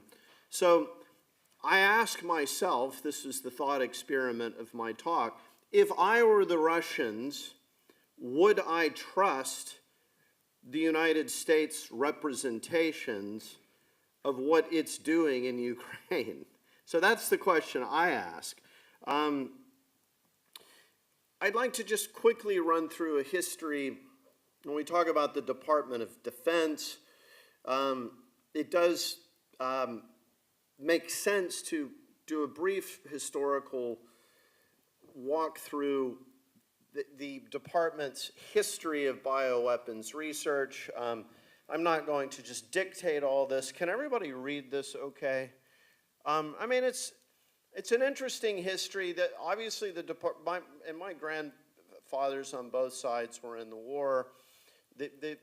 What President Eisenhower referred to as the military-industrial complex in his farewell address of 1961. If we go back to the Second World War, the U.S. military was stood up pretty rapidly in the 30s and early 40s to take on Imperial Japan and Germany.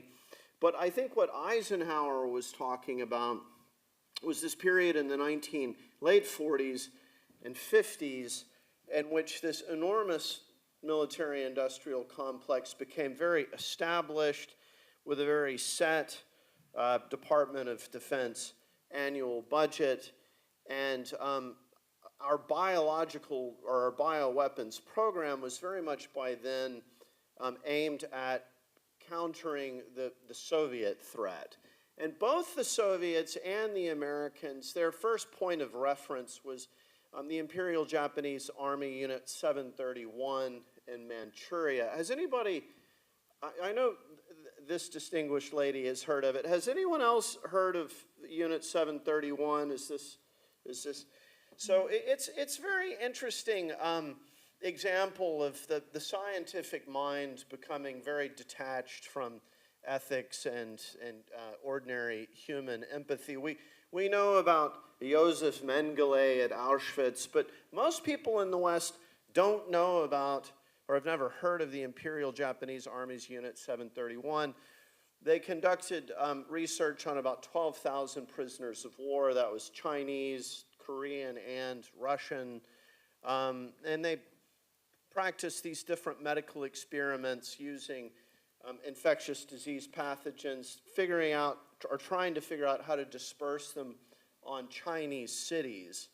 I think what's salient here for my talk is that the literature that has ultimately come out about this is that General MacArthur, who was basically the governor of post-war Japan, he decided that in exchange for these Japanese doctors running the program, telling him about their research findings, that he would grant them immunity from prosecution. So again, we know about the Nazi doctors at Nuremberg. In the case of these Japanese doctors, they were given immunity from prosecution in order to provide expertise and information to the Americans. The U.S. program was focused on 3 basic sites. It was run by what was called the U.S. Army Chemical Corps. The research and development was done at Fort Detrick in Maryland. Then there was the Dugway Proving Ground where a lot of this was tested. and then there was a factory at Pine Bluff Arsenal in Arkansas where biological agents were loaded into munitions. In the late 60s, there were a couple of scandals. There were some experiments with VX nerve agent at Dugway. A cloud of this nerve agent drifted off the site and killed somewhere around 6,000 sheep. This was somehow got out into the press. It was very embarrassing. The other thing that was revealed was that leaking chemical munitions were being transported across the country, loaded onto old vessels and scuttled in the ocean. So Congress got interested in this. Typical Congress kind of had no idea whatsoever what was going on, finally did get some wind of it, kind of made something of a stink about it. Nixon decided unilaterally to end the U.S. biological weapons program. That then paved the way for this 1972 Biological and Toxic Weapons Convention. So that's kind of where all of this starts. It sort of seems to be leading to a humane place with Nixon nixing the program. But what it does, I think, is very interesting. It leads to this concept of we will terminate an offensive program because it's morally repugnant, but we will continue with defensive research. And I think this leads to a very intriguing moment in this story. Anthrax became a pathogen of great interest. What I think is notable about anthrax spores is anthrax doesn't really transmit. It's not a contagious illness amongst humans, but anthrax spores have this biological toxin, if inhaled, will kill people. So I think perhaps it's useful to think of anthrax in a way as it's a chemical weapon. It's not exactly a contagious weapon, though it is a biological agent. The Americans began meditating on the potential biological weaponization of anthrax. This 1950 experiment in San Francisco, where anthrax was released into an onshore breeze off of San Francisco. Excuse me, it wasn't anthrax, it was a harmless bacillus, kind of a moldy-like bacillus. It was released into an onshore wind off the coast of San Francisco. And from that experiment, which the poor people of San Francisco knew nothing about, it was ascertained that anthrax could be a useful biological weapon. So I think it was from that San Francisco Operation White Coat experiment, the focus fell on anthrax.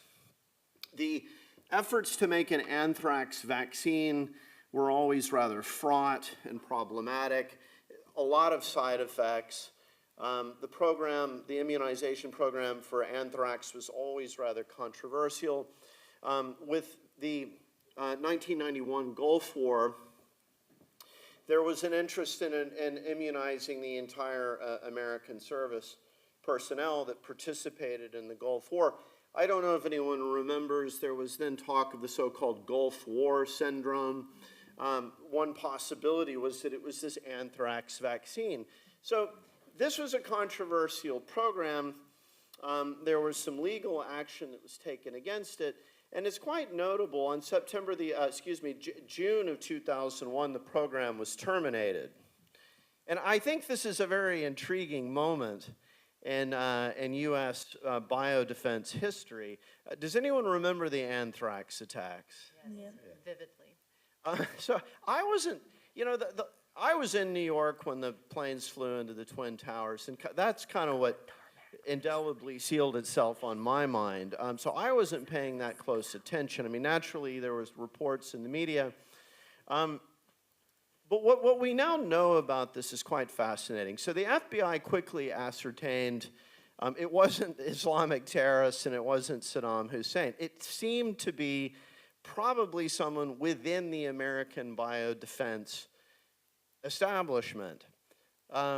I mean, it was quite clumsy now. If you look at the letters that were enclosed, there's this death to America and these kind of clumsy references to what someone constructing a theatrical attack from Islamic terrorists might make this appear to be. But what I think is interesting is the FBI was damned slow in pursuing this. It's this. They first look at this guy, Stephen Hatfield, who later worked for the Trump administration. But it's this kind of slow burn, harassing Hatfield for the better part of 6 years. And the investigation just doesn't really go anywhere. At the same time, this slow motion investigation that's not going anywhere is being pursued, there is a lawsuit against the Department of Defense saying, for soldiers saying we're against the anthrax mandate. And what I think is fascinating about this, it's only after the DOD loses this lawsuit, the anthrax vaccine mandate is lifted, that the noose tightens on this guy, Bruce Edwards Ivan, who was a scientist at Fort Detrick. So he apparently catches wind that the noose is tightening on him, and he commits suicide, or so we're told. So the upshot of all of this is that the anthrax vaccine program was reinstated. Congress passed this Public Health Security and Bioterrorism Preparedness and Response Act in response to the anthrax letters. But come to find out, the greatest bioterrorism attack in U.S. history was committed by a senior official at the Department of Defense. So, yes, we could say he was a rogue guy, he was crazy, he was a mad scientist, he was worried about his life's work slipping away. Nevertheless, it does at least raise the question, could it be that the biggest biological threat to the citizenry of the United States, could it be, is our own Department of Defense? I don't know. I just ask questions. I don't know the answers. Nevertheless, the anthrax attack combined with the September the 11th attack, it sets in motion this legislative framework, which is granting the Secretary of Health and Human Services basically a statutory framework for declaring public health emergencies. There's the BioShield Act of 2004, and then the Public Readiness and Emergency Preparedness Act, PrEP Act of 2005. If you want to know how all of this crazy stuff, out of control pandemic response in 2020, the legislative pavement that was laid down for it, it's the PrEP Act. So in the event that the Secretary of Health and Human Services determines there's a public health emergency and from an emerging infectious disease upon us, he can declare a public health emergency. At that point, anyone who is in the business of making so-called countermeasures, it could be vaccines, it could be personal protective gear, it could be antivirals. We now know that the real focus, the real name of the game was vaccines. But if you're in the business of making such countermeasures, two things happen. First of all, you receive almost complete liability protection in the event that the citizenry is harmed by your countermeasure. And secondly, very, very generous government payments for your countermeasures. So liability-free, Uncle Sam is writing the check, prepaid, nice work if you can get it. What I would point out is what this is, in effect, is the militarization of pandemic response. Same concept of military preparedness and countermeasures. Instead of armed men invading the country, it's invisible pathogens, which in a way are psychologically more insidious. You can see an armed man and shoot at him. You can't see a pathogen. Same legal framework of the emergency powers, such as the War Powers Act of 41, which resulted in Japanese citizens being rounded up and incarcerated. Same lack of product liability for manufacturers of countermeasures. Within this same legislative framework, within this proposition that we're not doing any kind of offensive bioweapons research, we're just doing defensive bioweapons research, we have this idea, dual-use research of concern, abbreviated to DURC. Okay, so I mentioned that anthrax sort of behaves like a chemical weapon. It's not transmissible amongst humans. What is transmissible amongst humans? Influenza and SARS coronaviruses. And people will say, well, the case fatality rate, particularly with most forms of flu, but particularly with coronaviruses, it's a fairly low case fatality rate. But I think that this overlooks a very important concept in bioweapons, namely, the real value of a bioweapon is its ability to disrupt. It takes a while to figure out the case fatality rate. There's this latency period in which it's contagious. The contagion can move all over the world, particularly in the era of jet travel. You know, by the time the biodefense establishment has figured out exactly, what are the pathogenic characteristics of this, what is the transmissibility of this, you've had massive, massive disruption. So particularly if the media is completely amplifying, doing everything it can to amplify the fear. So I think influenza, pandemic influenza, and then SARS coronaviruses, they really become the dual-use research of concern pathogens. Does anybody remember the 2009 swine flu pandemic? Yes. So this was an absolute bonanza. It was actually far less lethal than the seasonal flu of that same year.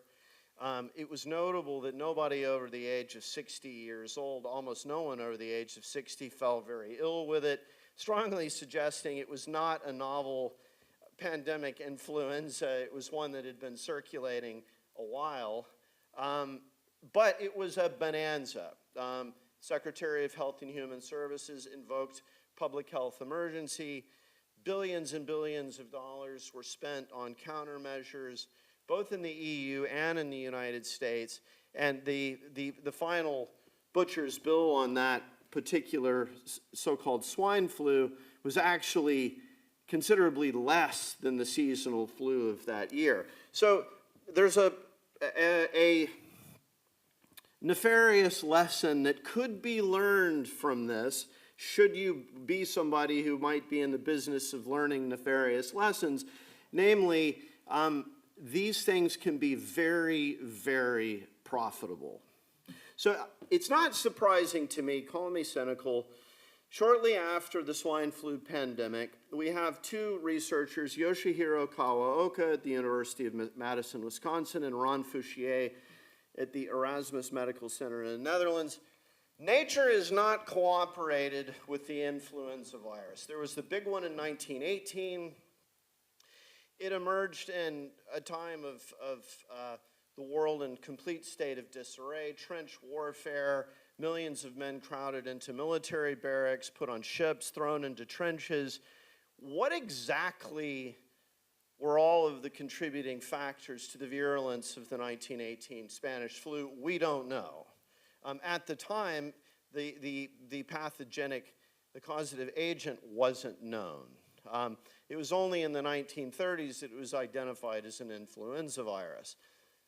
But the thought for decades was another virulent influenza along the lines of 18. It's coming, it's coming, it's coming. You get to 2011, it's still not come. So my somewhat cynical interpretation, Yoshihiro Kawaoka and Ron Fouchier say, well, if nature's not going to produce it, we'll produce it. So They take H5N1, it's an avian flu influenza virus. They amplify its transmissibility amongst humans using so-called gain of function, recombining different amino acids in order to make it transmissible by aerosol amongst ferrets. Does anybody remember the Fushier? Is this news to you guys, Fushier and Kawaoka? This is what, amongst virology high priesthood circles, this is what resulted in the 2014 administrative pause on gain of function research. A lot of people got very, very frightened of this. So it was from the work of Kawaoka and Fushier that the US government said enough is enough, this is too dangerous. Pause on GOF, gain of function work. At that point, we get a new area of delightful research. Has anybody heard of Ralph Barrick? Okay. So Barrick, just back up because a lot of people aren't aware of this. Coronavirus it was this guy, he was a virologist, David Terrell. He was the director of the Common Cold Unit here in Great Britain. He's the one that first isolated and characterized coronaviruses. Now you can see he was at the Common Cold Unit. David Terrell wrote a book about this titled Cold Wars. And his perception was the coronavirus is one of the primary causes of the most common infectious disease in the world, the common cold. We all get it. A lot of people get it multiple times per year. What this UNC, University of North Carolina, Chapel Hill professor Ralph Barrick, where he really comes on the scene, he starts in about 1985 obsessively tinkering around with coronaviruses. And in April of 2002, he submits a patent application, Methods for Producing Recombinant Coronavirus, in which he describes in the patent application tinkering around with the different nucleic acids in the sequence to recombine different genetic sequences into the same coronavirus. Now, what's interesting about the timeline, and remember, I'm an old true crime guy, 7 months after he files the patent application, we get the first SARS that purportedly comes out of China. And it's interesting, the WHO said, well, we always thought that this was just a common cold pathogen. For the first time, wow, it seems that this coronavirus can produce a far more virulent disease after all. Remarkable, remarkable timing. You think of natural history as usually something that extends over a period of centuries or millennia. Things are moving real fast in the wake of Ralph Barrick's research.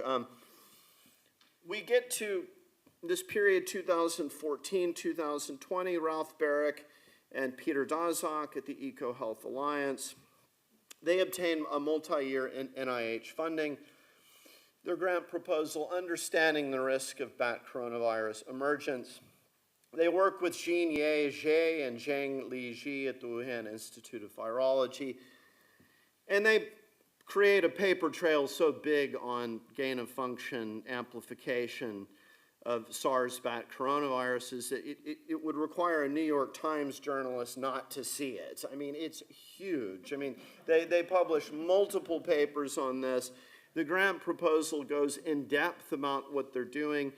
And in their papers, Barrick is saying, we did it. We used humanized mice, a humanized respiratory tract of mice, and we created a bat SARS coronavirus chimeric virus that's combining genetic material from different coronaviruses into one that will, in vivo, in mice, produce epidemic levels of this coronavirus replication titers. So they've done it. They've created this monster in humanized mice. I think a lot of you are probably aware with this particularly notorious bit of history. I probably don't need to go into the details of it. Is that a safe assumption? Yeah, okay. One thing that a lot of people don't know that I find intriguing is how Moderna and Stéphane Bancel, the CEO of Moderna, how he comes to bear in this. Bancel was the CEO of Bioweapons. It's an old French diagnostics company in Lyon. It's quite funny. It's like he has this plum position at Bioweapons during this period when Bioweapons works with the Wuhan Institute of Virology to build a new BSL-4 lab in Wuhan. So the planning, the training of Chinese staff at Bioweapons lab in Lyon. Bancel is there for all of that, but then in 2011, a Frenchman suddenly says, you know, it's a very strange thing. I've gotten a job at a new startup in Cambridge, Massachusetts called Moderna, which has a DARPA grant. That's the Defense Advanced Research Projects. It's a Department of Defense agency.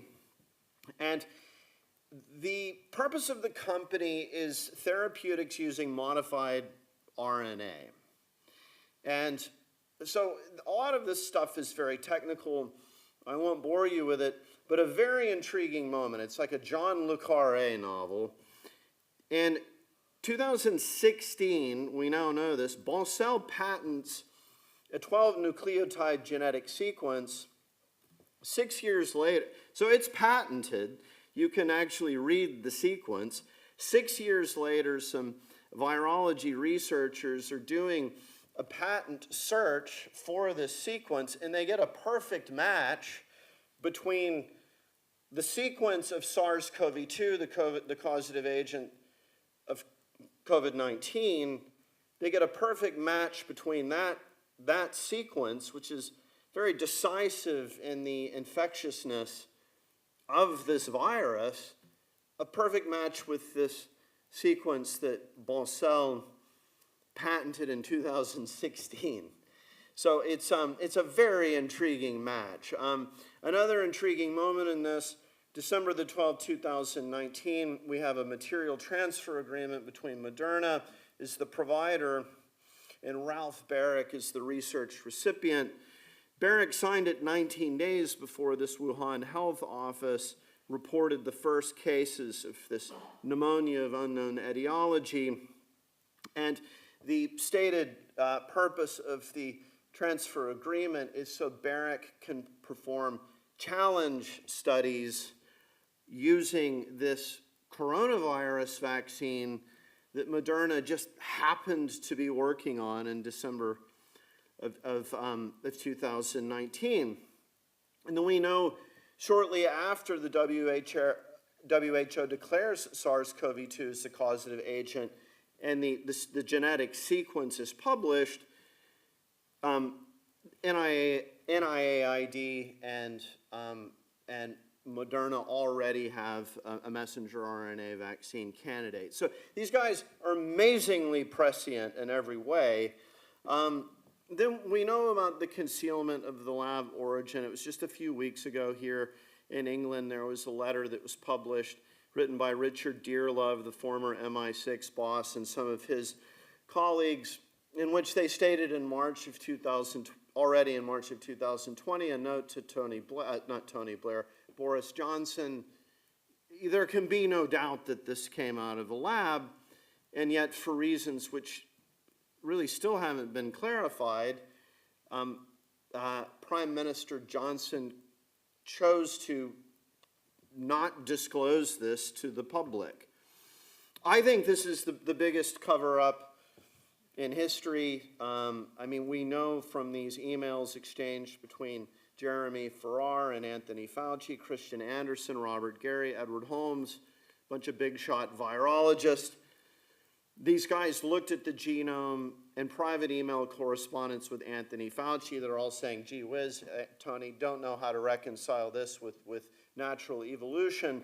But then when they go to write their paper, published in Nature Medicine, The Proximal Origin of SARS-CoV-2, they say the exact opposite of what they stated in their private correspondence. In their publication, they claimed that the virus is consistent with natural evolution. So it is a perfect volte-face from what they wrote in their private correspondence. So what is my conclusion? I don't know, again, I want to emphasize this, I don't know what's going on in Russia and Ukraine. I'm just speaking about the U.S. government. I say the U.S. government cannot be trusted. I don't trust the United States government. My family, my ancestors moved to the United States. I think my mother's direct ancestor was on the Mayflower. My family's been in this country or in the United States since the beginning. Pretty much all of the males in my family, including my father, served in the military. My dad was in the U.S. Marine Corps. I don't trust the U.S. government. I think the bio-defense complex is primarily interested in pursuing its own interests. I think these DURC gain-of-function projects are the biggest emerging infectious disease threat. And I think Robert Redfield, the former CDC director, has actually stated the same. I think BioShield and the PrEP Acts laid the groundwork in 2004 and 2005 for the subversion of the U.S. Constitution and informed consent. Congress is clearly indistinguishable from a brothel. They just go with whatever their lobbyists are paying them to do. Fauci and colleagues have created a biopharmaceutical racket, dispersing billions of dollars of grant money to guys like Peter Daszak, who, to me, is just, well, I'm going to not use intemperate language, but all of this just seems very, very dubious at best. The health of the American citizenry is obviously secondary at best. I mean, there was deliberate suppression of early treatment of COVID-19. My colleague Peter McCullough experienced this firsthand. So I think the Russian government would be insane to trust the Department of Defense, its assurances about these labs. Now, what are these labs doing? I don't know. But we can clearly see that what the U.S. government has been doing all along with its biodefense project is well, dubious at best. So I shall conclude with that. I hope it was a coherent, yes, sir, Andrew. Yes, wait for the microphone. Thank you, Laura. John, that was excellent. Just a couple of points I'd like to add to. The 91 anthrax jabs for our service personnel prior to the Gulf War. The Gulf Coalition, I think, was 36 or 37 nations. Those that were vaccinated were American service personnel, British, Canadian, Australian, New Zealand, and the Danish soldiers. The distribution of Gulf War syndrome, we handed over to, from a veterans group in the UK, to Professor Norman Fenton, formerly chair of the Turing Group, great statistician. He analysed the distribution of Gulf War syndrome across the 36 nations and the distribution across those who are vaccinated. The chances of it not being the anthrax vaccine that caused the predominance of Gulf War syndrome in the nations that were vaccinated, the chance of it not being would be 1 in 1.25 million.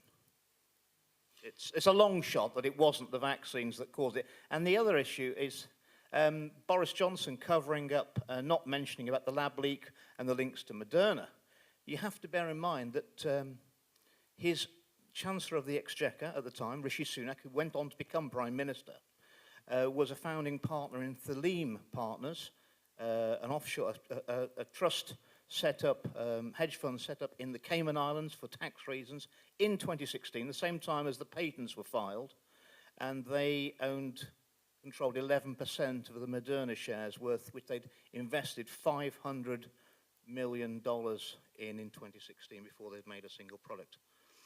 I wouldn't want to draw any, conclusions from why he might have kept quiet, but I think you can you've come to always your own. You've always shied from controversy. Yeah, so what you see is this is just a racket. But we have a hard time seeing it because it's out in the open. I mean, and I've been doing investigative endeavors for 20 years, and what I think the human mind really, really struggles with, I was having a conversation about a Swiss playwright named Max Frisch, who wrote a play called Biedermann and the Arsonist, and the theme of this 1953 play is people can't see malevolence when it's right in front of them. Psychologically, we have this normalcy bias. It looks like a normal human being with a human face who smiles and is maybe even charming and seductive and funny. So we don't see the malevolence because it's right in front of us. And then somebody, like a former member of parliament, points out, and I take it the paper trail, the documentary trail is clear, that your prime minister was an investor in this enterprise. And I think the typical human mind just can't believe it. You just say, well, surely, Mr. Member of Parliament, you're overlooking something, or there's some. I think we have a hard time. The devil comes up and he introduces himself to you. You know, it's pleased to meet you, hope you catch my name. I mean, I really think that's what, now I'm getting metaphysical. But I think that's potentially what we're up against at the moment. Yes, sir. Well, you talk about the devil. Let me introduce him to you. Actually, in fact, the biggest labs that have been developed in Europe, they are not in Ukraine. They were not in Ukraine. They were in Georgia, in Romania, and I have been working with Dilyana Gaitanjeva, who has been investigating regarding all those labs that has been developed. In Georgia, it has been a disaster because they have been killing, with the help of Gilead, a lot of people. Then they have been deciding, in fact, to move forward to Ukraine because Ukraine, when they split up with Russia, they were not part of the bioweapons development, okay? I have some a little detail, in fact, to add in regard of what I have been hearing today. First of all, this is not $200 million that has been invested, but 1.4 billion. And this is the company Black & Veatch that has been financing all of this. Of course, Metabiota was part of the loop, and this is involving Hunter Biden that has been investing massively in this company. I have all the records that I have been finding into the procurement database of the United States. And actually, the team of, I've been giving all the information to the team of General Vallely, including Todd Callender, who is a lawyer, attorney in Dallas, Texas. Other detail, there is a laboratory which is located in Odessa. It's called a Meshnikov Institute. This is a category 2 laboratory that is playing around with a category 4 type of virus. This laboratory, I've been sending my former assistant to check, in fact, the security of the lab. It is inside the city, and you can go inside the lab as if it was like a supermarket. So there is absolutely no security in Ukraine regarding, in fact, the protection of an eventual escape of a virus. I know for sure that the coronavirus has been tested in Ukraine much before pandemic, because I was living in Odessa, and my neighbor was a doctor. She got a pneumonia during the winter 2016, 2017. She almost died. And she was telling me that in a village very close to Kherson, during this specific winter, 862 people have been dying in 1 week. It never happens in the world except in this place. I've been finding the record into the same database of the US government that there was a transfer of materials to the company called Labyrinth Global Earth. And most of the people working for this company, they have been working for Metabiota, they have been working for Black & Veatch. I will furnish you, in fact, all the documents necessary in the way that you understand what has been happening there. Thank you. Thank you. I look forward to reading those. And it's perhaps not entirely relevant, though I think you just touched on it. This very, very peculiar connection of the Biden family and Hunter Biden with various commercial interests in Ukraine is very, very strange.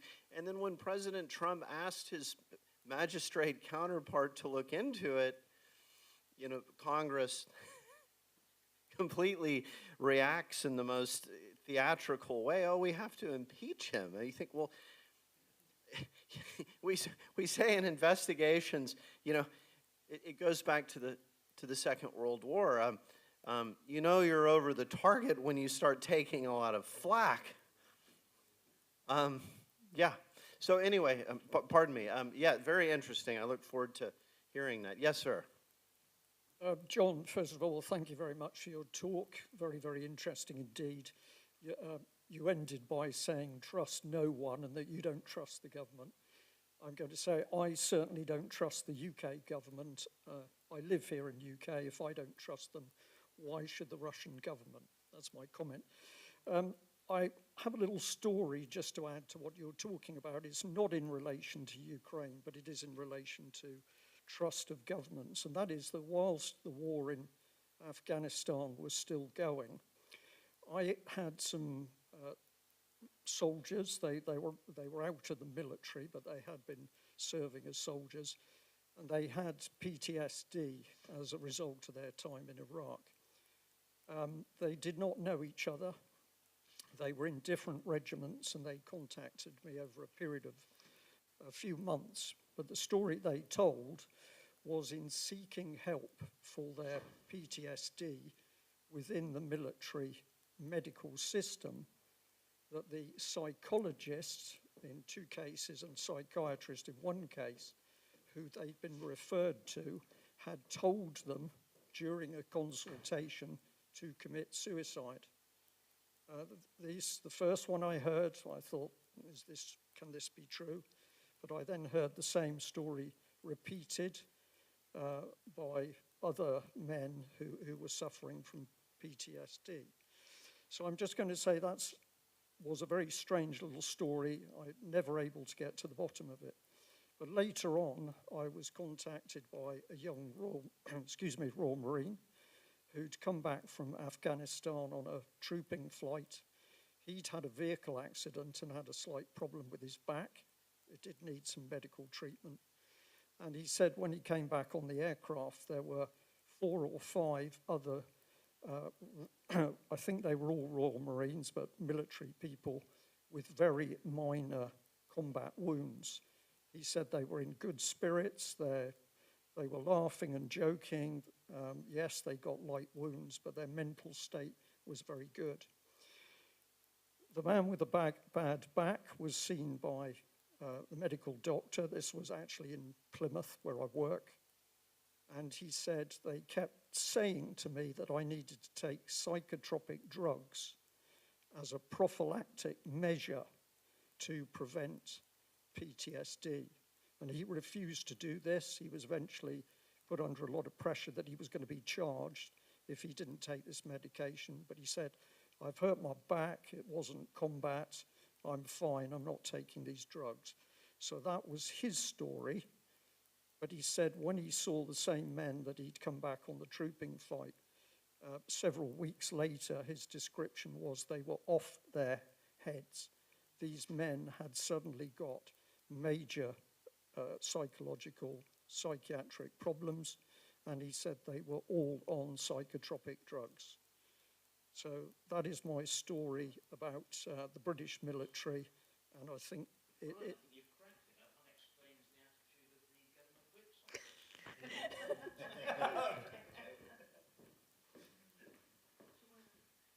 Yeah, well, what I'll say about my perception of the military as an ancient human institution. The author of our Constitution, James Madison, was very, very suspicious of setting up an organized, established military interest in the new republic. And his reasoning was very clear. He presented it at the Constitutional Convention in Philadelphia. He had multiple debates with Alexander Hamilton about it. He wrote about it in multiple letters. The problem with an organized military interest is that it doesn't have to be in business for very long before it starts behaving in a way to expand its interest, its budget, its bases, its naval vessels, and its honors, its emoluments, its laurels. And in order to do that, it's necessary to, like St. George going out to slay dragons, you have to find a constant source of dragons in the world in order to maintain this standing army, is what Madison called it. And the other thing that Madison pointed out, he was an old school gentleman and he studied history, particularly ancient history. He pointed out whenever the Romans, the patricians, detected a revolt fomenting on the Italian peninsula, what did they do? They would get some war going, on the frontier, on the Rhine or the Danube or in Judea or wherever. So that war, the human mind is always primed to be on a war footing. And the other thing that Madison pointed out is in times of war, the executive does whatever the hell it wants. There's no supervision of any of this. People say, well, how the hell could the most civilized people in Europe, the Germans, the best universities, music, art, philosophy, Goethe, the whole thing, how the hell did they commit these atrocities in Poland? Well, it was military and police units who, with no freedom of the press, no one was supervising them, no one knew precisely what the German military units were doing in Poland. This is why I get nervous anytime the United States embarks on one of these occupational military adventures abroad. I was not surprised by the cover of the New York Times showing these prisoners being demeaned and tortured in the Abu Ghraib prison just a couple of months after the U.S. military began its occupation of Iraq, in Saddam Hussein's own prison. So anyway, we could go on forever about this, but I think we have another question. Yeah, one more. Thanks, John. Very good. The one thing, time permitting at some other point perhaps, that could be added to this, I think would really round it out, would be a discussion of the absolute largest offensive biological weapons program on the face of the earth, and that's Russia's, with which I am very familiar, unfortunately. And the second would be talking about the CCP, Chinese Communist Party, People's Liberation Army, PLA, joint civilian military fusion program, and their sprawling offensive biological weapons program across China, from whence, of course, the SARS-CoV-2, and the contributions, of course, that our own public health administration, provided, certainly in terms of financing, but I would hold, and I've actually written about this, Dr. Malone, Robert Malone allowed me to graciously publish at his own Substack about these things. But the fact that we contributed, I think NIAID, NIH under Francis Collins, I don't know if people know, Francis Collins signed in 2015 a joint collaboration agreement with the Chinese Academy of Military Medical Sciences, the one that helps to run their BW program.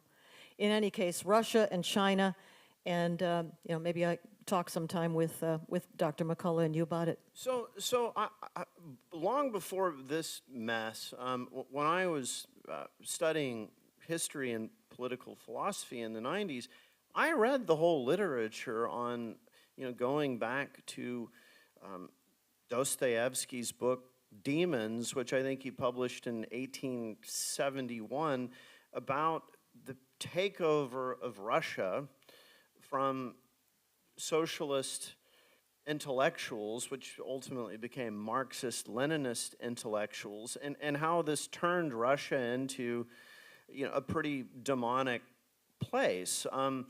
And the whole lousy history of Bolshevik, Marxist, Leninist, villainy, I'm very, very well familiar with all of this. One of the things that has been remarkable to me is how the American left went from being soft on communism. I mean, when Alger Hiss, who was FDR's advisor at Yalta, when he died in 1996, the New York Times still wrote a glowing review obituary, even though we knew by then he was Stalin's spy at Yalta.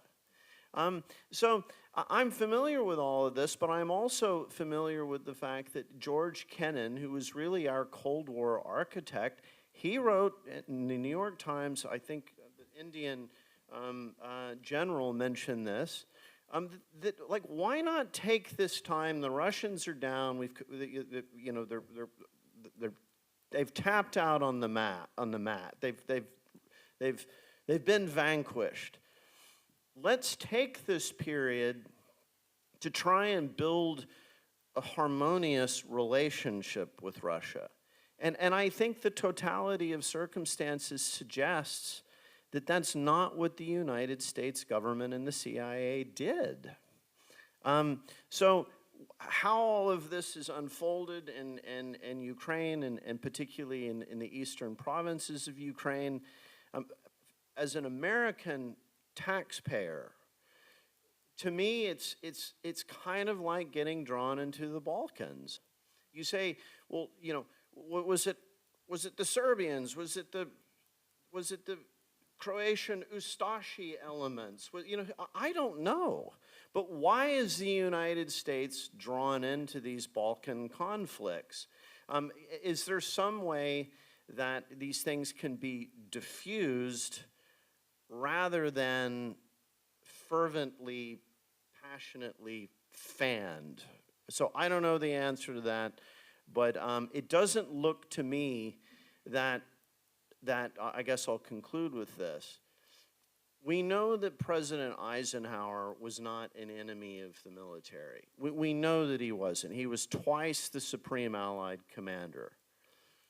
He was a career military guy.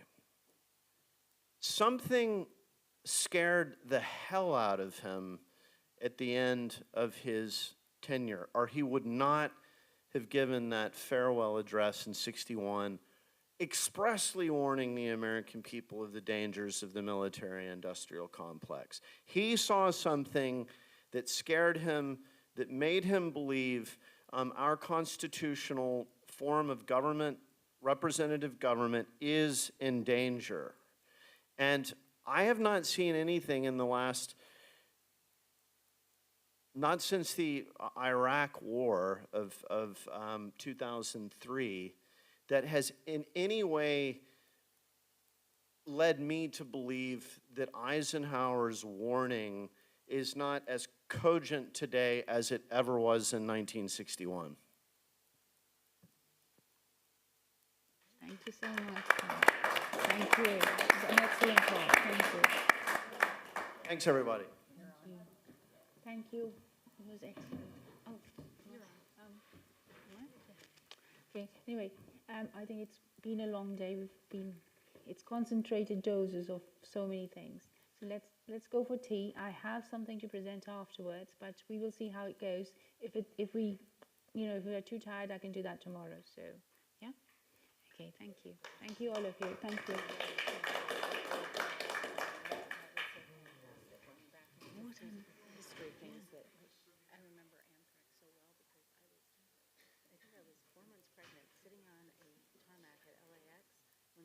spilled a packet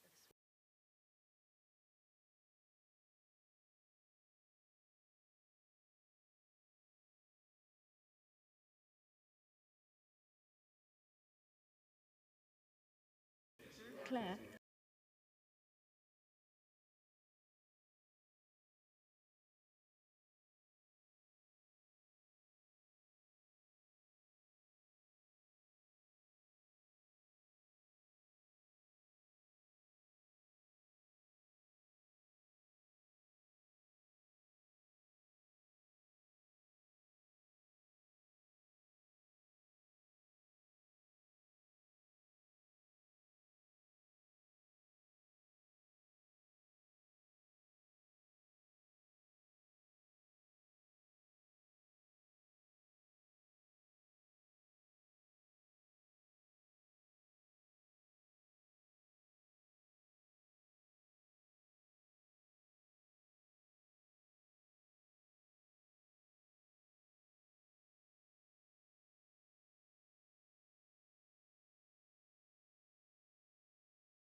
Hey.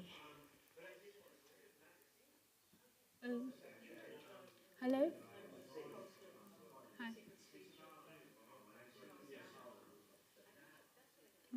Can they hear me? Yes, okay. Hello? Yeah, that's fine. Yeah. How do I do it? Терри, нет, нет сейчас, пожалуйста, потому что это очень...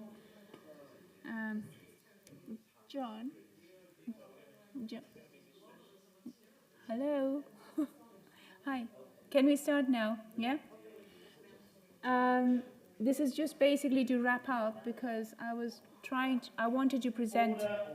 I want to hear what the Honourable Lady's saying. Спасибо. So this is just a wrap up because it's just to show you a few things that I wanted to show you, and I promise I won't take too long. This is as a tribute to my colleague who's called Mr. Graham Phillips. He is a reporter. He has been in Donbass from 2014 onwards, and he actually is almost a native there. He has been a native there. I want to show you who he is, but yeah, you will see him in a second.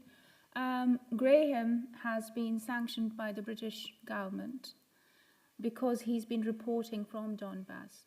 I do agree that, some of the language he uses is questionable, but then in such circumstances when you are witnessing things that are so grievous, you just can't help it sometimes. However, facts remain facts. When you see something happening and you're reporting it live, or you're talking to people, who are actually a part of that entire environment, then that's what it is. That's factual. So I don't see anything wrong with it. But therefore, because his work has been censored in Britain, and I do want you to see what he has been doing and make up your own minds in the context of what we are today, what we have discussed today. So, and this is all this is before 2022.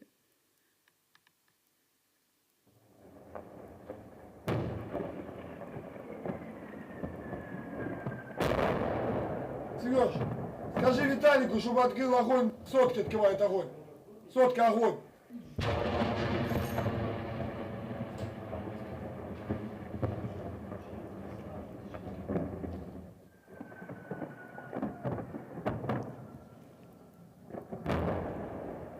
Сереж, минус 20, лево 20, огонь.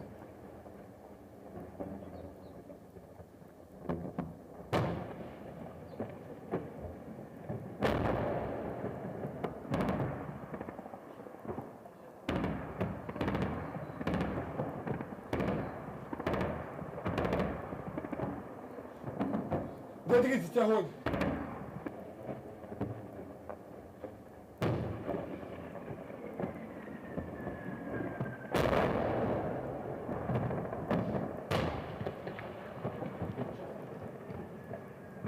Сереж, а ну выведи, лево 200, плюс 300 еще. Да, огонь. С новой огонь.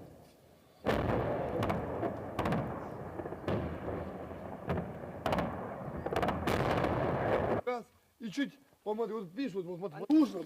Понял. Че? Да вот что, стол заел. Первый выстрел нормальный, а второй. He is Jan. Не знаю, что это было наши пушки. Наша, это One of the commanders. He's no Наша longer стрелка, она alive. стреляла все время. Устала, Ее же он, да. You will see him. Может быть и устала. The gentleman in the plain combat clothes. Вон милиция, гостиница. В милицию мы не стали заходить. Потом зашли, зачистили там все. Ну там милиция, там пальцы просто не может. I want to pause all this there, okay? I'm not saying, this is one person, you see? This is one person whom I associate with because of Graham. Similarly, if you know somebody from the Ukrainian side, and now I do, then you start associating with those people. Unfortunately, I've lost access to all the work that I had done in Ukraine, so I can't show you what I had assembled there. But the fact, simple statement, this is a scenario that has been 8 years prior to 2022. How much did we in Britain, I didn't know about it. How much did you know about it? All of you, apart from maybe Brian, you know. So we didn't know anything about this, that this was going on. How come, yes?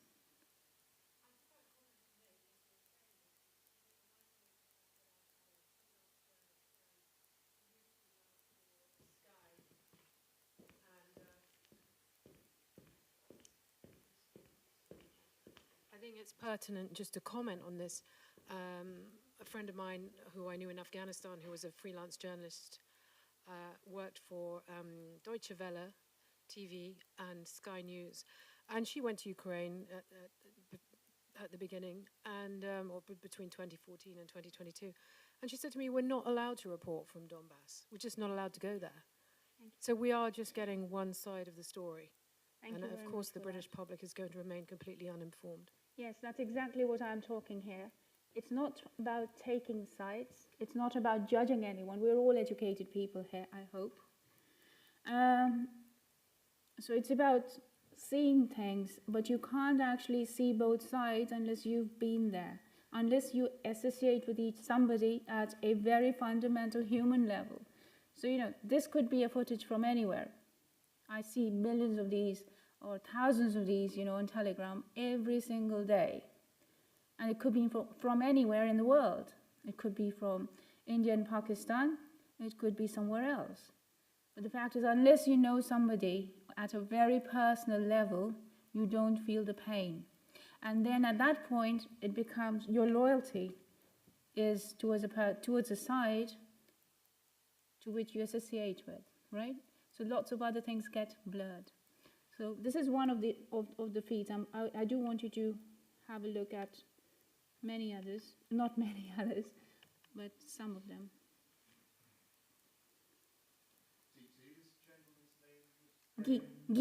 Graham Phillips. 13 октября армия вооруженных сил Украины вновь сделала попытку зайти в аэропорт. 3 танка и 1 БТР заехали со стороны поселка Пески и нанесли минометный удар по позициям ополченцев. Бойцы среагировали молниеносно, ударив артиллерией по удирающей с аэропорта тяжелой технике украинских военных. Попытку прорыва удалось пресечь. 1 танк уничтожен. О, черненький дымочек. Опа-на. Значит, горит. После боя военные корреспонденты Министерства обороны Донецкой Народной Республики наблюдали, как увозят раненых ополченцев и, к сожалению, 1 200-го. Примерно в это же... The senior soldiers before was a normality, and now, of course, it is. You know, for the last since 2014, whether it's Ukrainians or Russians, it's basically Ukrainians that were being shelled. Those Ukrainians that lived in those areas, they happened to be. In majority of them happened to be ethnic Russians. That was their reality before the special military operation was started. So it's whether it's provoked or unprovoked, we don't know. But George Galloway, he said something before, and I think we have to revisit that speech to understand actually how did we come to that situation? How did we come for that area to be in that position? And today we are seeing a much more exacerbated exacerbated situation. Just a few more things here. So yeah. В отличие от афганских властей. Вот поэтому мы стоим на месте. Было бы не было бы Минского договора, я бы уже где-то был под Славянском. Ну, Минский договор предусматривает и перемирие, вот здесь нет перемирия. Правильно, потому что вы сами прекрасно видите. Givi was a revered commander of the Russian separatist groups, and he was respected enormously. Obviously, he was killed, he died. But then we also know people on the Ukrainian side. these people are fighting for something. They're fighting which, for what they believe in. That is what George Galloway said, that no, we wouldn't be treated as a second-rate citizen. So that's their belief. At the bottom of it is their belief, we respect them. That's how soldiers fight with each other. And I'll relate to you what happens across the border in India. So the soldiers, Indian soldiers and the Pakistani soldiers will fight, they will shell each other. It's a daily phenomenon. But when they meet, beyond this, so they've done their shelling, but then they meet, and they're the same people. They relate to each other at the same level. So they're basically fulfilling their duties. I'm not talking about GV. GV was a commander. I'm talking about today's armies. Russian army, Ukrainian army.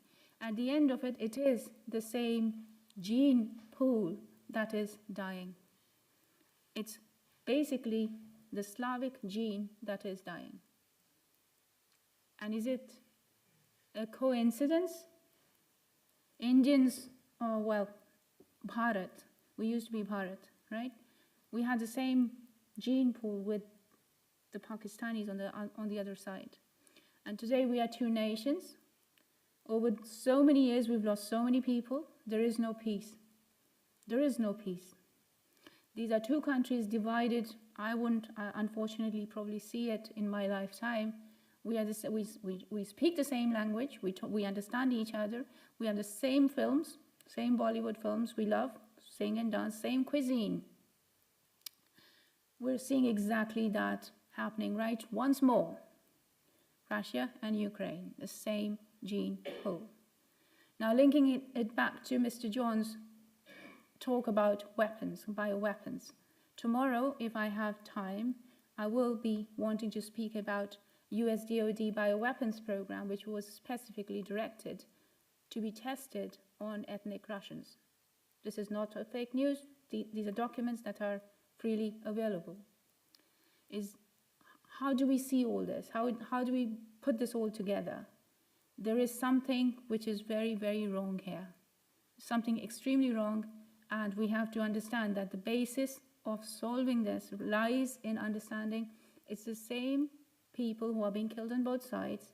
They've been filled with hatred. Who has filled them with hatred for each other? And there is extreme hatred. Russians hate the Ukrainians. Ukrainians hate the Russians. It's a fact. We may not want to hear both sides, but it is a fact.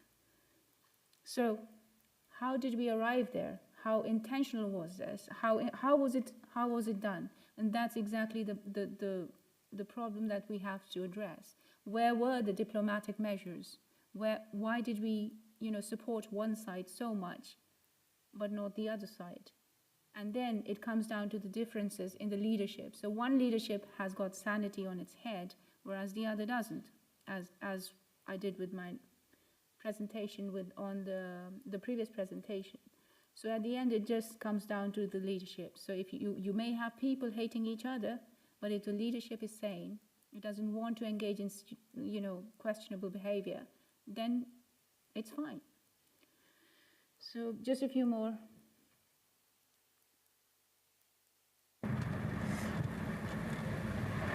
Один год назад улицы было без людей, без машины.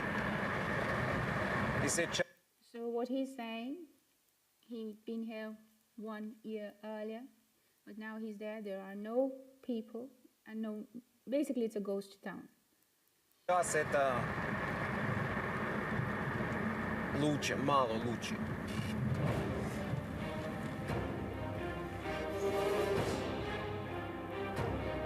Свой документальный фильм под названием «Украинская агония. Скрытая война» немецкий журналист-фрилансер Марк Бартлме снимал в Донбассе весь этот год. So this is 2014 or sometime around that time period. But this is now Ukraine. This is truly now the landscape in Ukraine in some areas. And it's the same landscape on the Russian side, in Belgorod, in Kursk. So really, you know, you've got to be there to understand what the common people actually are going through. And what are we? I don't know much about the American side, but what are we as British people? I'm not a British citizen, but I'm a resident here. My children are British. So it is quite important for me to understand what are we actually supporting. So I'll give you the last video, which I must warn you is not pretty.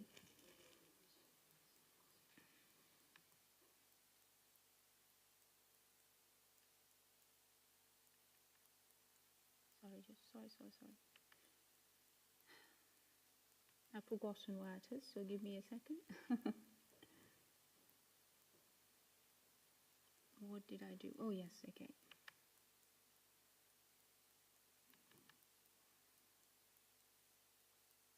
I've done this one. I think it's this one. Okay, I must warn you, if you don't want to watch it, please don't. But this is important thing. I find this is an important video.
But Russia's claims about Nazis in Ukraine are a mix of falsehoods and distortions. Що у нас робота буде, у них немає. У нас пенсії будуть, у них немає. У нас піклування під дітей, під людей, під пенсіонерів, під дітей буде, у них немає. У нас діти підуть до школи, до дитячих садків. У них вони будуть сидіти в підвалах. Бо вони нічого не вміють робити. І так, і саме так ми виграємо цю війну.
would like to conclude with this video, and we've seen quite a lot of things today, but the most important thing that I want you to take home is that we have to see that Ukrainians have been living under state-sponsored directions of actually having particular kinds of sentiments against the Russians. And it was, it's on state television. So it's not just one person whom I randomly met in Kiev, or another person whom I randomly met in Mariupol or Zaporizhia, who actually related those crimes that they had committed in the in Donbass, but actually it is being sponsored at the state level. And if it is being sponsored at the state level on the national television, and we have got young people watching it, just think of the impact. So if this isn't provocation, I don't know what it is.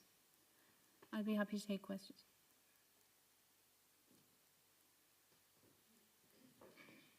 Thank you, Deepti. That was an incredibly touching presentation. I just wanted to comment that this seems to be the modus operandi of the British Empire.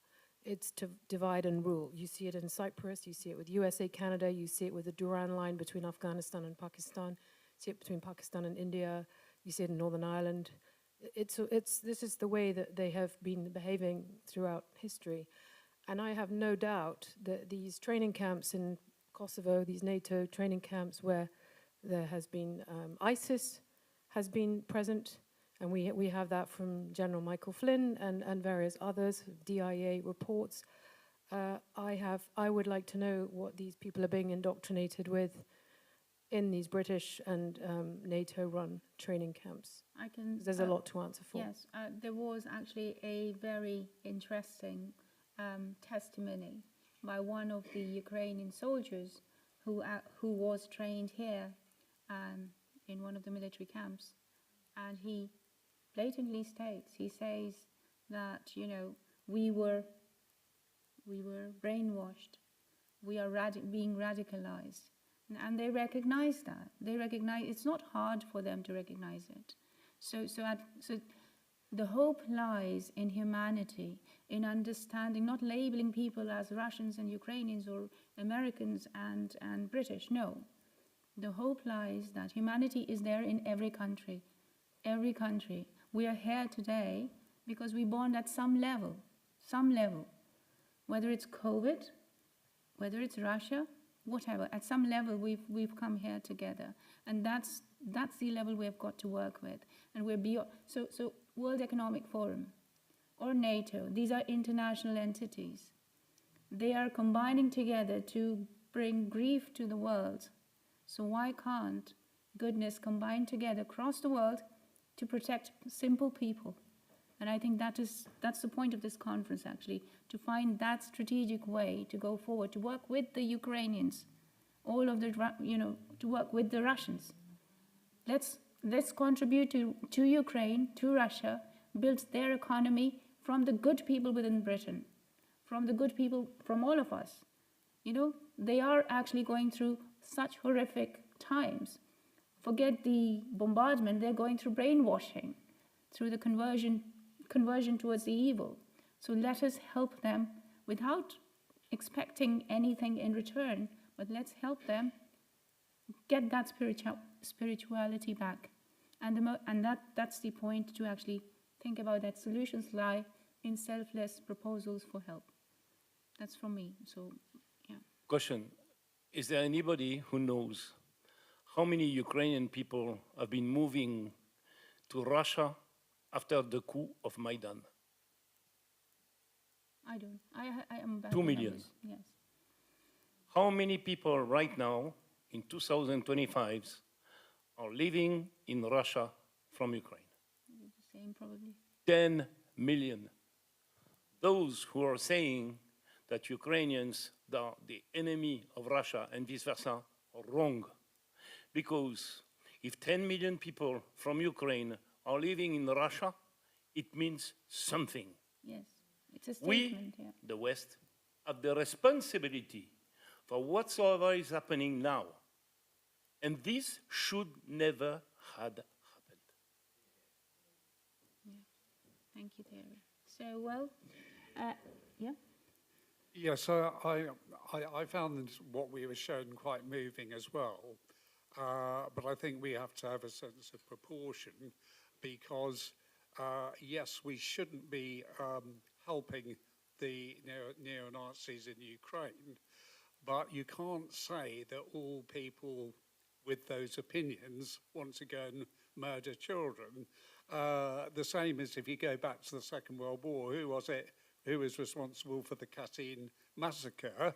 It was the Russians, admittedly the communist Russians, but I think I do agree that we mustn't encourage neo-Nazism, but what we must put the emphasis on is people being evil at time of war, whichever side you're on, because if we're just saying it's people with neo-Nazi backgrounds and ignoring other crimes, like in the Second World War, the Americans actually committed some war crimes. So it's not a straightforward issue. I think we do need to emphasize humanity and people acting in a humane way. So I just sort of feel that we can't accuse all Ukrainians of being neo-Nazis, which is almost the impression one gets. Yes, they're in charge or they've got too much influence at the moment, and we should certainly attack that influence, but I just feel we need some proportion. No, absolutely, I agree. I would like to answer to that.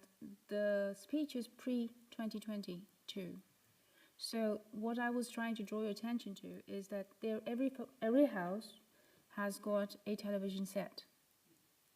And if some messaging of that sort is being, of course, freedom of speech is everything everyone is on about at the moment.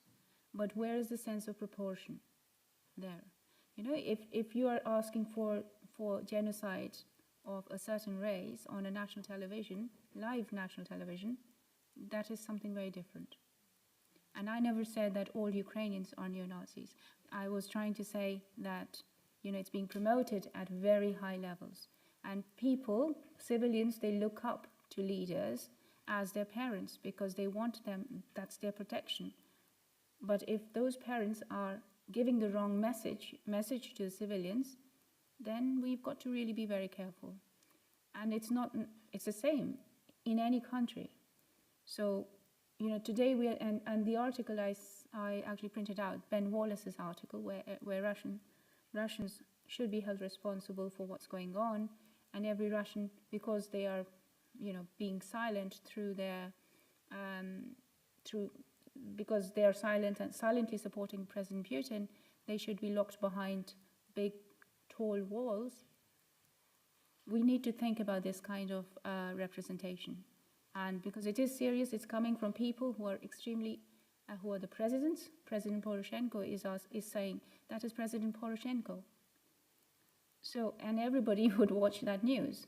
So if today, I don't know, Donald Trump starts saying something, then wouldn't we watch that? So, I say something today, nobody's here to listen. It makes no difference. But yes, if there is the Vice Chancellor of Cambridge, it would make a difference. So with your status comes with responsibility, essentially, and you can't just think, oh yes, it's free speech, so hey ho, we say anything we want. That was my point. Yeah, sorry. I didn't mean to upset anyone with that, but I did think that was extremely important for me to show. Yeah. If there aren't any more questions, then we can call it the end of the day. And I want to thank all of you for making this possible. Thank you very much. And those, thank you.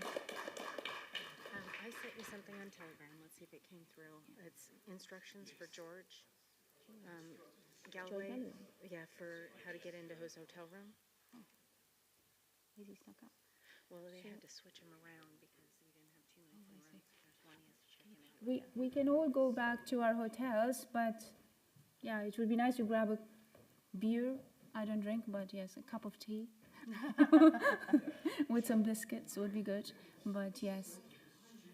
Well, we do have at the Ibis, yes, I was there's going a to- tavern right yeah, downstairs yeah. with good food and good beer. So yes, we'll be heading to the Ibis, and if anyone wants to join us, you're most welcome. And most everyone's there. Yes, it would be great. We'd have another conference there. Right, let's have a look at yours. Yeah, thing. Yeah, I just want to make sure they have the information on how to get into the room. It had codes and everything with it, so. You sent him to his phone, right? No, I don't have his phone, so I should I tell. sent it to you. Oh, I see. Okay.